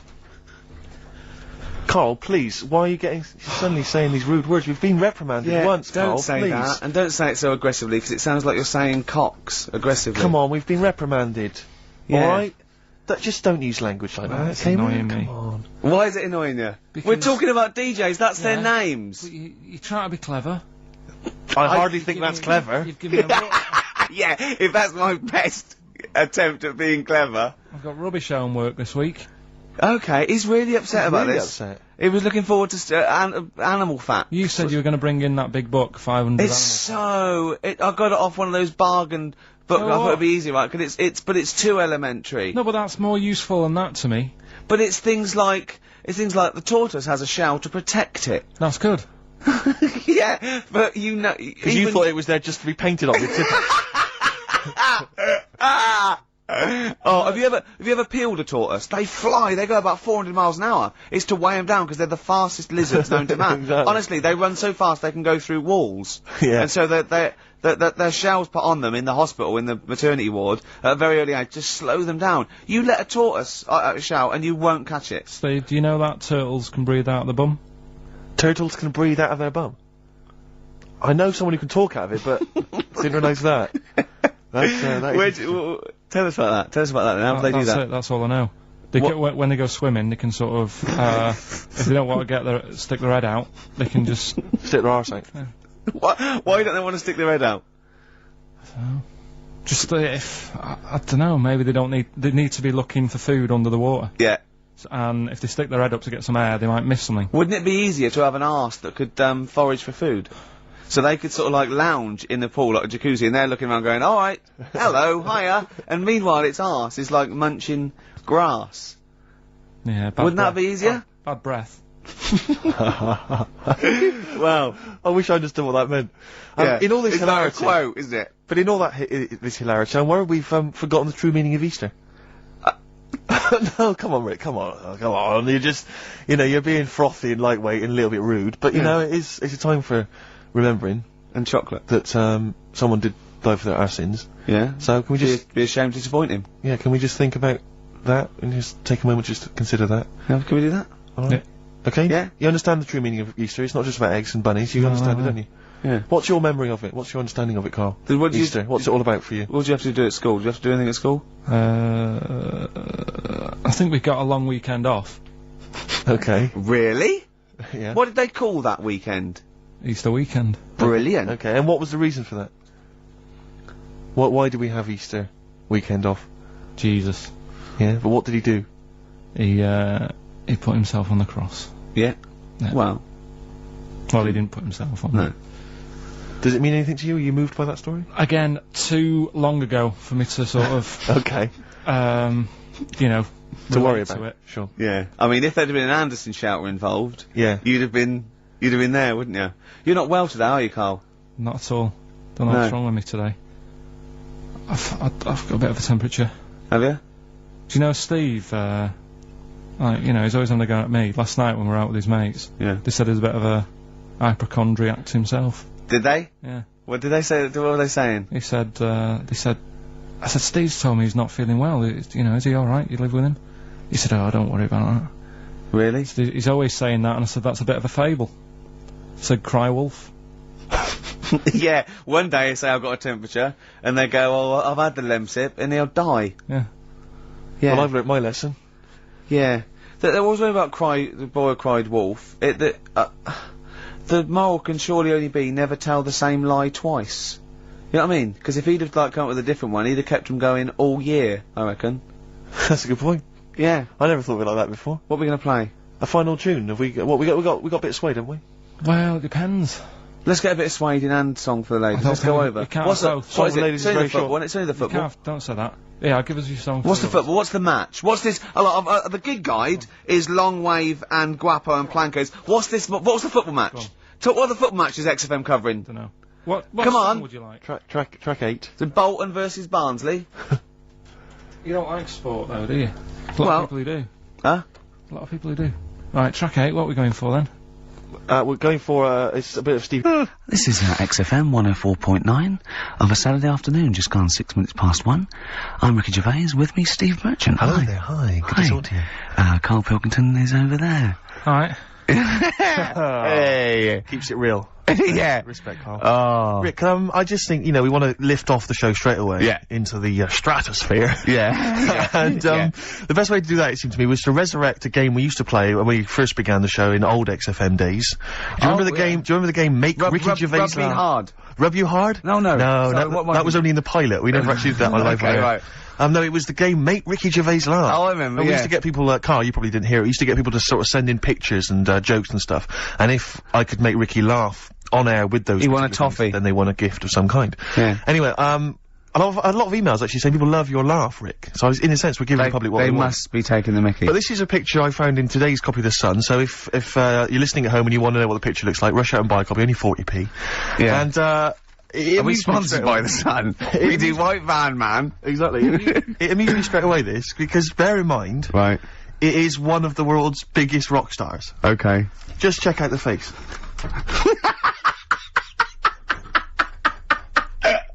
Oh, that's fantastic. Look at that. Oh, that is Michael Stipe. Oh dear, with sort of like looking like, I don't know, some sort of Nazi officer. That's not libelous. That's not like, it's in your opinion, Michael Stipe, Yeah. he's outside there during the press conference Yeah. for Peter Buck's It's not a good picture. I love R.E.M. and I love Michael Stipe. I think he's a lovely man, but that's a bad picture, isn't it? He's got big glasses on and Yeah. stubble, obviously still bald head. He doesn't appear to be looking at anything. He's looking right He's not beyond like- everyone else. Can you see that, Carl? I'll tell you who he looks like. He looks like Zig, I think, from Zig and Zag. He looks like Well, he's there a you Muppet go. made of foam. Oh, lovely. Nice to see that game come back. Yeah, As a the roaring medium of success. radio. Yeah. Oh, what a good picture that is. I hope you enjoyed it. Coming up soon, we've got Sir David of Bowie, Nicholas Cave, and Travis. Flowers in the window again. Play a song. Alright. Aerodynamic on XFM 104.9. It's alright. It was alright then. Uneventful, wasn't it? Really? So I left a sequencer going. Yeah. Popped out for a coffee. Yeah. I don't want to diss the funny little French lads. Sure. But, you know. Try harder. Are they French? Yeah, oh god, yeah. Sorry. Do you speak much French, Rick? I speak un peu. Yeah. I can ask, where is the Tourist Information Bureau? And, I can express my preference in music tastes, and I can order an Orangina, and that's all I can do. I know, Bière, blonde, Pression, I think. That means, draft, yeah, French. To Emily Music Folk? Oh. That's filthy. So that means, Carl. No, go on. Really dirty. Really dirty. To Emily Music Folk. Yeah, you dirty. you filthy little Frenchy. Alright. But, do you know much French, Carl? Have you got any fromage? That'd work. That's cheese or fish? It's cheese. It's cheese. Would you not care which one you were given? You like both? I think that's a whole different kettle of poisson. Yeah. I just think when you're in a country, you should have a little go. Yeah, well, that's a very little go. Yeah. You mean like football hooligans have a little go? What do you mean? You know, try and have a go at their language. And well, what I do is I go in there and I point and talk a bit louder than usual in perfect English, and if they don't get it, I go mental. Exactly. Securing the fact that I've tried my best and they're having a laugh. And that is the prerogative of all Englishmen. Or just point. Point and shout. Yeah, point and shout. Don't forget, you know, because you can never be foreign if you're English anywhere. No, they're speaking funny. Just remember that. Yeah? Yeah. God save us. Sorry, go on then. You were going to say something else. Yeah. That picture you were showing me. Yeah. I wish we could post one on the website of Carl. Remember we won an award ages ago. What was it called? The British Radio Authority Award. Yeah. And, we made Carl get in the picture, and he was a bit reticent, but it came out nice. But, his head is perfectly circular. I put a coin on it, and only the ears popped out from behind the coin. Isn't it perfectly round, isn't it? I mean, when you've been saying I've got a round head, I was a bit like, yeah, everyone has, stop having a go. Yeah. And then I saw this picture last week, I thought, God, he's right. Can't we just pop it on the XOM website? I'd rather not. I'll go on, just get someone— have you seen that man in a jar without a brain? Sorry, is that something, is that a product you can buy? in like, Sainsbury's? Is it a dream you had yesterday? You wondered if you could— yes, hello, could you make my dream into reality, please? Oh, we can't actually, sir. In, plastic would be good. Sorry, what do you mean? In the future, you'll be able to download your dreams and then just, like, act them out again, probably, in the year 2000 or something. Soothsayer. No, there's some museum somewhere. Yeah. That's got this little fella who was born without a brain, and he's in a jar, and it's just that he's got a really round head. Right. And when I saw this picture, I thought, God, it just reminded me of this little fella in a jar. Oh, and what do you mean he's born without a brain? He was born without a brain. So it's a baby? He's not a little fella. Yeah, but it's weird. Do you know the difference? Do you have conversations with, like, people in prams thinking that fella's little and he doesn't talk much? Yeah. You know babies aren't, like, little people. Well, maybe— Well, they are little people, but I mean, they're not very small adults. They're not like midgets. They don't do a job of work, is what we're saying. Yeah, you're very— no. What do you mean? I didn't read about it, I just saw the picture. And this is where you're going wrong, Carl. This is always your mistake. You see the picture, you don't read the little caption. But what do you mean? How do you guess at what you think the meaning is. But how did you know he didn't have a brain? He said something like the brainless man. Yeah, but people say that about you. It doesn't mean you haven't got a spinal cord. I bet somebody's seen it and knows what I mean. It's a famous picture. Right, call in 08700 800 1234. Once again, you win a prize if you can tell us what Carl is talking about. Just in general. It's an ongoing competition. We're trying to find some CDs to anyone who knows what Carl is talking about.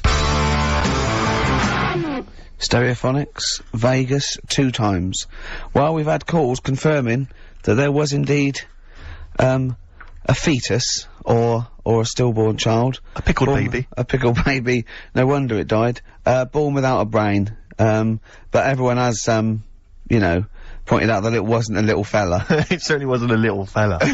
No. Because it had been in the jar for a long time, I think it had aged a bit.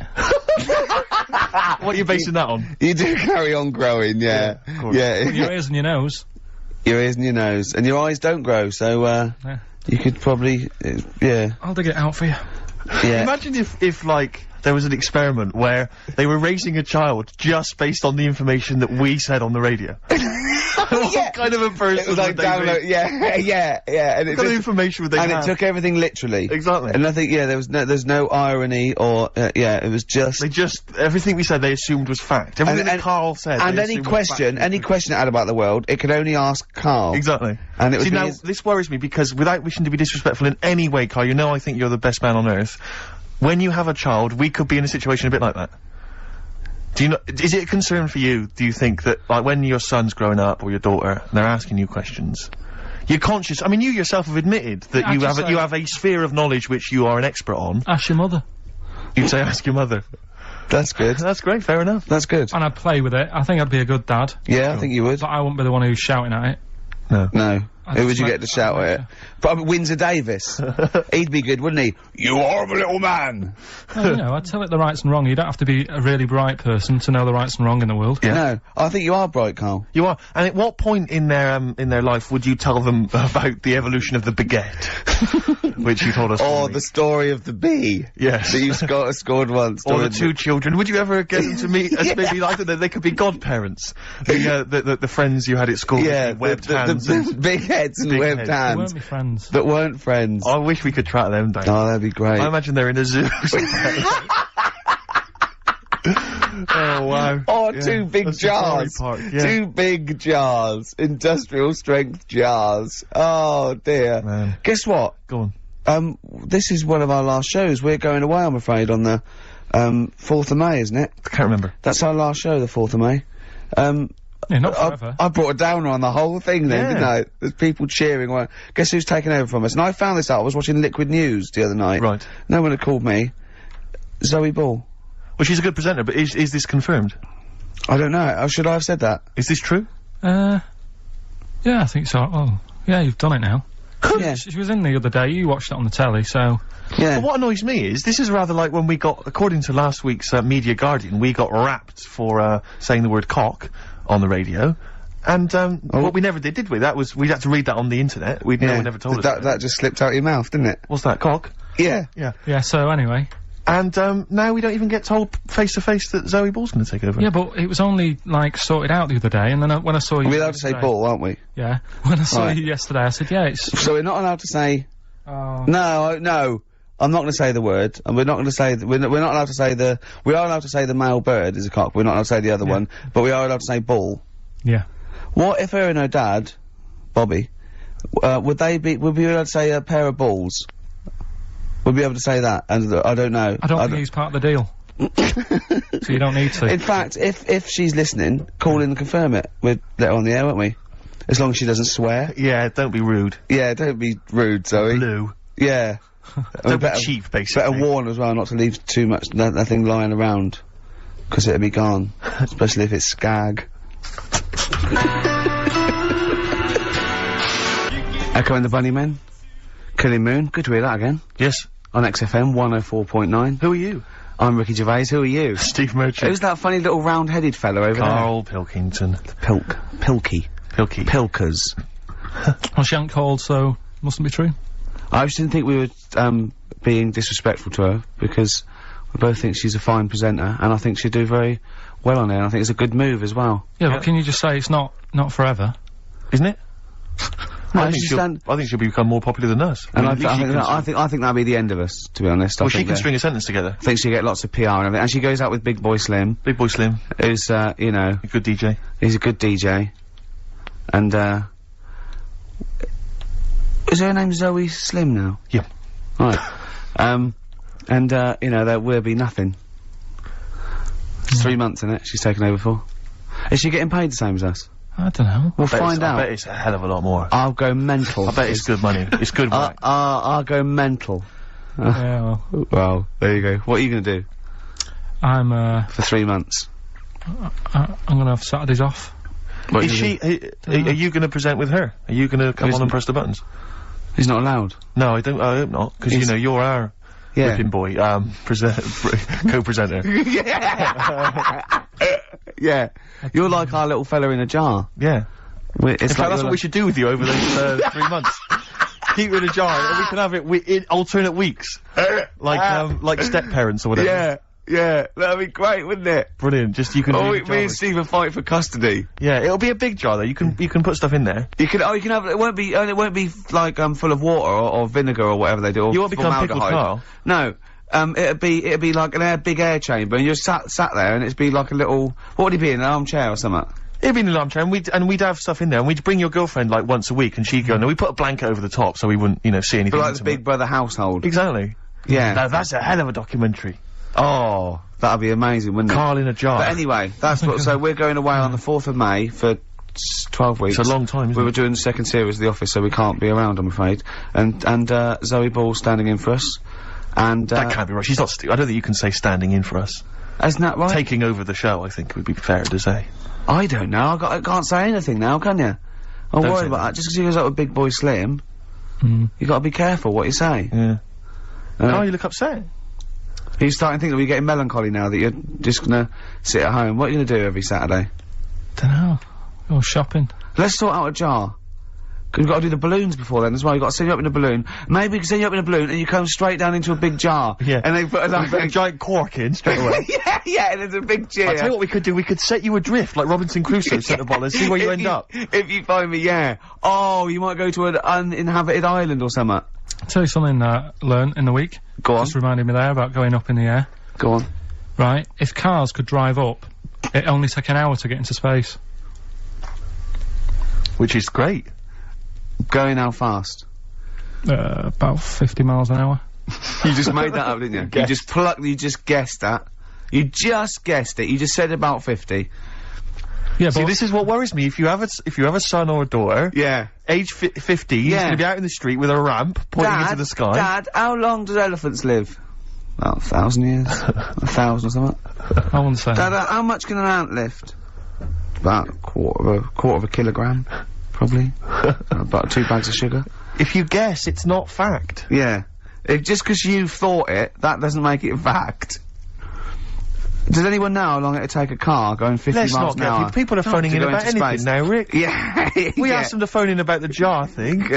Switchboard lit up. It's crazy. You ask them to phone in about, like, you know, something sensible, like Che Guevara, or, you know, the life of Winston Churchill. There's nothing. That is really a demographic sort of snapshot of our fans. Our audience. Ask them about a dead baby without a brain. Oh, yeah. And they're reaching for their phones. They don't mind what their bill is that much. We ask them for, you know, I don't know, great quotes or something from the great philosophers. Nothing. They're just ask them looking at the where phone. to buy, meths cheap.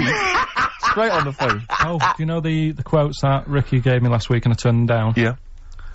I got home, girlfriend had a go at me. They don't know you turned him down. What you know is that he said he didn't want to take the book at the end of the show, so I'm not taking it, it's too difficult. I'm gonna go and get a nice one, and go on, carry on. So I went home, and Suzanne said, where's the book? She was really looking forward to having a look at it. I said, oh, I gave it him back, I wasn't up for that. And yet, last week I was ill and stuff, I wasn't in the mood for learning. Yeah. So I'm not having it. She goes, this is where you went wrong at school. Oh. She said, this is exactly where you went wrong. She said, you know, you liked infants, you liked, you know, you're colouring in and you're painting stuff. She said, but as soon as it gets to the heavy stuff, you just, you know, you're like a horse with its blinkers on. Yeah. So you just shut yourself away. So I said, no, I could have done it if I wanted to. So anyway, we went and bought a quotations book, so I have got some quotes. Yeah, what's the quotation book you bought? So I was asking him to, read Keats and Wilde, Wordsworth, Shakespeare. What did you buy? It's quotes with, like, Eric and Ernie and that in it. No, but they're still quotes. They're still quotes. The Sesame Street book of quotes. Brilliant. They're still valid. No, it's a starting place. Oh. It's a starting point. Okay. Well, we'll have some quotes. We'll have some of that after We've got a lot more to get through before we've got a bit of new order. Bit of new order. Excellent. New order. Here to stay. On XFM 104.9. Someone, I love our listeners, I really do, right? Someone just called in and said it's about he went, hello? Carl answers the phones. The bloke said, hello? He went, hello? He said, yeah, about putting Carl in a big jar, and Carl went, go on. And the bloke went, well then you could call him Karl Pilkington. And he went, thanks. I love the bothering, I like Karl Pilkington, that's lovely, that's so sweet. He spent 50p to tell you that, and you were worried. You just saw you going up in a balloon and landing in a jar again, didn't you? What have you gone through yet? You've had nothing but good feedback from this show now, and now you're just getting all worried, aren't you? Heat magazine say you're a genius. You got your picture in that Extracts magazine with a little round head. You have Jaffa cakes. I gave him a £5 the other week to buy biscuits. He's having the time of his life. This is his best day. This must be your best 2 hours of the week. I enjoy it, yeah. It's alright sometimes. Yeah? What's better regular than this for you? What's a better 2 hours a week? Sleep doesn't count. Actually, you're probably right, it might be this. Yeah? Yeah. Or, that 24 thing's good. Alright. Like that. Probably worth mentioning Suzanne. Yeah, your girlfriend. Yeah, well that goes without saying, doesn't it? Oh, he's done it. He's pulled it round. He's pulled it round. He's a charmer. If she could come in and sit in the corner, then yeah, it would be the best time ever. That's pretty sweet, actually. Oh. And she's not even in London at the moment. Oh, so you want have then? to say that. Yeah. You have to say it, and you did anyway. Yeah. That's lovely. She might be listening somewhere. Yeah, Sky Digital, there's always that. There's always that danger. Yeah. Anyway, Steve, over to you. I just was wondering, because I've had an exciting week, relatively speaking, Rick, because instead of just spending it all with you, sat in a little room, as is our way, I've been doing some acting this week, as you know. I know. And I don't normally act, but I, basically, there's some people at the BBC who are making a comedy pilot, kind of comedy TV show, and, you know, and I auditioned for it, and the role was to play a sort of freaky-looking, sort of lanky geek, you know, and I don't want to say— how did you beat off? I don't want to sound arrogant, Rick, but they gave me the job on the spot. You know, so it was like, you know, obviously I'm, you know, because I'm not a bad actor, I'm not as good as Rick, but I'm, you know, What is it? I play a really tall guy, like a sort of— That's the part though, isn't it? About, you've got a beard. I'm a character who's, 6'7" tall, and I'm trying to win the world's, tallest man. That's it, yeah. But, there's always a man that beats me every year, because he's slightly taller. But this year, I think, for some reason, because I've been training, I can beat him. That's the conceit. Sally Phillips, I don't know if you know Sally Phillips, she's a very good, comedy writer and actress, and she's written it. So it was good fun, and so I went down there, and it was good and everything. It was, you know, a little trailer and everything. It was like the proper deal. It was really good. And, the problem was yesterday, I had to dance. One of the sequences had me dancing. Now, as you know, I think I'm a pretty groovy dancer. I'm a bit of a mover. Yeah. And I have to tell you this, Rick. Do you have anyone's eye out with your elbow? I have come to some serious realizations about my dancing. Really? I was moving around like a Shire horse dancing. Really? It was terrible. I was just like quick, and they had this choreographer trying to show me some moves, and it was just— He was just like crying by the end of it. It was they were, yeah. It was so bad, but the worst thing about it is, today, my whole body is ravaged with pain and agony. I'm utterly devastated by the agony of it. Trying to get down the stairs this morning, I swear to God, I looked like Thor Hurd. Trying to hobble that, it was mad. I was like I'd had several hip replacements. I was like, I had to go down at an angle, going down the stairs. It was ludicrous, and I was really worried. Suddenly I'm thinking, because I thought I was pretty fit and pretty groovy and everything, and I had been discussing with, this mate of mine, my housemate, that we should maybe start doing some exercise, because I'm putting on a little bit of weight, right? He's quite a thin, tall guy. He has a belly— I don't know how to summarise it. Have you ever seen the film Junior with Arnold Schwarzenegger? Yeah. It looks like that. Really? It's like grotesque. So the two of us, so we decided that we were going to do some exercise together, right? This is what we're going to do. Each morning we were going to get up, we were going to exercise together. That won't happen. Right, well, no, but wait, Rick. You see, you're wrong, because a couple of days ago I said to him, listen, what we should do is get one of those, like, health videos, you know, those kind of training videos, what they called, like, I don't know, they might have an aerobics thing, or a sort of hour-long workout. And I said to him, get one of the ones that's hosted by, like, Pauline Quirk. Elle Macpherson or Cindy Crawford, you know, someone like that, someone sexy, right? So, I swear to God, we went down this morning, we put it on, right? Just want you to picture this scene, right? It's me and my mate in our shorts, right? 9 o'clock in the morning, working out— You didn't actually do it. —to Helen from Big Brother's video, right? It was the cheapest one, Steve, he told me. Thanks very much, mate. We saw that advertised as well. Working out, right? And the two of us in our shorts, she's there, like, you know, she's the closest there is to a living Homer Simpson, right, shouting out stuff. I just wanted to be reassured, Rick. There's nothing gay about that, is there? There's nothing a touch kind of fruity about that image. No, I mean, the ones you do avoid would be sort of Liza Minnelli workout. Cher. Graham Norton, obviously. Yeah. Del Winton. Gay Byrne. Right, sure. He's not gay. No. But, I mean, the name's a little bit gay, isn't it? Yeah. So I think Helen from Big Brother, you're probably safe. Mm-hmm. Who else? I don't know what else to tell you, really. But I mean, because I know you've got a personal trainer. I'm obviously not in that kind of state, this kind of states at the moment. I don't have that kind of cash. No. But, you know, I'm obviously quite excited. What have I got to look forward to? Do I go through a pain barrier? My trainer, Pink Eric, we call him. Yeah. No, I sort of box a little bit. But what I'm saying is, do you go through a pain barrier? No, I stopped way before that. Right. And I sit down and have a beer. Right. There's no point in going through pain, because it'd just put you off. Sure. So, if you know, start feeling any sort of pain, or any, breathlessness, or any aches, sit down immediately. Now, is it right that he's worked out a special routine for you where you don't have to get up? Yeah, well, he actually said, I remember the first, I got my food diary, and he was looking at it, and I could see he sort of feared it. He feared taking on this challenge. And this is a true quote. At one point, he said, right, okay, cut cheese down to 5 times a week then. I must have haggled from 4. Cheese down to 5 times a week. And it's sort of like, I'm my own worst enemy. Because if I cut out cheese and beer, I would just lose weight. Like, it would drop off me in a month. So what I'm doing, I'm fighting it all the time. I haven't changed my sort of eating and drinking habits, but I now work out 3 times a week. And it's an uphill struggle, Steve. Yeah, of course. It's just, so you're just keeping it an even keel. I know, well, yeah. So I can live longer to eat more cheese and beer. Do you exercise, Carl? Do you do any exercise whatsoever? I used to go to a gym in town, but it wasn't the sort of, the hard work of doing the, you know, the stuff. It was just like, it was like 60 quid a month. Yeah. I thought, well, crazy, isn't it? That's not good. So I just got out of my way to sort of walk everywhere. Do you know what I mean? Instead of jumping on a bus, like a nice day like today, walk into work. Or, you know, run up the stairs. You're skinny though. You run up the stairs? What? You're really skinny though. No, but I do eat a lot of, like, crappy food, so I reckon, I mean, what did they say? When you get to 30, it all just, you go mental, don't you?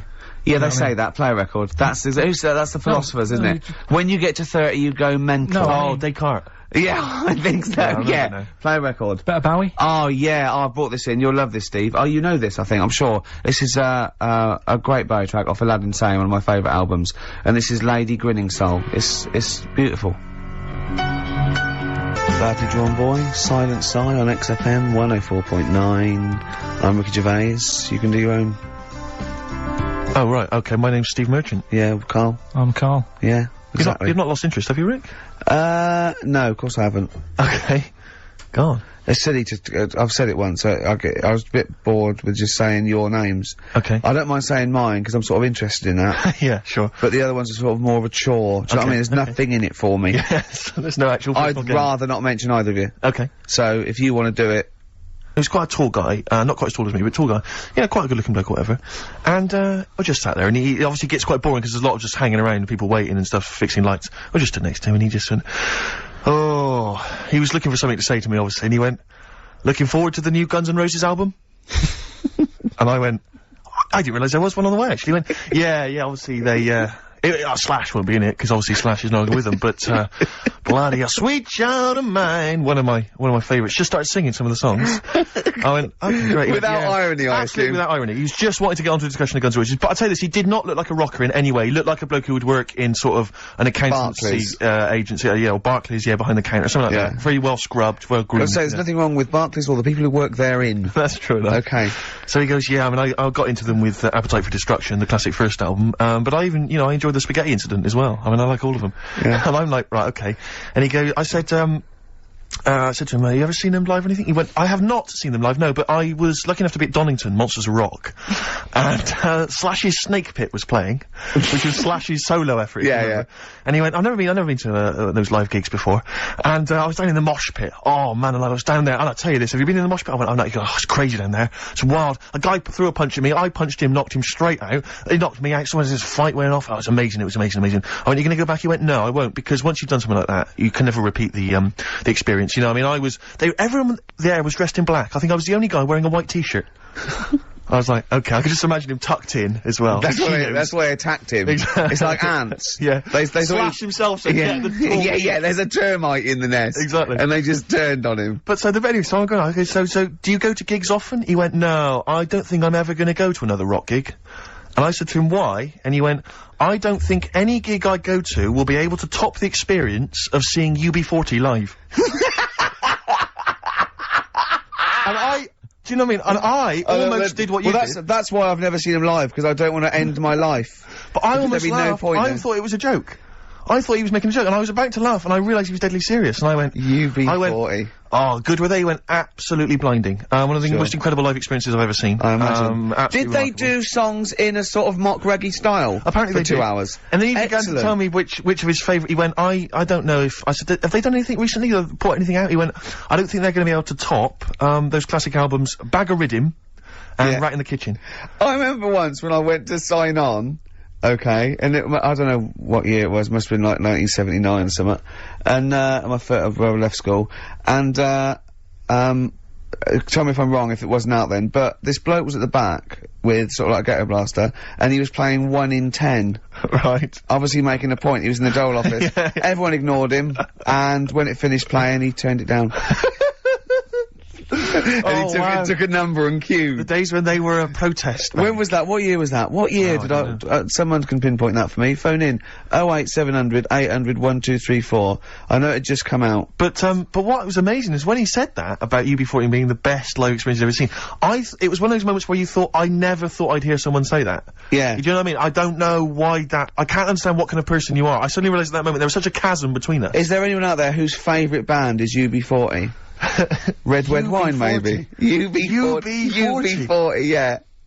Oh, they're a great bunch of blokes though. You see them, they crack me up when I see them interviewed. They're really funny. But, once you've heard one, that's pretty much it, isn't it? Absolutely. I imagine. I mean, I don't know. Maybe I'm a Philistine. Maybe there's some hidden depths to them that we don't understand. Maybe some great tracks that you could point out if you're a big fan. Well, I'm never gonna go and see him because... why? No. Why sort of like top your experiences? Exactly. You know, because you're never going to better it. When I know I'm definitely dying, I'm gonna go. You'll summon them to play for you. Get me UB40. Get me Labour of Love live. Do Right in the Kitchen now. This is a little bit of a treat that I thought I would charm you with, Rick. From The Cure's greatest hits, this was this double CD that they brought out recently, including 18 acoustic versions of their greatest hits. Yeah. And this is the acoustic version. version. What have you gone for? I've gone for, glad you've asked, Just Like Heaven. Wise choice. XFM 104.9. Lovely, that one. Brilliant, isn't it? The acoustic version of Just Like Heaven from The Cure's double CD I'm greatest loving it. collection. Now, again, I broke the rules in the week. I met up with Karl. I had lunch with him. And, we were chatting, and having a cup of tea, and it got onto one of Karl's favourite programmes, was the Tales of the Unexpected. Ah, of course. And all I can think is that he's probably the only person in Britain where they were unexpected. I mean, to him, when that twist came in, and you go, gee, I can't... Yeah. Oh, God. Can't believe So it was the tree that did it. I mean, he was probably the only... And we were telling all these stories of horror, and he liked horror stories. And I told him this story. And I don't know if this will come across in the radio, but I told him this story. It was a short. It was a horror short. This was a film you saw, was it? Yeah. And, what it was, it started off, just there'd been a car crash. You see, it's a horrendous wreck. And you saw it from the point of view of the person in the car. And he was calling for his mate, and he was going, Dave... And he sort of looked over and saw a body without a head that had been thrown at. He goes, oh no, Dave. And then into the field of view came Dave, his mate, and looked at him with a look of horror, and then it sort of went black and you realised that he was just a head, and it had been his body. Oh wow. Right? Yeah. And I said, then it came up at the end, at the, executions in the French Revolution, people experience consciousness for, and he went, oh, no, he said, it wouldn't be for that long. And then he went, if it was a chicken, it would work. Imagine remaking that film, but it's two chickens in horrendous car crash. Their own fault for driving. It would work. No, he wasn't having that. Yeah. No, it was too long. I think he said, how long was this film? Went, 5 minutes. He went, no. It would work if it was a chicken. I like the way that Karl in something like, when you relate an incident like that, he's appalled and offended and annoyed by the people that made it, even though he's never seen it. Oh, he's annoyed, yeah. Like, I want to see it. I think it's a good idea. Yeah.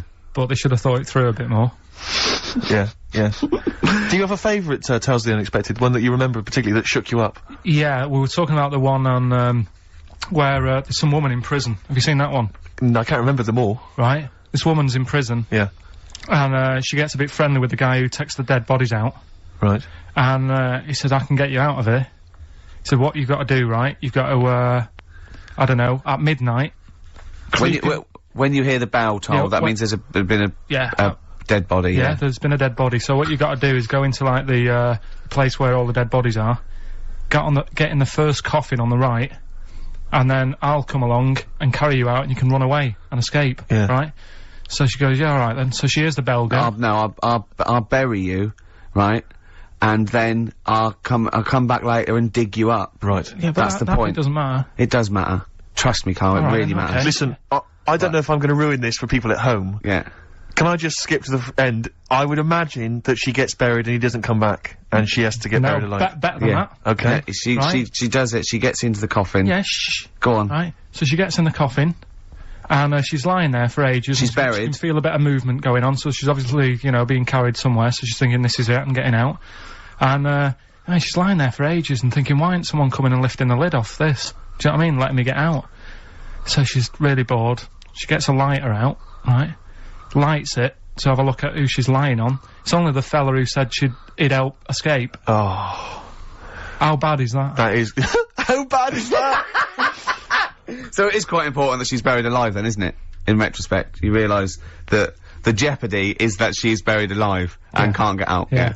It makes it so much worse, doesn't it, than just like lying in the morgue and going, actually, I'm getting out of here. Yeah. This isn't gonna work. Look at Carl's face. Having told that, he's so pleased. His face is lit up. He's beaming like a child. Have you seen any? Is that your favourite horror thing ever? That's a good one. And let's see if anyone knows what the finger is. When that bloke was under the ground, wiggling his finger. We were talking about one with some fella who's stuck in the ground or something. This is a motif I noticed in your particular favourite ones. Yeah. Right. People stuck in the ground. Go on. Right. So it's a fella, is it? Yeah, a fella stuck. Now, I seem to remember it just being his foot, to be honest, being stuck in a hole. And no, he was under the ground and he got a little thing out of the pavement and he put his finger up and wiggled it to try and attract attention. Then you see a woman come along and her stiletto heel just knocks his finger off. You see, I'm wondering whether it's the same one as I saw. Yeah, it could be two like that, couldn't there? They were running out of ideas by the last series. It's a big theme in Hollywood. Or, what was that one you told me about with the porn? That was a good one. Oh, this was fantastic, right? Right. There was this, Sorry, can I just check now? We're just remembering classic episodes of the Tales of the Unexpected this is important. Well, I saw one, right? I saw one, on Tales of the Unexpected, right? And it was, these two gents, what they used to do, they look down the obituaries and they'd blackmail the wife or the son of a dead eminent person, like might be a priest or a doctor, something like that, and they'd go and they'd say, he bought some erotic stuff from us before he died and he owes 100 guineas and all this sort of stuff, and they'd pay up because it'd be so embarrassing. They just didn't want them to say, just pay him, right? And this one bloke said, who are these people? I'll meet with them. And he goes round there, and he goes round, and, they go, your father, he goes, my father could not have bought any erotic material from you. They did it, he goes, he couldn't have, he's blind. Right, and that was the twist. And Carl went, so it was magazines, not videos then.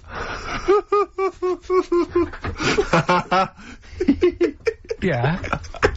Now think about it, Steve. Is that so stupid? Well, presumably it was set in olden times because people, professional pornographers don't tend to call it, you know, erotic material. Yeah. They tend to call it, you know, juicy jugs or whatever. But more than that, I don't understand how a video is going to be any use to a blind person either. I know that you can hear the sound, Carl. Look at him nodding like you caught me out. Yeah, what sound were you hear? Do do do do do do do do do. Your meter needs looking at? Yes. Cut. What's then? What's that? Then it's just noises, isn't it? Occasional groans. Yeah. Right. You could listen through the wall at your neighbours. He does. I mean, that's why I save a lot of money. But I thought you were going to point out, Carl, that they could have had a Braille porno. Now, have you thought of that? Look, feel the lumps on that. Exactly. Think about it, Carl. Think about it. You're excited now. Yeah. Your girlfriend's away, Carl. Yeah, the cheese grate is only under the cupboard. No, she's a good-looking lady. Poor misguided fool. Well, it's time. Well, go on. That time, innit? Yeah. Play the jingle. Yeah. White Van Man, Carl. Brilliant. Recorded at great expense, that jingle. Yeah. Okay, this is where we just hijack an idea from The Sun, which is White Van Man, where The Sun asks, in this instance, a cabbie by the look of it. Oh no, a fruit and veg shop owner. Ours is slightly different because the Sun sort of like, pick on a perfectly normal member of the public. Exactly. So that's where we've got the, the upper hand. Yeah. And, they ask him about the, you know, the hot potatoes. This week, Carl, my first question to you, well, your thoughts, please, on the criticism of the BBC over their coverage of the Queen Mum's death. What do you make of this? You're aware of all the criticism that Peter Sissons asked some probing questions? No, I thought it wore was a burgundy tie. I thought that's it, yeah, he just had it didn't show respect, he just had a burgundy tie on. See, that's not really not showing respect, is it? No, it's not. You know, you show your respect by sort of doing the news on it, giving her a bit of coverage, and showing, you know, what publicity. What a good woman she was or whatever. Yeah. And then you move on to sport news or whatever. Do you know what I mean? Yeah. I totally agree. I don't like the way everything's morbid. I was thinking about it. It's like, you know, the way in birthday cards and that, people always put funny things in them. I think you should save things like that for funerals, for like funeral cards and that, and try and cheer people up at times when they're low. Do you know what I mean? Because on your birthday you're quite happy anyway, so you don't need someone putting a funny comment in a card. I think, you know, when you send a card... What would you suggest? Well, you know, whoopee cushion, but on the vicar's chair. How would you liven up the funeral? Just little things in the card. I mean, you're just writing stuff like, well, you know, at least you're still alive or whatever. So as you're giving the eulogy, that'd be good. So suppose someone's husband's killed in a car crash, you go around with some flowers and a little card, and it says, "At least you're still alive." Well, maybe something funnier than that. Well, maybe, like, if you got up to give the eulogy during a funeral, just wear a pair of comedy tits. Yeah. Or those glasses that are eyes on sort of springs. But why has everyone got to be so sad about someone dying? No, what annoys me is that when you see the people on television, they sort of members of the public, and they're crying about the Queen Mother, who was sad when anyone dies, sad when anyone nan dies. She was 102. And, you know, I mean, it's sort of like, I think they should cry. Well, there's a picture in the paper today. I don't understand it. There's a picture in the paper today of, various people who were lining the the funeral kind of route yesterday, and there's a picture of a very young child, maybe sort of 5 or 6, on the arms of her dad, and her head bowed, and it says a young girl there weeps for the Queen Mother. And I was looking at it, and you can tell she's just tired. Well, she's just tired and bored. It's so transparent that it's not crying. It's most just, people what are we doing when their nan dies? Exactly. You know, it's sort of like. But what is a 5-year-old girl gonna be? Why is she gonna be crying? The Queen Mum said, "Oh, I can't believe it." Yeah. Teletubbies? No. The Queen Mum. Oh, not the Tweenies. No, it's on in a minute. Yeah. It's just like. Oh dear. I mean, I know. I'm sure, you know, I don't know much about her. I don't know if she was a great woman, and obviously, you know, it's always sad when someone dies. But it's like, it's interesting that there was a lot of tourists in that long line of people that are now queuing from hours upon hours to see her dying in state, because it's clearly just people who want to be a part of history. Must be gutting if you're over from Sweden and you find out that, you know, the Queen Mum's died. Oh, you must be devastated. You probably don't want to carry on with your visit. Exactly. Really. Okay, listen, Carl, I think we've covered that. What do you make of the, what do you make of the first genetically modified baby? Oh. Are you worried about this? Do you know what did they do? What?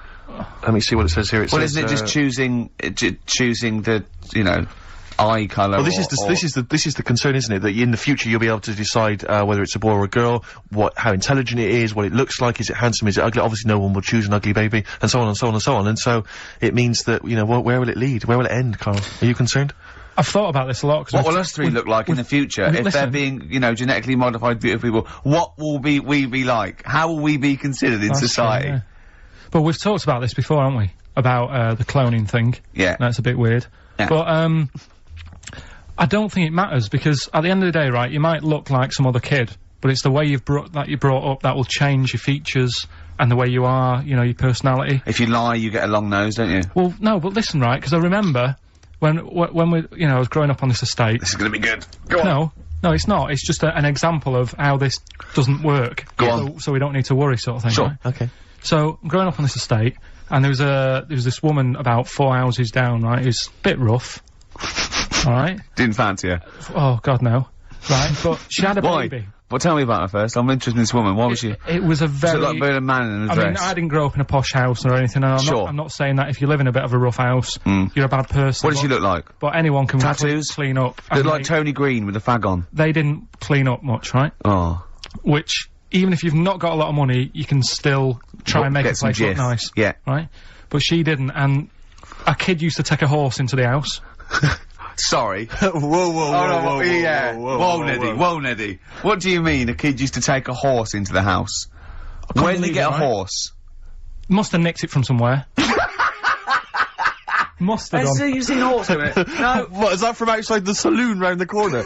Yeah, was it just tied up with a bit of Right? oh, that's great. Did Big Jake come looking for it? I'd been out. Oh. Sorry, let me get this. This was before the lynching stopped or after. Where did he get a horse from? What do you mean he must have nicked it? His mum said, where'd you get that from? I bought it. Alright then. But keep it out the kitchen. I don't want you going Catlin rustling. Where did he get a horse from, Carl? And how long did he have it for? Was he leading it or riding it? Mum, open the door, I can't stop! I can't stop it. Open the patio door as well, Looks like we got us a runaway. What do you mean? I don't know, but the thing is, they couldn't afford to buy one because they're not cheap. So I'm just guessing. Maybe that's wrong of me. But I think... He had a horse? Yeah, right. So that's why the family didn't have any money, they'd spend it on the horse. No, I don't think, that's what I'm saying, I don't think they would have bought it. So anyway... Yeah, it's wise to whisper, Carl, in case they're listening. Yeah, and they could be in the room next door. It's not buying it, it's keeping it as well. Oh, so I was like in the car with my dad coming into the avenue, and you used to have to drive down it to turn round and and you know, sort of go back to our house. You had the traditional method of transport, And the horse was in the lounge, reading a paper, just like walking around. What? And when I was doing, I tried to earn myself some money once by flogging little flowers in plastic cups. What? This is genius. It just keeps coming. What do you mean you're trying to flog little flowers? What do you mean? Wait. Let's play a record. Let's play a record and come back to this. Wait a minute. The story's going to just unravel and unravel. It's going to go on for hours. Let's play a track, deeper and deeper. It's like an onion, isn't it? We've created a whole world here where there's a man living with a horse. Just walking around the lounge. I come from the West Country. I've never heard anything like that. I just think of a big sort of like orange carpet, and it's got a rediffusion telly, and this horse going, I'm fed up in here. Exactly. This is really... I am not taking the rubbish out again. Yeah. Right, play a record. Let's have Velvet Underground. We got that lined up. Oh, yeah, the classic from the first album. I'm Waiting for the Man. Let's come back to the horse in a second. Little flowers in pots. What do you mean? Classic first album, Velvet Underground and Nico, which apparently peaked at a disappointing 171 in the US charts. Think of that. And that's obviously Lou Reed, the Velvet Underground, and Waiting for the Man. Yeah, great track. So we were talking. We were doing White Van Man, and we got onto genetically modified babies. But and somehow then Carl started telling a story about someone with a horse, and then he got onto he was trying to make money selling flowers. Just do the flowers briefly. Well, hang on. I just want to recap slightly. So there was a family, and who had the horse in the family? It was. Because you lived on an estate in Manchester. So the mother was a right pig, apparently. Well, I don't know if that's relevant. You don't need to go that far. But what I'm trying to do is, like, make a picture for you so you understand. What a picture it is. Who did she look like? Bit of a, and no disrespect to her, bit like Pauline Quirk. Quirky, yeah. Right? Okay. I knew you were going to say that. Yeah. I knew it was going to be Pauline. Did she have any tats? I've never got that close to her. Okay, alright. So who had the horse? Was this her son or her husband? No, her daughter. Her daughter had stolen a horse? Yeah, from, I don't know where, there was I think there was some stables down the road or something. And they kept the horse in the house with them? They kept it in the house. Did they didn't get have caught? it for long. No. So, and you said you were in the house one day and you saw the horse in there? What happened was, I was, they did this thing at school about raising money for charity, right? For some local charity. And they said you can do anything to raise money, and they came out with all these ideas, and I thought, that's good. What was the charity? Well, I don't know, I thought, forget the charity. Yeah, that's just a good money-making idea. So, you're a charity. So, so I asked me mum for some, cause she used to have a lot of flowers around the house. Sure. I said, can I just take some snippings off them? And, I'll go and buy some plastic cups. And, got some soil out of the garden, planted the bits of plants in them. Yeah. Got a tray. Yeah. Had about 25 plants on it, selling them for 25 pence each. Excellent. Did you sell any? Yeah, so loads. So did you just cut, you didn't just cut them and stick them in the soil? Yeah, they want to survive. Oh. But I think people sort of thought, well, good on him for trying. But anyway, so I went round to theirs, because I thought their house could do with a bit of colour and stuff. Yeah. Because it's a bit rough. So, as I went The horse went, thank God for that breakfast. They've been feeding me kitty cat. So I got up to the door, and they opened the door, and it was one of them houses where no carpet, Yeah, a horse in the living room. You know. We've all been there. And the horse was walking around the living room. I looked quite happy and everything because I always say that about animals. Black Beauty was on. Yeah. Well, think about it, right? If you were a horse, where would you rather be? In a little wooden hut with a load of hay, or in like a house with a central heating, 3-piece suite, and a telly and that? Telly and that. No, but I was saying this the other day. And an Atari, right? I was walking through London. Commodore 64, rubbish. Exactly. Walking through London with Suzanne, right? Yeah. And you know, like homeless people always have dogs. And she said, "Oh, I hope she looks after it." I said, that dog is happier than most dogs. Right. Because people always walk past and give it a pat on the head. Yeah. It's with its owner all the time. Yeah. It's out in the open, it's not locked up in a house. Yeah. It doesn't eat, but other than that. No, it does eat though, they're always alright. So that's what I was saying, I think this horse was doing alright for itself. Do you know? Well, not many horses have got their own house. Exactly. For a start, yeah. But anyway, that's That's what by we the were talking by. about. Yeah, so anyway, this family, who's a bit, what we were talking about, it was about cloning. Genetically modified kids and all that stuff, yeah. Right, now what I'm saying is, you could say, you know, right, Steve, you could have a baby, right? And Ricky could see it and say, God, I want one that looks like that. Yeah. Right? It could happen, Rick. So... Come on, work with him. So you take it to the doctors, and I don't know what they do, they inject it with something or whatever. Yep, that's how it's done. Yeah. And, get a little baby, and there it is, it looks the same. Now the thing is, you separate, you both go off and do your own things. Yep. Right? Now, you look at Stephen, you look after your baby. Yeah. You treat it well, you give it good food and I'm that. a good dad. All the vitamins and stuff. Yeah. Ricky just gives it cheese. Right? So, then it changes its looks, it goes a bit fat. You know, it gets tired easily, and that sort of thing. Now, when this family... Why am I just feeding a baby cheese? Right, this family had a horse in their house. Yeah. They had a little baby. And my mum went round and said, "You're not going to believe this, but it's a beautiful looking baby." Right? Yeah. And I was like, well, you know. And, the weird thing is, it was a good looking kid, but as time went on, they didn't really look after it. And I'm not saying, like, abusing it, but it used to run around, it used to play out till, like, 10 at night. Yeah. It used to chase cars. Right. It was a bit... Did it have hooves? No. Chase cars! Right. What sort of kid chases cars? Oh, God. No. Was it called Rover? Did it catch sticks? It's Liam, it was called, right? Right. Now, the weird thing is, it was a good-looking kid, but as time went on, and all that, like, not eating properly and its hair was all patchy. It's not Liam Gallagher, is it? And chasing cars and that, and it became an ugly kid. It's definitely Liam Gallagher. And that's what I'm saying, right? You can clone all you like, but at the end of the day, it's how you brought up. Brilliant. Wow. Whoa. Life. Wow. That was a hell of a point. Oh, God. But am I right? You're always right, Carl. Finally, White Van Man, what do you make of the fact that Sainsbury's are bringing in square tins? Is that a true? concern for you? Is that true? Apparently so. Why? Dunno. Like it's easier to stack. This is what the guy in the Sun has said. That should be interesting for...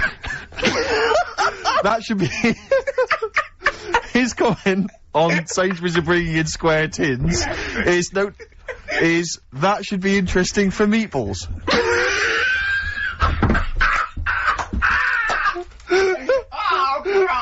Ricky's just collapsed on the floor. Let's just play a song, Carl. I don't think even you can top that. Black Rebel Motorcycle Club. Whatever happened to my rock and roll? Well, near the end of the show, just time for the re-education of Carl revisited.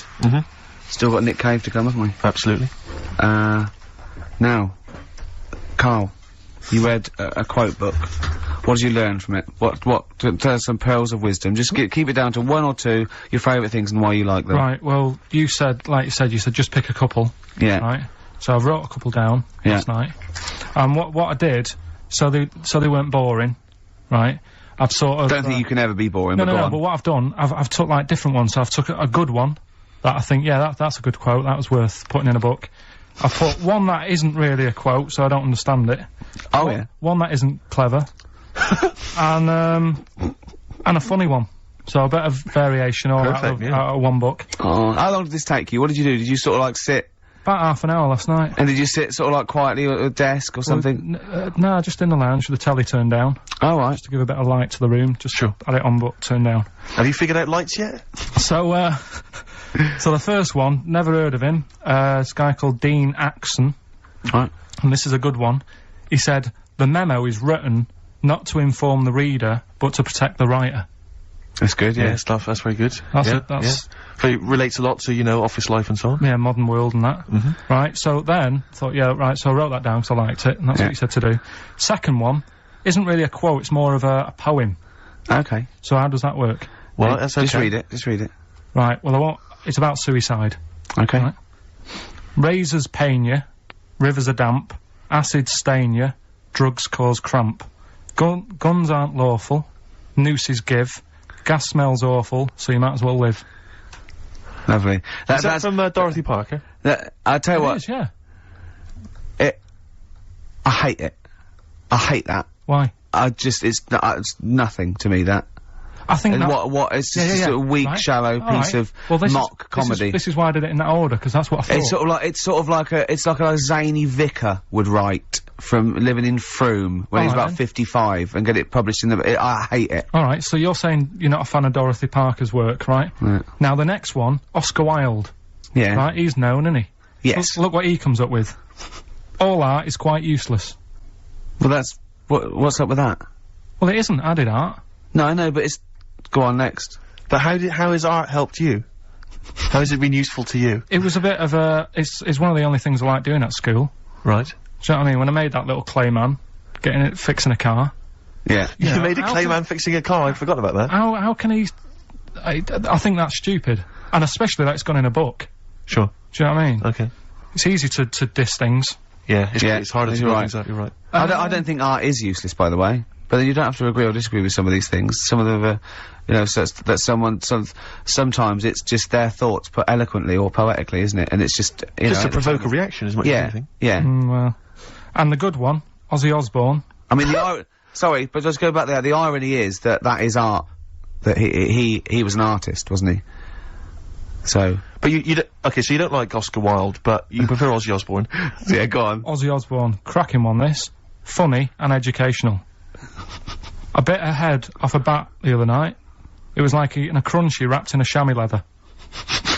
Genius. You're right, Carl. Yeah. So, what do you like about that? The way he's described what it is like? I think, yeah, if someone... I mean, you can imagine what it's like. Because I like crunchies. Yeah. And, it's like and a chamois leather's really chewy, so you can imagine that's like the skin. So you like his descriptive writing? The crunchy bit is like the bones and that. Yeah. Perfect.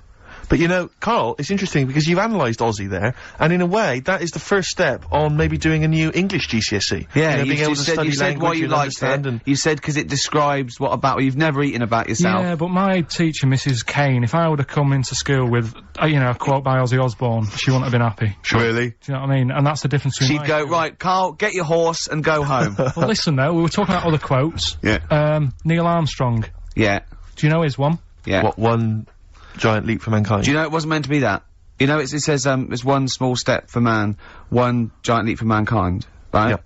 It was meant to be, this is one small step for a man. Right. I.e. me, the individual, on a microcosmic level, one giant leap for mankind. And he mucked it up, because if you say, this is one small step for man, one giant leap for mankind, man there means mankind. I know, it's embarrassing. So you shouldn't give people... He's not a trained actor. That's true. He's more of an astronaut, to be honest. Has he won any awards, Rick? No, there are no awards. Is he BAFTA nominated? Don't think so. But listen, right, he said another quote as he got back into the rocket. Have you heard about it? Go on. Well, we're running out of time, and I'm just wondering whether it's worth saving as a bit of a teaser for next week. What did Neil Armstrong say as he got back into the rocket? Yeah. Is it gonna be something like, that was boring, wasn't it? The mic's not still on, is it? Yeah. They're not still listening. Well, that's what I was saying to you. He could have said that and it would have That's still not gone down. cheese. it would have still gone down as an amazing quote, wouldn't it? Well, listen, I think you should save it, Carl. You tosser, I was meant to go No, I'll tell you what we'll do, Carl. We'll squeeze it in before the end of the show, because Ricky, you got to play your song for the lovers. Oh, you should play this. I don't think we'll fit it in. We might have to save it. Don't worry, we'll see what we can do. Well, Let's next play, week, by the way, you've got happiness quotations, a collection of thoughtful words and beautiful paintings. I'll just give you an example of one. Happiness is a perfume you can pour on others you cannot pour on others without getting a few drops on yourself. It's lovely, that, isn't it? Brilliant. You can't be happy with that. This is Nick Cave and the Bad Seed, from the Boatman's Call. It's a beautiful song. Any song that starts off, I don't believe in an interventionist God, is alright by me. And this is Into My Arms. Nick Cave and the Bad Seeds, Into My Arms. Well, that's it. We've run out of time. We have indeed. So no time for, Carl's quote. That'll have to come next week. Yeah, we'll save that for next time. Armstrong. Well, I hope you, enjoyed it. Goodbye. Alright, Rick. Come on, I'm sounding a bit chirpier. It's not that depressing. Well, yeah. Sports next. You're now excited. Darkness. I believe in a thing called love on XFM 104.9. I'm Ricky Gervais. You're Steve Merchant-Shaw. That's little Karl Pilkington over there. Where is he? There he is. There he is, yeah. Alright. Yeah. Hey! Back together again. The old gang. Yeah, it started last week. Yeah, I think triumphant return. I think it went well last week, didn't it, Carl? Good show, wasn't it? You loved it, didn't you, Carl? Brilliant, wasn't it? Yeah? Yeah. Now, you weren't speaking to Suzanne last week at this time because you said she had a haircut, probably quite an expensive haircut. She's a lady in media. She's got to look good. She probably doesn't go to the barber like you or just shave it at home. Probably spent quite a little bit of money on it. She came home. She thought, well, my sweetheart, my lover, my sweetheart, you know what I mean? The man in my life is gonna love this. Well, he adores everything about me. He's gonna love my hair. She walked in. Hello, Carl. Alright? You look like Dave Hill from Slade. Is what you said to the poor woman. And then, talked about it on air. She was furious about that. So what did you do? Carl? She did listen, yeah. She wasn't happy. And she heard you slagging her hair off? Yeah. So this is probably annoying her now. Well, no, it doesn't matter. We can do a lot today because she's at work. So, and of course, no one's going to tell her. Let's have a chat about a fat arse, shall we? Hold on. Oh, dear. Oh, dear. You are in so much trouble. That's... Look, he's realised he is a little bit worried. Oh, didn't you go and buy her a coat or something? Took her out on Sunday and treated her to a new coat and that. Yeah. But I offered, I said as well, I said I'd pay to have it done again. Oh no! Carl, you have, oh God! Oh my Christ! So she listened to the show, what did she say? You got home, she'd heard you slagging her hair off. Imagine that, he thinks that's a good thing, so like, we've won the pools, brilliant, what are we doing? Well, you can have facial surgery now, love. It's sort of like, it's just, Christ! You offered to have it done again.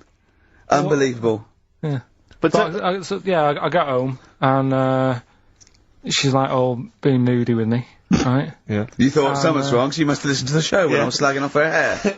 Well, his first thought was, she's probably looked at herself in the mirror. She agrees with me. Yeah. Yeah, that barber's been round again. Yeah. And, she just said, oh, that wasn't very nice of you, was it? Oh. So, I just said, hang on a minute. I said, that's what we do on the show. When I'm slagging off, you know, Chinese people looking old or whatever, I said, you never interfere. Sure. I love the fact! She's got to get her priorities right. I love the fact that she's in the same queue as a billion people you've never met. Yeah. That's fantastic. She's in the same queue. Well, you didn't complain when I was slagging because off. Carl, I don't think Carl has ever admitted he might be in the wrong. Ever. Certainly not to your eye. So did you admit... That is so true. Isn't it? That is so true. He's never admitted that he might be in the wrong. So did you, in this instance, agree that maybe you'd overstepped the mark? No, I just said she took it badly. Do you know what I mean? I mean, it's only a haircut. Yeah. Yeah, well... See, you haven't seen it, so you can't start interfering on this one. No, okay. No, I haven't seen it, but I very much doubt she looks like Dave Hill from Slade, who, if I'm... unless I'm mistaken, used to cut his hair with garden shears blindfolded. Well. So, you know what I mean? And did her teeth stick out when she started speaking with a Brummie accent as well? I've got used to it now anyway. So. And so did you bought, so at some point you came crawling back and you said, do you want me to buy you a coat? I just said, let's leave that, let's go out and have a good weekend. Sure. But get your hat before we go. And, oh God! Treated her to a new coat and that. It's a nice coat, so people will look at that rather than There. Looking at the head. So if anyone... What does it do? Flash? It's got obscenities across the back. If anyone who knows Carl's girlfriend is listening... Tell her. And maybe you're a work colleague and you're listening to the show. Because I think this is terrible. Get her to phone him now. Get her to phone him now. I mean, get her to phone the on the XFM number. What's the fat ass complaint line? Because you are in deep shite.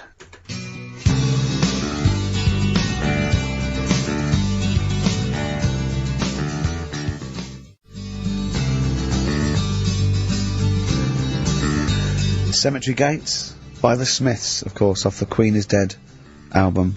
Lovely tune. Makes you happy, doesn't it? Absolutely. It's a nice song about dead people. Yeah, it's beautiful. I just wondering, Rick, what your opinions are, what your thoughts are on Britney Spears. Liked a couple. Bit bored. I think she's panicking a little bit. I think she's a little bit desperate with all this Madonna stuff. Yeah, all the kind of lesbian stuff. I don't know. Yeah, she's alright. I've got nothing against the girl. Well, I think it was in Hot Tickets magazine. Sure. It's free with the Evening Standard. Yeah. I might get some free Evening Standards now. I've plugged that. Yeah. I just reading in there that, I don't know if it's still gonna happen, but apparently she was gonna do a little cheeky appearance at GAY. GAY? In London. And, obviously I was quite excited because I'm a Spears fan. Do you know what that spells, don't you? GAY? Yeah. Gay. Yeah. Yeah. Well, I think it is a gay club. Oh, sure, This is what I was ascertaining from the article. Oh, because they've called it what it is. Exactly.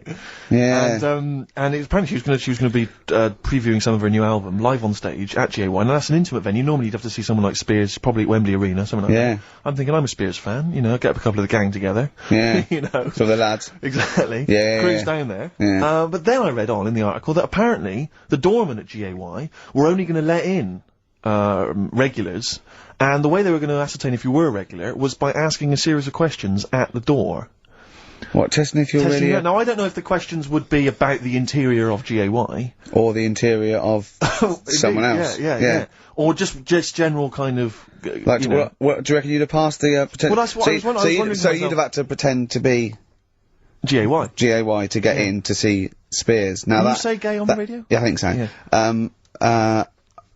But there's irony, isn't it? So you're pretending to be gay to get into a club to see a bird that you like. Yeah. I'll give you a little quick test. Right. Shall I? Alright. What's your name, mate? Paolo. Alright, Paolo. Yeah.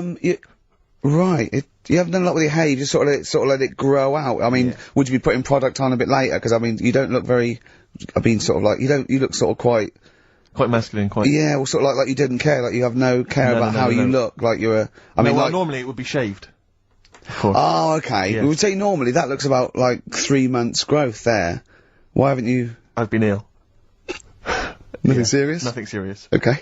No, that's why I let it grow. So it's grown. Okay. Yeah. So what time would you normally be going out then? Normally I'd go out about I'd go out about 8ish. 8 o'clock in the evening you go? No. Because that sounds a bit early, that's what... No, I'd go out about 3 in the morning normally. Right, so I take them yeah, okay, right, so that's right, yeah. Where'd you go, down sort of... Down Compton Street for a coffee and then onto GAY with your little shaved head. Yeah. Okay, well you're doing fine. Gay. Sounding pretty good. Can I just ask you one final question? 20 bender points? 20 bender points, so I'm just gonna let you in. Okay, I'm just gonna tell the guys to let you in, but I've got one more question. Yeah. Do you prefer knobs or tits, Paolo? Knobs. Knobs, you love knobs, do you? Can't get enough knobs, so you hate tits, I assume? Loathe them. You hate tits, do you? Yes. Okay. What, even Liza Minnelli's? I don't know what to say. I love hers. But not in a straight way. In a straight way. In a so okay. So you love knobs more than tits, right? Okay. I love knobs. In you go. Thanks very much. Brittany's on, do you? Oh, she is so sexy. Oh. But see, that's what would give me away. It'd be like the Great Escape. It's just the last. Yeah. You just. Well, I think you're probably a bit bi. Right. Yeah, okay. but I mean, go in anyway. Thanks very much. Okay, the drinks are quite expensive. Oh, I thought so. Pop your shirt off, will you? 4.9. I'm Ricky Gervais, Steve Merchant, Karl Pilkington. You alright, Karl? Yeah, not bad. Yeah.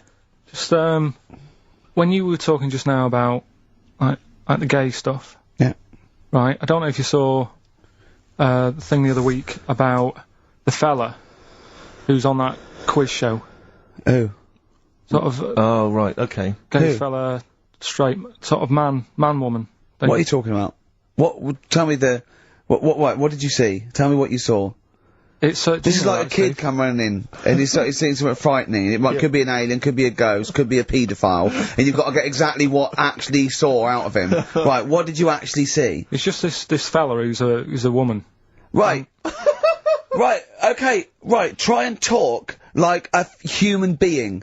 Right. It's a quiz show that's coming on the telly. And, it's this woman. Right, is it a fella who's a woman, or is it a woman? Bit of both, that's why I'm talking about it. But what do you mean? Is it a pre-op? Is it a transsexual, a transvestite? Is it a ladyboy? Is it an hermaphrodite? What is I'll tell it? you about it. Well, tell me. I'm telling you. It's a woman. Well, it's a man. Oh, forget it. Listen. Play a record. No, listen. Come on. What? It is a man.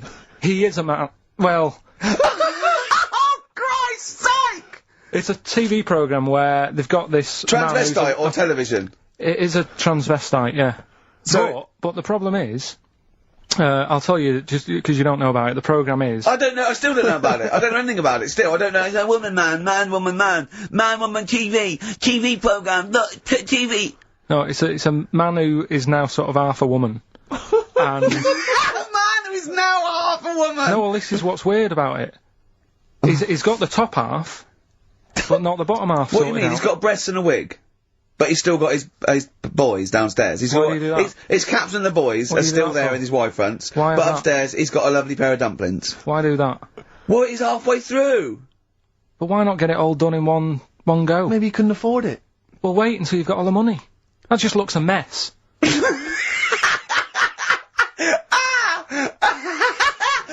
And who's he pleasing there?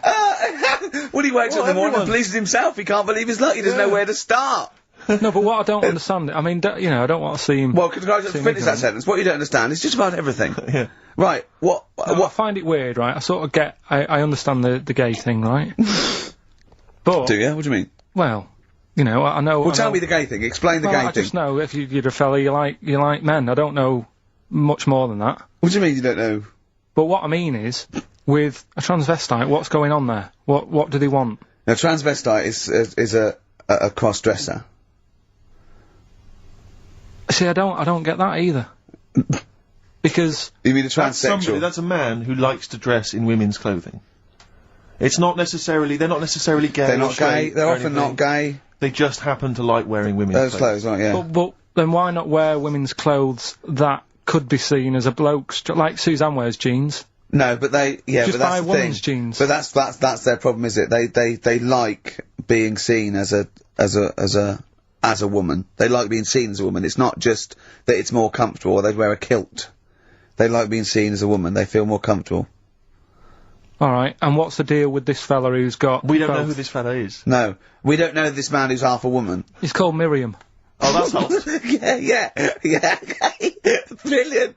I love this scientific basis. No, So all he's done, he's had the tits done, he's probably had the hormones, probably lived as a woman for a while. The last step, because you can probably reverse the breasts anyway, because they're probably implants and hormonal things, and whereas you chop your knob and boys off, that's you come back the next day and go, sorry, I didn't mean that. I wanted my ears pierced. It's a bit more of a bigger operation to put them back. So doctors are probably making sure that he's just up to... if you've had the top half done, you're not going to go back on what you've said.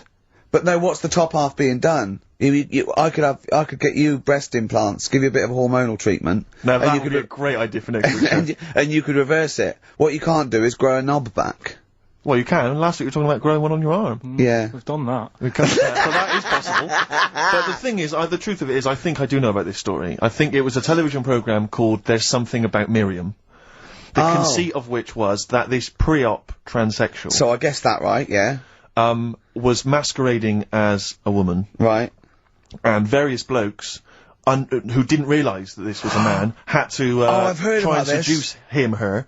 And when they found out that it was actually a bloke, and a lot of them had kissed, I agree. her, they, That's my favourite. But I like it when it's Kirsty's, home videos uncut. So it's kind of 4 old women, like, naked. With their tits falling out. Windsurfing. Oh, Christ, imagine that. Does it whistle? Well, It's just, I mean, have you ever really sat and watched anything on Sky One?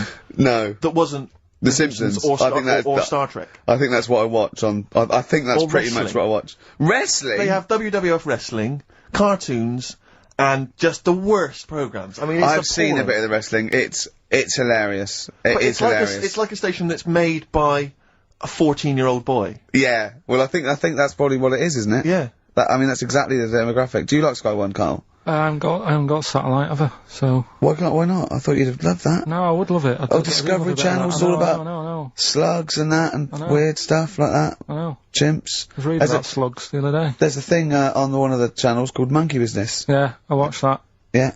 Because I was doing that thing, wasn't I, with Richie Bacon. Yeah. Where you watch the telly and that. You're talking riddles. You're actually talking riddles and forget a play record. You should be the gatekeeper in some kind of Dungeons and Dragons kind of quiz game. Alright, yeah. Let me enter. Right, yeah, but I was doing that thing with Richard Bacon. What can he mean? What can he mean? He is the wise There's one. a man Just who's play also a record. woman. Yeah, yeah. The upper half is, but is the bottom. Yeah, play a record. Bit of Clash. Oh, yeah. Come on. Train in Vain. XFM. 104.9.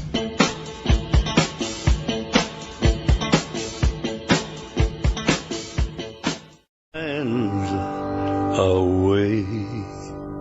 Johnny Cash, Hurt, on XFM 104.9. That's brilliant, isn't it? Good.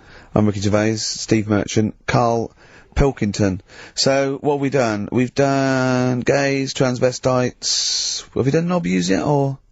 It's nice that you can talk about pre-op transsexuals nowadays on the radio. I know. You know, without the fear of complaints or listeners. Listeners, that's the thing. If we had any listeners, we'd get complaints, really wouldn't we? We really We'd would. get some serious complaints if anyone cared enough. That's to why we pick haven't up the gone phone. to a decent station with, you know, a big We would audience. never do on a real radio station. We could never do this, could we? Why We'd not? have- Why not? See, I'm not doing this to, like, mess about and offend anyone. I think it's an interesting topic. What? You talking gobbledygook, not really knowing what on Yeah, earth Carl, you're on about? Carl, for the first 5 minutes, you couldn't talk. What? Okay, look, although, with, you know, who's the biggest, most professional person in radio? It's probably Terry Wogan, isn't it? And it was you that said you can't tell what the sentence he's saying because he keeps coming up at the end before. But he and never, after. there's never any punctuation. Yeah. So he'll just segue from one point to the next. So he'll be like, going on my holidays, Friday. We're having a lovely time, says Mrs. Dorothy Sheehan of Westminster. I'm thinking of going to Greece. Oh, and it's halfway. So he's got his knobs, but he's still got the tits. Yeah. Typical. Oh, hello, Paolo. Do you want to come into my club to see? I'd love to go. Britney Spears, I'm a massive fan. Yeah, well, it doesn't start for a while. It's it's only about 8 o'clock, and you know you're not going out for hours yet. No. 8 or 7. But might as well watch a bit of telly. We've got FA Cup final. Ooh. Oh, yeah. Just that's a good one, isn't it? Or we've got the Eurovision Song Contest. What do you want to watch, Paolo? Ooh, blimey. Well, I love all the camp and lame of the Eurovision Song Contest. Yeah. But is that David Beckham playing? Because I love him. And his hair and his legs. See what you've done. You see? So you will watch the football, yeah. but you'll be mainly looking at Just looking at the legs and the tight shorts. So while Beckham's knocking them in, you'll be exactly knocking one. Right. Let's. Did you notice? Remember, I never really looked, but when you see old clips of, say, early '80s footballers, the shorts are much tighter. Aren't they? I don't know. I don't don't really know. I don't know. wasn't really looking. I remember Carl was saying when he went and there was 2 strippers, a bloke and a woman, and they whipped off their clothes at the same time, and you looked straight at the boys. Yeah, everybody would. You would have done. Right. You do. You do. You look at his doo-doo. What do you mean? You look at his doo-doo. No, what? I'm just saying. If you were there, you would have done the same. 2 people on the stage. Yeah. Woman and a man. Yeah. They were getting the clothes off. Yeah. Right? The fella took his pants off the same time as the girl took her knickers off. Yeah, right. All I'm saying is it's human nature to have a quick look, have a quick glance, see what's going on. See what's going on. And then I wanted to look at the woman, but she put her knickers back on quick. She didn't live opposite from you, did she? But just to return briefly to the shorts question. It's only because in the 30s and 40s they were huge shorts, weren't they? I mean, genuinely massive, like. Yeah, huge. A small child could wear them as trousers. They were. I think that's to do with comfort and decency, though, isn't it? And then, but by the sort of 80s, there was barely any shorts there. I think that was fashion. But it's weird that you feel like at some point someone's gone, guys, I mean, They've good gone game too today, small. but this is ludicrous. But that's what happened, isn't it? Because, you know, things get bigger and bigger and bigger, and then they get smaller and smaller and smaller. Yeah. And fashion's like flares, drain pipes, Yeah, you know, yeah. heels, flat. Yeah. Tall hats, flat hats. Yeah? What do you make of the miniskirt? Long hair, skinhead. Miniskirt, again, I don't know, I'm sure there's been 10 resurgences of miniskirts since 65, whatever it was. Yeah. You know, it's fashion, so the short... you know what? Do you know what I think, Steve? I think the shorts will get smaller again before we die. I think we'll see one more tight little packet of Premiership footballers running round with their offal squeezed like the last chicken in a butcher's window. Almost protruding. Wrapped up, yeah. Yeah. Well, imagine if they just wore cling film shorts so you could see what was happening there, Carl. Where would you look then? Because you like football, don't you? We're doing Rockbusters. Go on then. Oh. Right, we brought it back. This is where I give a cryptic clue. Well. And some initials. And you work it out and you win some stuff. Yeah. I was going to tell you what the prizes are. Needless to say, they're mediocre prizes for a mediocre quiz. Sure, okay, yeah. Well, it's DVDs and VHS, yeah, VHS, who's still got that? Right, so there's three of them, and what you can do now, we've tweaked it a bit. Okay. You can text in. Mm-hmm. Right, so you can email or text. We've tweaked it a bit. Right? 83XFM is the text, or it's ricky.gervais@xfm.co.uk. Is that what it is? 83XFM? That's it. That is good, though, and that is convenient, because who's got their laptop up and running and texting? On the So move. just with your phone. Brilliant. Alright. Mine couldn't do that. I don't know how to do that on my phone. I don't know how to get... What do you mean? What do you mean? My brother wanted my postcode. He said text it to me. I couldn't work out how to do WC and 1. Because you're an old man. So I had to write out WC1. Oh, for goodness sake. I didn't know how to do it. It won't do it for me. Pathetic. It's ridiculous. Go on. Well, it's 83936 if you have that problem. Right? Right, come on, we get on with the quiz. I don't know, there's too many numbers now. Three clues, here we go. First one is, this Teletubby has got lice.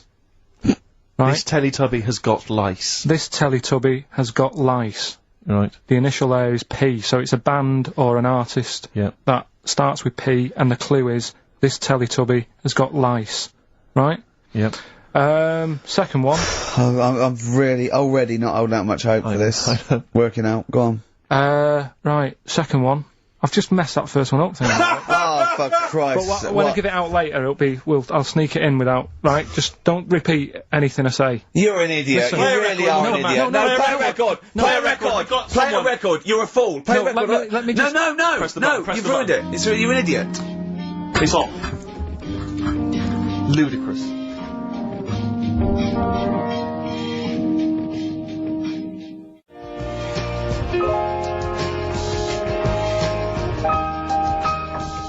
Red Vines by Amy Mann. Brilliant, that, isn't it? Very good. On XFM 104.9. Well, Carl mucked up Rockbusters, as usual. I mean, it's, you know what, I like it when he mucks up early, because it doesn't waste people's lives for 40 minutes, realising he's mucked it up at the end. Yeah. So, obviously, people are already... They know what it is. They know what it is already. They've said, well, it's police, isn't it? You meant to say nits instead of lice. Yeah. You're an idiot. So that one's gone. So what have we got next? Right, so that's just an idea. If you haven't heard it before, that's how my head works. Right, this Teletubby has got nits. So Po. P, so Po is a Teletubby. Yeah. So when he says cryptic, it's not only what the answer is, it's what the question was meant to be. Sure. So... Alright, so there's only 2, so you've got even a better chance of winning than that. Well... So, the second one is, I'm saving that money to buy condoms. Alright? Think about it. Easy. Too easy. Right. JC. Yeah, right, well that's so everyone's got that one. I feel like saying it now. Yeah, but don't well, that's say rubbish. Now. Yeah, but you've got to have an easy one in there, otherwise people get bored, don't First one was easy, we gave them the answer. Yeah, but hang on. That's the easiest one we've ever had. Police. And the second one is... Yeah. When you're making bread, add a little bit of colour for a change. Alright? When you're making bread, add a little bit of colour, just change things a little bit. What are the initials? Right? D. Just D? Just D. Right? So, what you've got there, I'm saving that money to buy condoms, the initials JC. Yeah, that's easy, yeah. Next. And when you're making some bread, just chuck some colour in there. Sure. You know what I mean? Change it a bit. Yeah, like the clue. Clue changes every time. The clue changes every time. Unlike the Times crossword, the clue changes every time it's said. 83 XFM if you want to text it, or it's ricky.gervais at xfm.co.uk. And win some Rubbish. stuff on that. Pointless. XFM.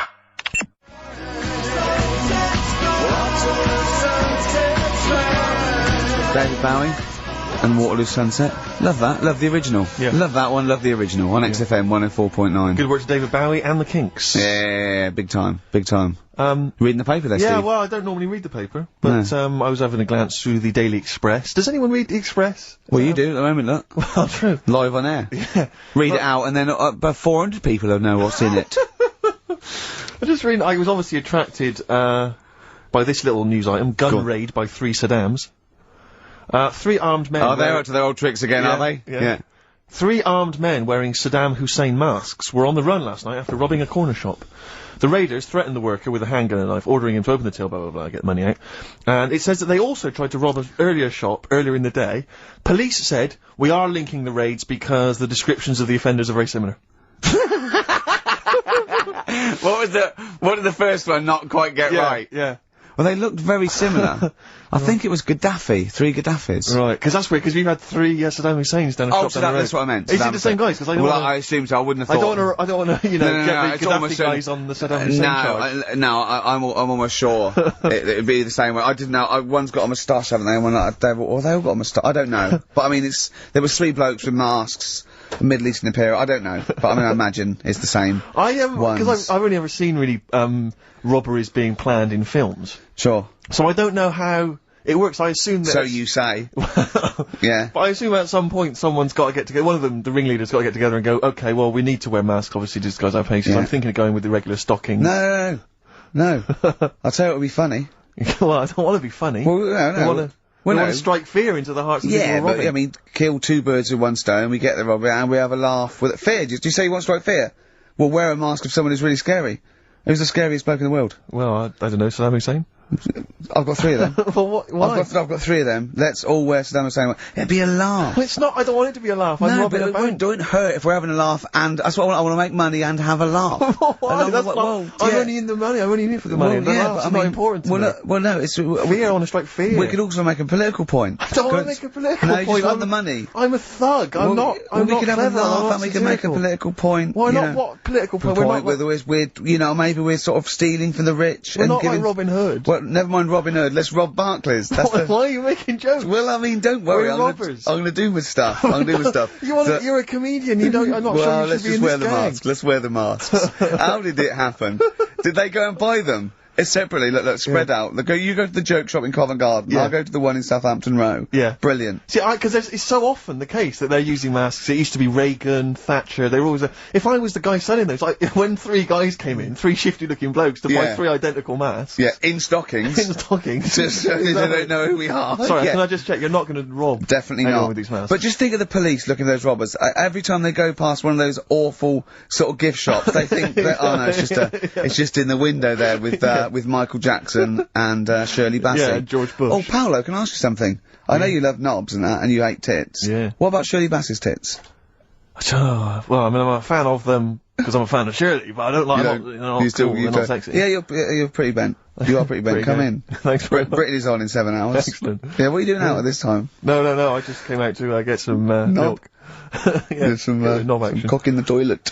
Carl. Plenty of answers, Carl, so far for your I say quiz, I'm not sure that's really valid. Yeah, loads coming in. We're giving away some more stuff later as well, with that film thing, that's coming up.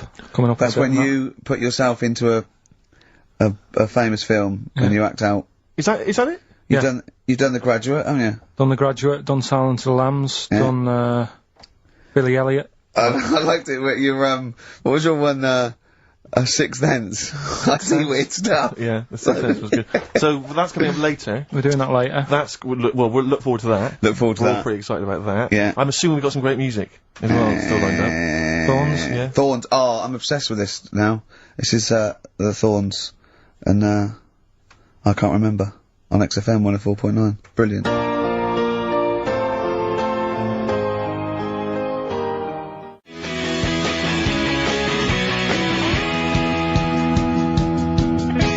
Strokes, 12:51 on XFM 104.9. I'm Ricky Gervais, Steve Merchant, and Karl Pilkington. Not done a lot. Maybe you should earn your money as you get to Mondays off for this 2 hours of nonsense. What are you on about? Done loads of stuff. Go on, what? Slag Suzanne off. Yeah, brilliant. First link. Yeah. Talks about trannies. Yeah. Right. Same old. Yeah. Let's have something new, something fresh. Well, I've been looking around, right, on the internet for stuff. Yeah. On the internet? Yeah. Your Bible, where you get all your information about the world and the universe and morality from. And you know, like, how I always say to you, I don't really read that much of it, I just read the headline. Perfect. Right? Yeah. Anna Nova have sort of nicked that idea to grab you. Nicked what idea? Well, to sort of get to the meat straight away at the top. Do you know what I mean? The headline to the story and everything. What? Right, these are stories. But the headlines already existed, that was why you thought that was a good idea? Not like this, though. Alright. Headline. Well, these are all headlines, right? Vibrating shoes could stop elderly falling. Do you know what I mean? Oh, God. You don't Vibrating shoes could stop elderly falling. Yeah, that's the story. You don't need to read on. That's what I'm saying. Well, right? could you read on anyway? Can't be bothered.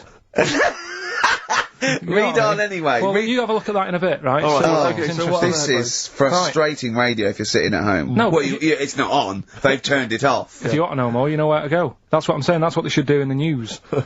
Get the news done in a minute. There's a good story about Iraq. Right. Bong. Right. Look it up. Look it up on the internet. Anna Nova. Give us another bong. Bong. Family sick of living on Butthole Road.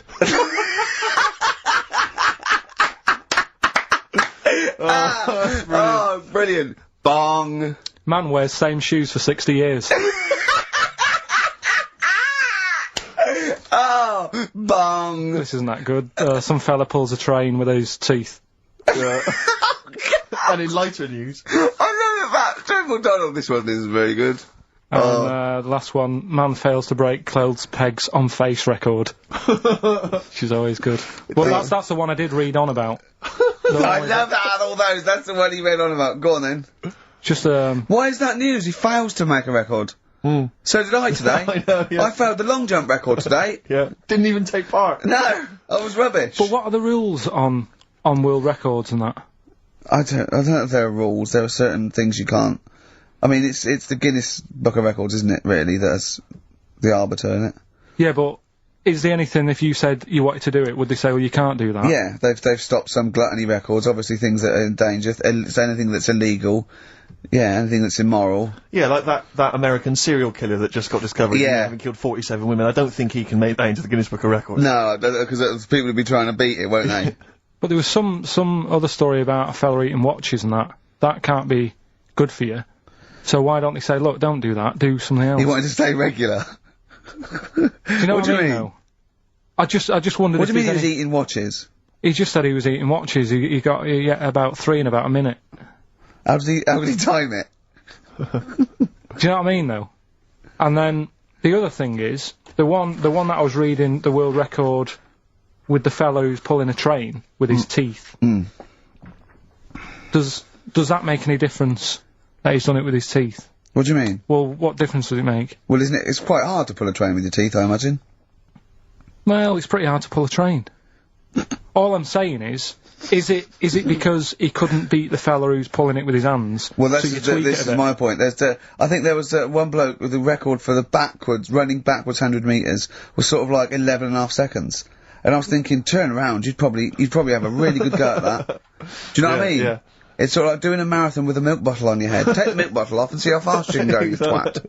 But you can just tweak it, like the fella who has done the pegs on the face, right? Yeah. His name's Gary Stretch Turner, right? Right. So, he's sort of cheating already if he's got a stretchy head, right? but You are, right, you are one of the most stupid humans I have ever met. Well, get me in the book. Yeah? Right? But listen. So Gary Stretch Turner, right, his record is 153 pegs. Yeah. He did it again, and he only got 150 on. So he hasn't broke his own record. Right. But what I'm saying is, if he tweaked it a bit more, would that make a new record? What?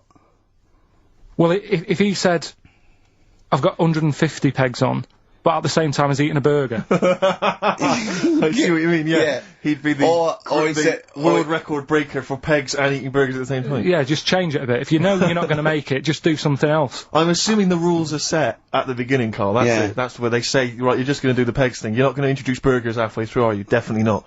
And then they have a go. I was on one leg, not interested. How many pegs? 150. Can I just ask very briefly, I was quite interested by the family had to move, because they lived on Butthole Road. Yeah, I quite like that one. Now, I don't know if I've told you before, Rick, where I used to live. I'm not going to tell you the name of the street that I used to live on, because not on air, because my parents still live there, and I don't want, you know. But I'm going to write it for you now. This is the name, the genuine name of the street I used to live on. Just imagine when you're at school. Yeah.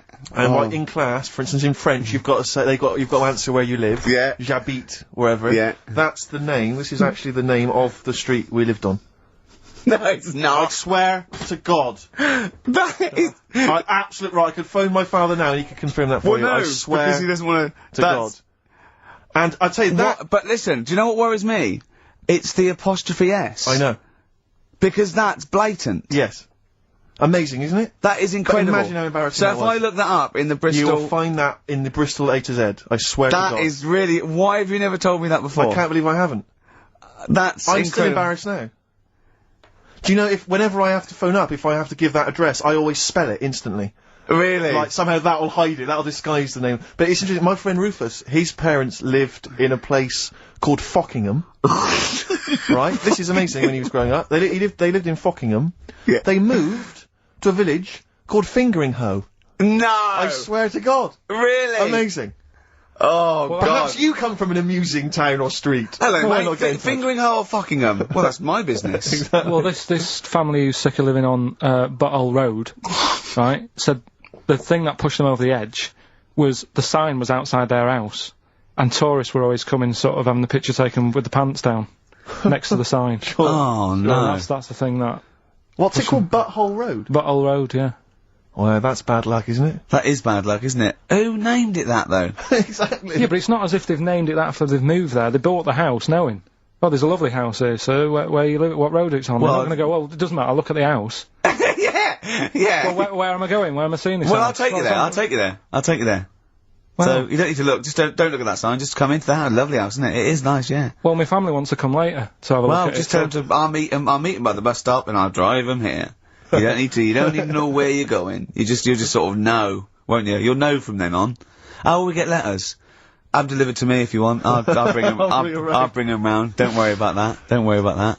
That's incredible. But I can't get over that, where Steve used to live. That's extraordinary, isn't it? Anyway, if you perhaps live in Tits Avenue, yeah, you know, or, Wanklin Drive. Wanklin Drive, just get in touch. Greg used to live in a place in South Africa called Arsagay. Arsagay? Arsagay, Nothing wrong with that.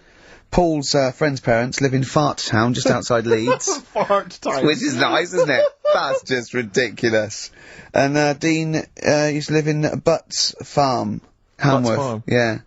That's obviously, I assume they're free range butts. Sure. And not sort of battery farm butts. That would be horrible. But, yeah. Do you think that? That'd be great to just name a town, wouldn't it? I think I was thinking if I was a multi-billionaire, a Bill Gates type figure, I'd like to buy somewhere, like, say, Manchester, and just rename it. Whinging on the wold. Whinging on the wold, yeah. Yeah. And make them work Mondays. Exactly. They'd be obliged to that would have to be what it's called. Yeah. That's the rules. It'd be like mayor.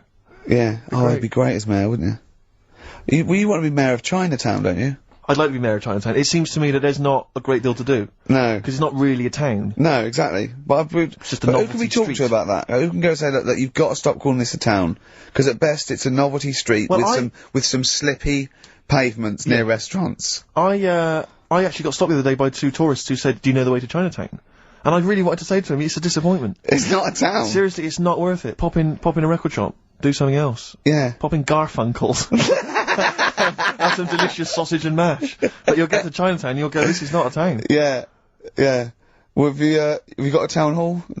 Got a betting shop? Yeah. Not really a town. I don't think you can build a town entirely out of restaurants. That's not enough.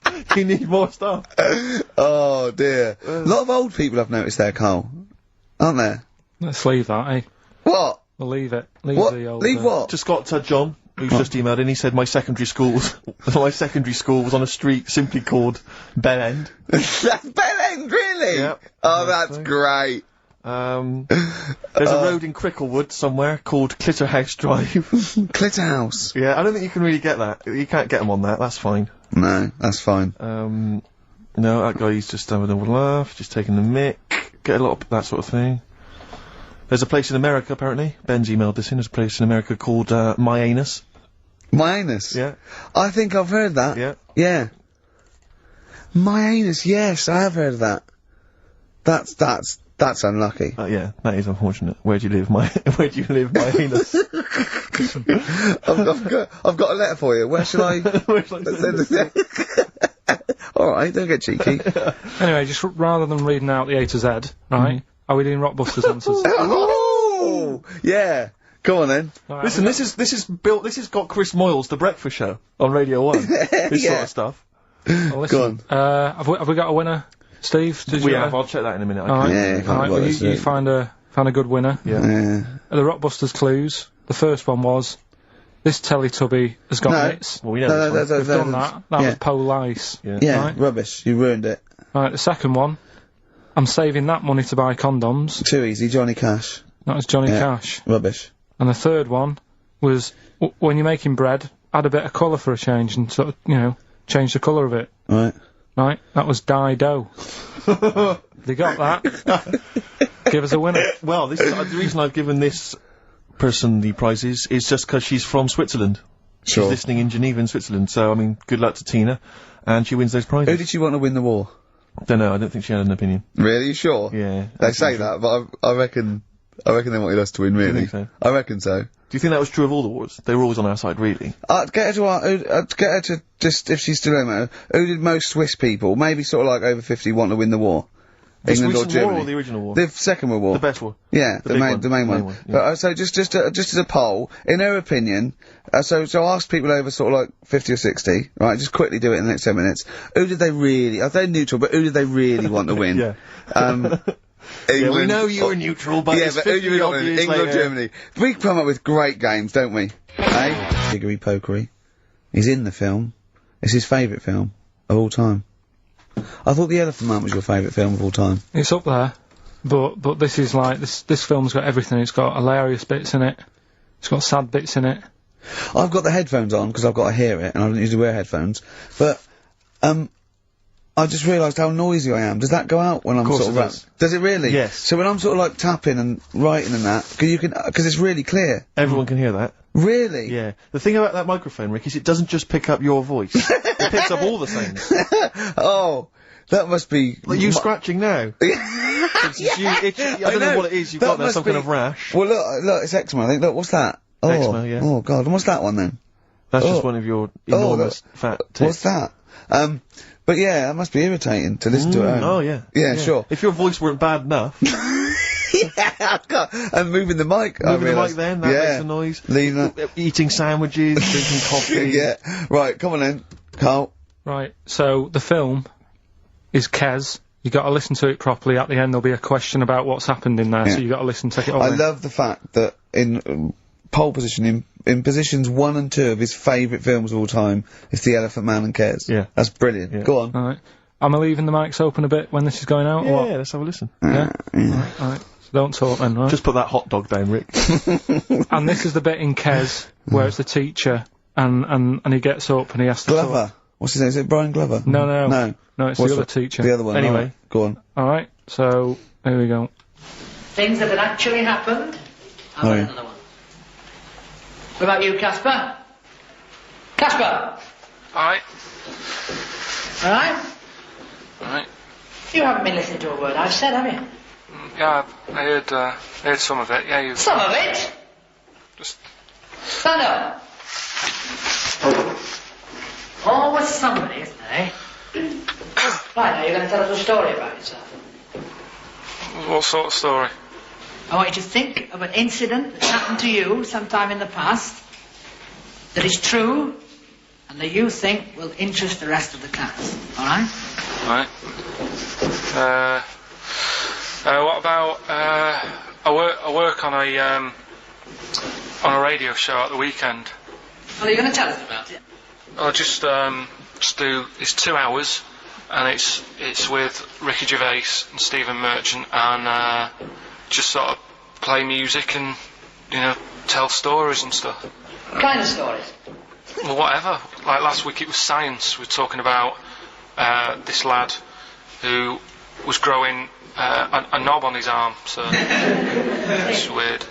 It's tricky, sir, because like with Ricky, he gets bored quick and he won't listen to the stories, and he'll start squeezing my head. All right. I'm not interested in what he does. That isn't normal, is it, sir? That. I mean, it sure is a bit gay. Is he? Just messes about, though. Do you know what I mean? I try and like come up with good stuff, like monkey news and like quizzes and stuff, but then he'll just, Ricky will just mess about. I mean, on Saturday he did it again. He squoze me head. How do you spell that? Squoze. S-Q. Are you going to show us on the board? It's a new word to me. Squoze is S-Q-U-O-Z-E. Aye, now tell us what it is. It's when he gets me head and he puts one hand on the back of it, right? And he puts the other hand on the front of it and he just sort of swivels it. Swivel, right down the Oh, swivel's not it's spelled S-W-I-V. How many times a day? How many times a day does he swells it? It depends what time he gets in. If he gets in about 12:30, he could get a good 3 in. But I think, I don't really want to talk about. Good enough, don't you? Well done, Billy. Big hand of applause. That is the effort. Yeah. Wow. That's the best thing you've ever done, Carl. So that's Kez, right? Yeah. Got some good prizes there. Not bad, yeah, good stuff. Question is, how many times did I say Ricky can get, how many head squeezes can he get in before the start of the show?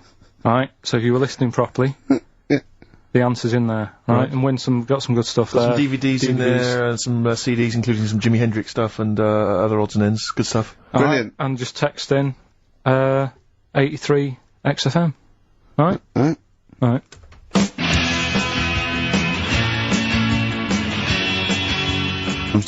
I squoze his head. Well, the answer was 3, wasn't it? Yeah. And who's the winner, Steve? Let's give it to John. He's emailed in, he's got it right. He said he squozed your head 3 times on average. It's not squozed, is it, Carl? That's incorrect. It's squoze, isn't it? It depends how you say it. Go on. Squoze. Well, it doesn't really, because it's nonsense anyway. It's not a real word, but... You squoze my head. Yeah. I will squeeze your head. Do you know what I mean? Depends what line you're getting it in. Sure. Tense. Yeah. Yeah. Right. Okay.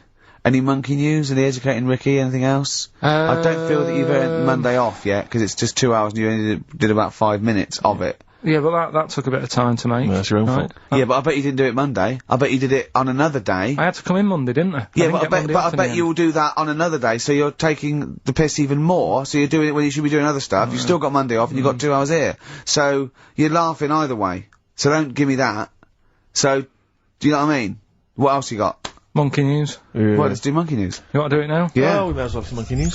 Let's have some monkey news. Do some monkey news. You made enough noise there, Rick? You wanna... Sorry, but sometimes I like to move around, lounge and that, and at the mic. Sure. You know what I mean? Yeah.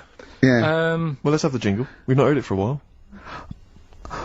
Oh! Chimpanzee that! Monkey news, you Right. I haven't read this through properly, so I'm just... assumed that. Right. What do you mean you haven't read it through properly? Basically, right, it's about problems with chat rooms and that, right? A lot of people, it's like the new way of meeting people and that, in it now, chat rooms, you get on there, you can have a chat. If you say someone was having a meeting with someone, they wanted to meet... Right, okay. Please don't preempt it. Right, there is not an animal in the world that can operate and understand. Do you want to know the story? You said that did they get married? It was 3 months later. She realised, oh, there's a lot of bananas gone from my fridge. I want a divorce. This is what annoys Bobo. me. You say that monkeys can do Shakespeare if they're given the time. No, that's not it. Let's not get into the whole Shakespeare and monkeys. It's a philosophical conundrum. Please, let's not get into that debate again. It's about Right, so this one then. So this chat room, right? And the thing is with chat rooms, you have like a big boss who's looking over it and making sure nothing dodgy's going on. Right. Right, so certain keywords come up and Who's that, Dr. Zayas? Right. So anyway, they were looking over it, trying to look for dodgy stuff, but they kept coming over like really strange things. Like instead of saying, "Do you want to meet in a restaurant or bar?" Right, it'd be like, "Do you want to meet in a tree?" What tree do you want to meet in? Right, okay. Are you shooting off? That's the end, yeah. I'll see you later, Seriously, mate. that's I'm just gonna listen to the end of it anyway. You're an idiot. You're an idiot if you believe that shit, honestly. No, I'm just telling you what's online. Let's hear the rest of it. How, you're nearly, you're ill. You're nearly, okay, well, I don't know the PC term for this, so I really apologise. You're nearly retarded in some aspects. Instead of sort of saying, wear something sexy, they'd say, make sure you bring plenty of bananas. Right, you're like talking absolute, okay. Are you making up the monkey news now, because you can't find it anymore? And instead of saying, should we get married, they're saying, how swollen and red is your arse? You stupid fool. No, that was me.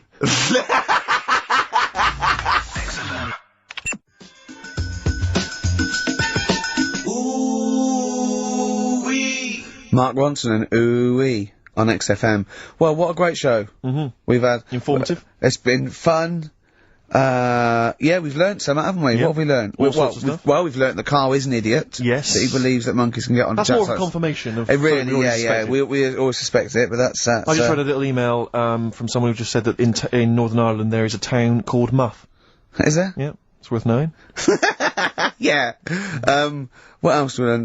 Monkey news, no one's got anything like monkey news on radio, have they?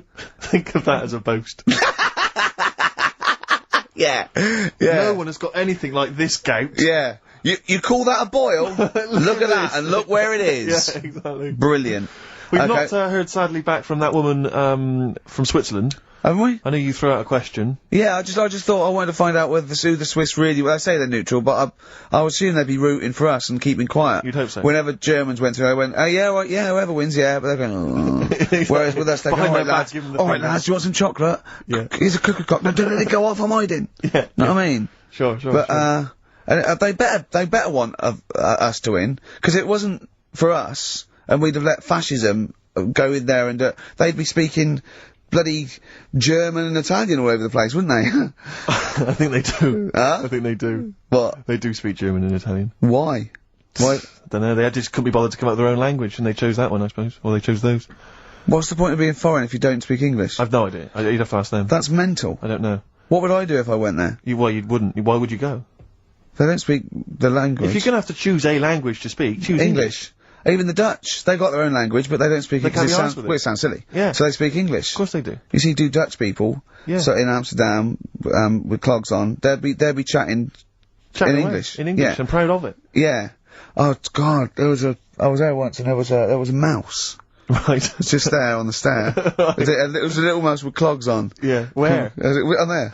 on the stair, yeah. Oh. Yeah, so, yeah, that's languages. We learned about languages, didn't we? I'm not a linguist, but I pretty much think that's what happens. I'll tell you something I learned in the week. Go on. Yeah. This will be one thing. He did definitely learn only one thing this week. It's a good one, though. Don't insult Suzanne's hair. I learned two things this week. Yeah. Right. Don't put your trousers on over your head. Because I know you were persevering with that for a while. Mercury may look nice, but bad for you. Go on. There are more moves on a chessboard than particles in the universe. That puts you off learning it, doesn't it? Well, no, it's a possibility. No, they It's the said fact it is. It is. He said that's... Yes, that's right. It's a possibility, because it's basically that it tends towards infinity, because no two games are the same. So it's not that you've got to learn that many moves. It's not that good. I don't wish to criticise Rick, because I know you were trying to inform him then. It's a good job you're not a teacher, because as you gabbled the phrase, it tends towards infinity, it kind of came out as, Okay, yeah. Imagine if you're one of those kind of foreign students who's gone here to study, and they, sometimes they put the tape recorder by the lecturer. Yeah. Listen back to that record. It's something towards infinity, I'm not sure. It tends towards infinity. It is talking about tense. I not understand. Cuckoo. So, yeah, we've all had a good time. We've all had a few We've laughs. had a great time. Can I just say to everyone, have a great Saturday. Alright, see you later. Rick, you like the Thorns, you played the Thorns. Love the earlier. I think Thorns. you'll enjoy this as an old track from Hawksley Workman. Brilliant. Bad name, good song. See you next week.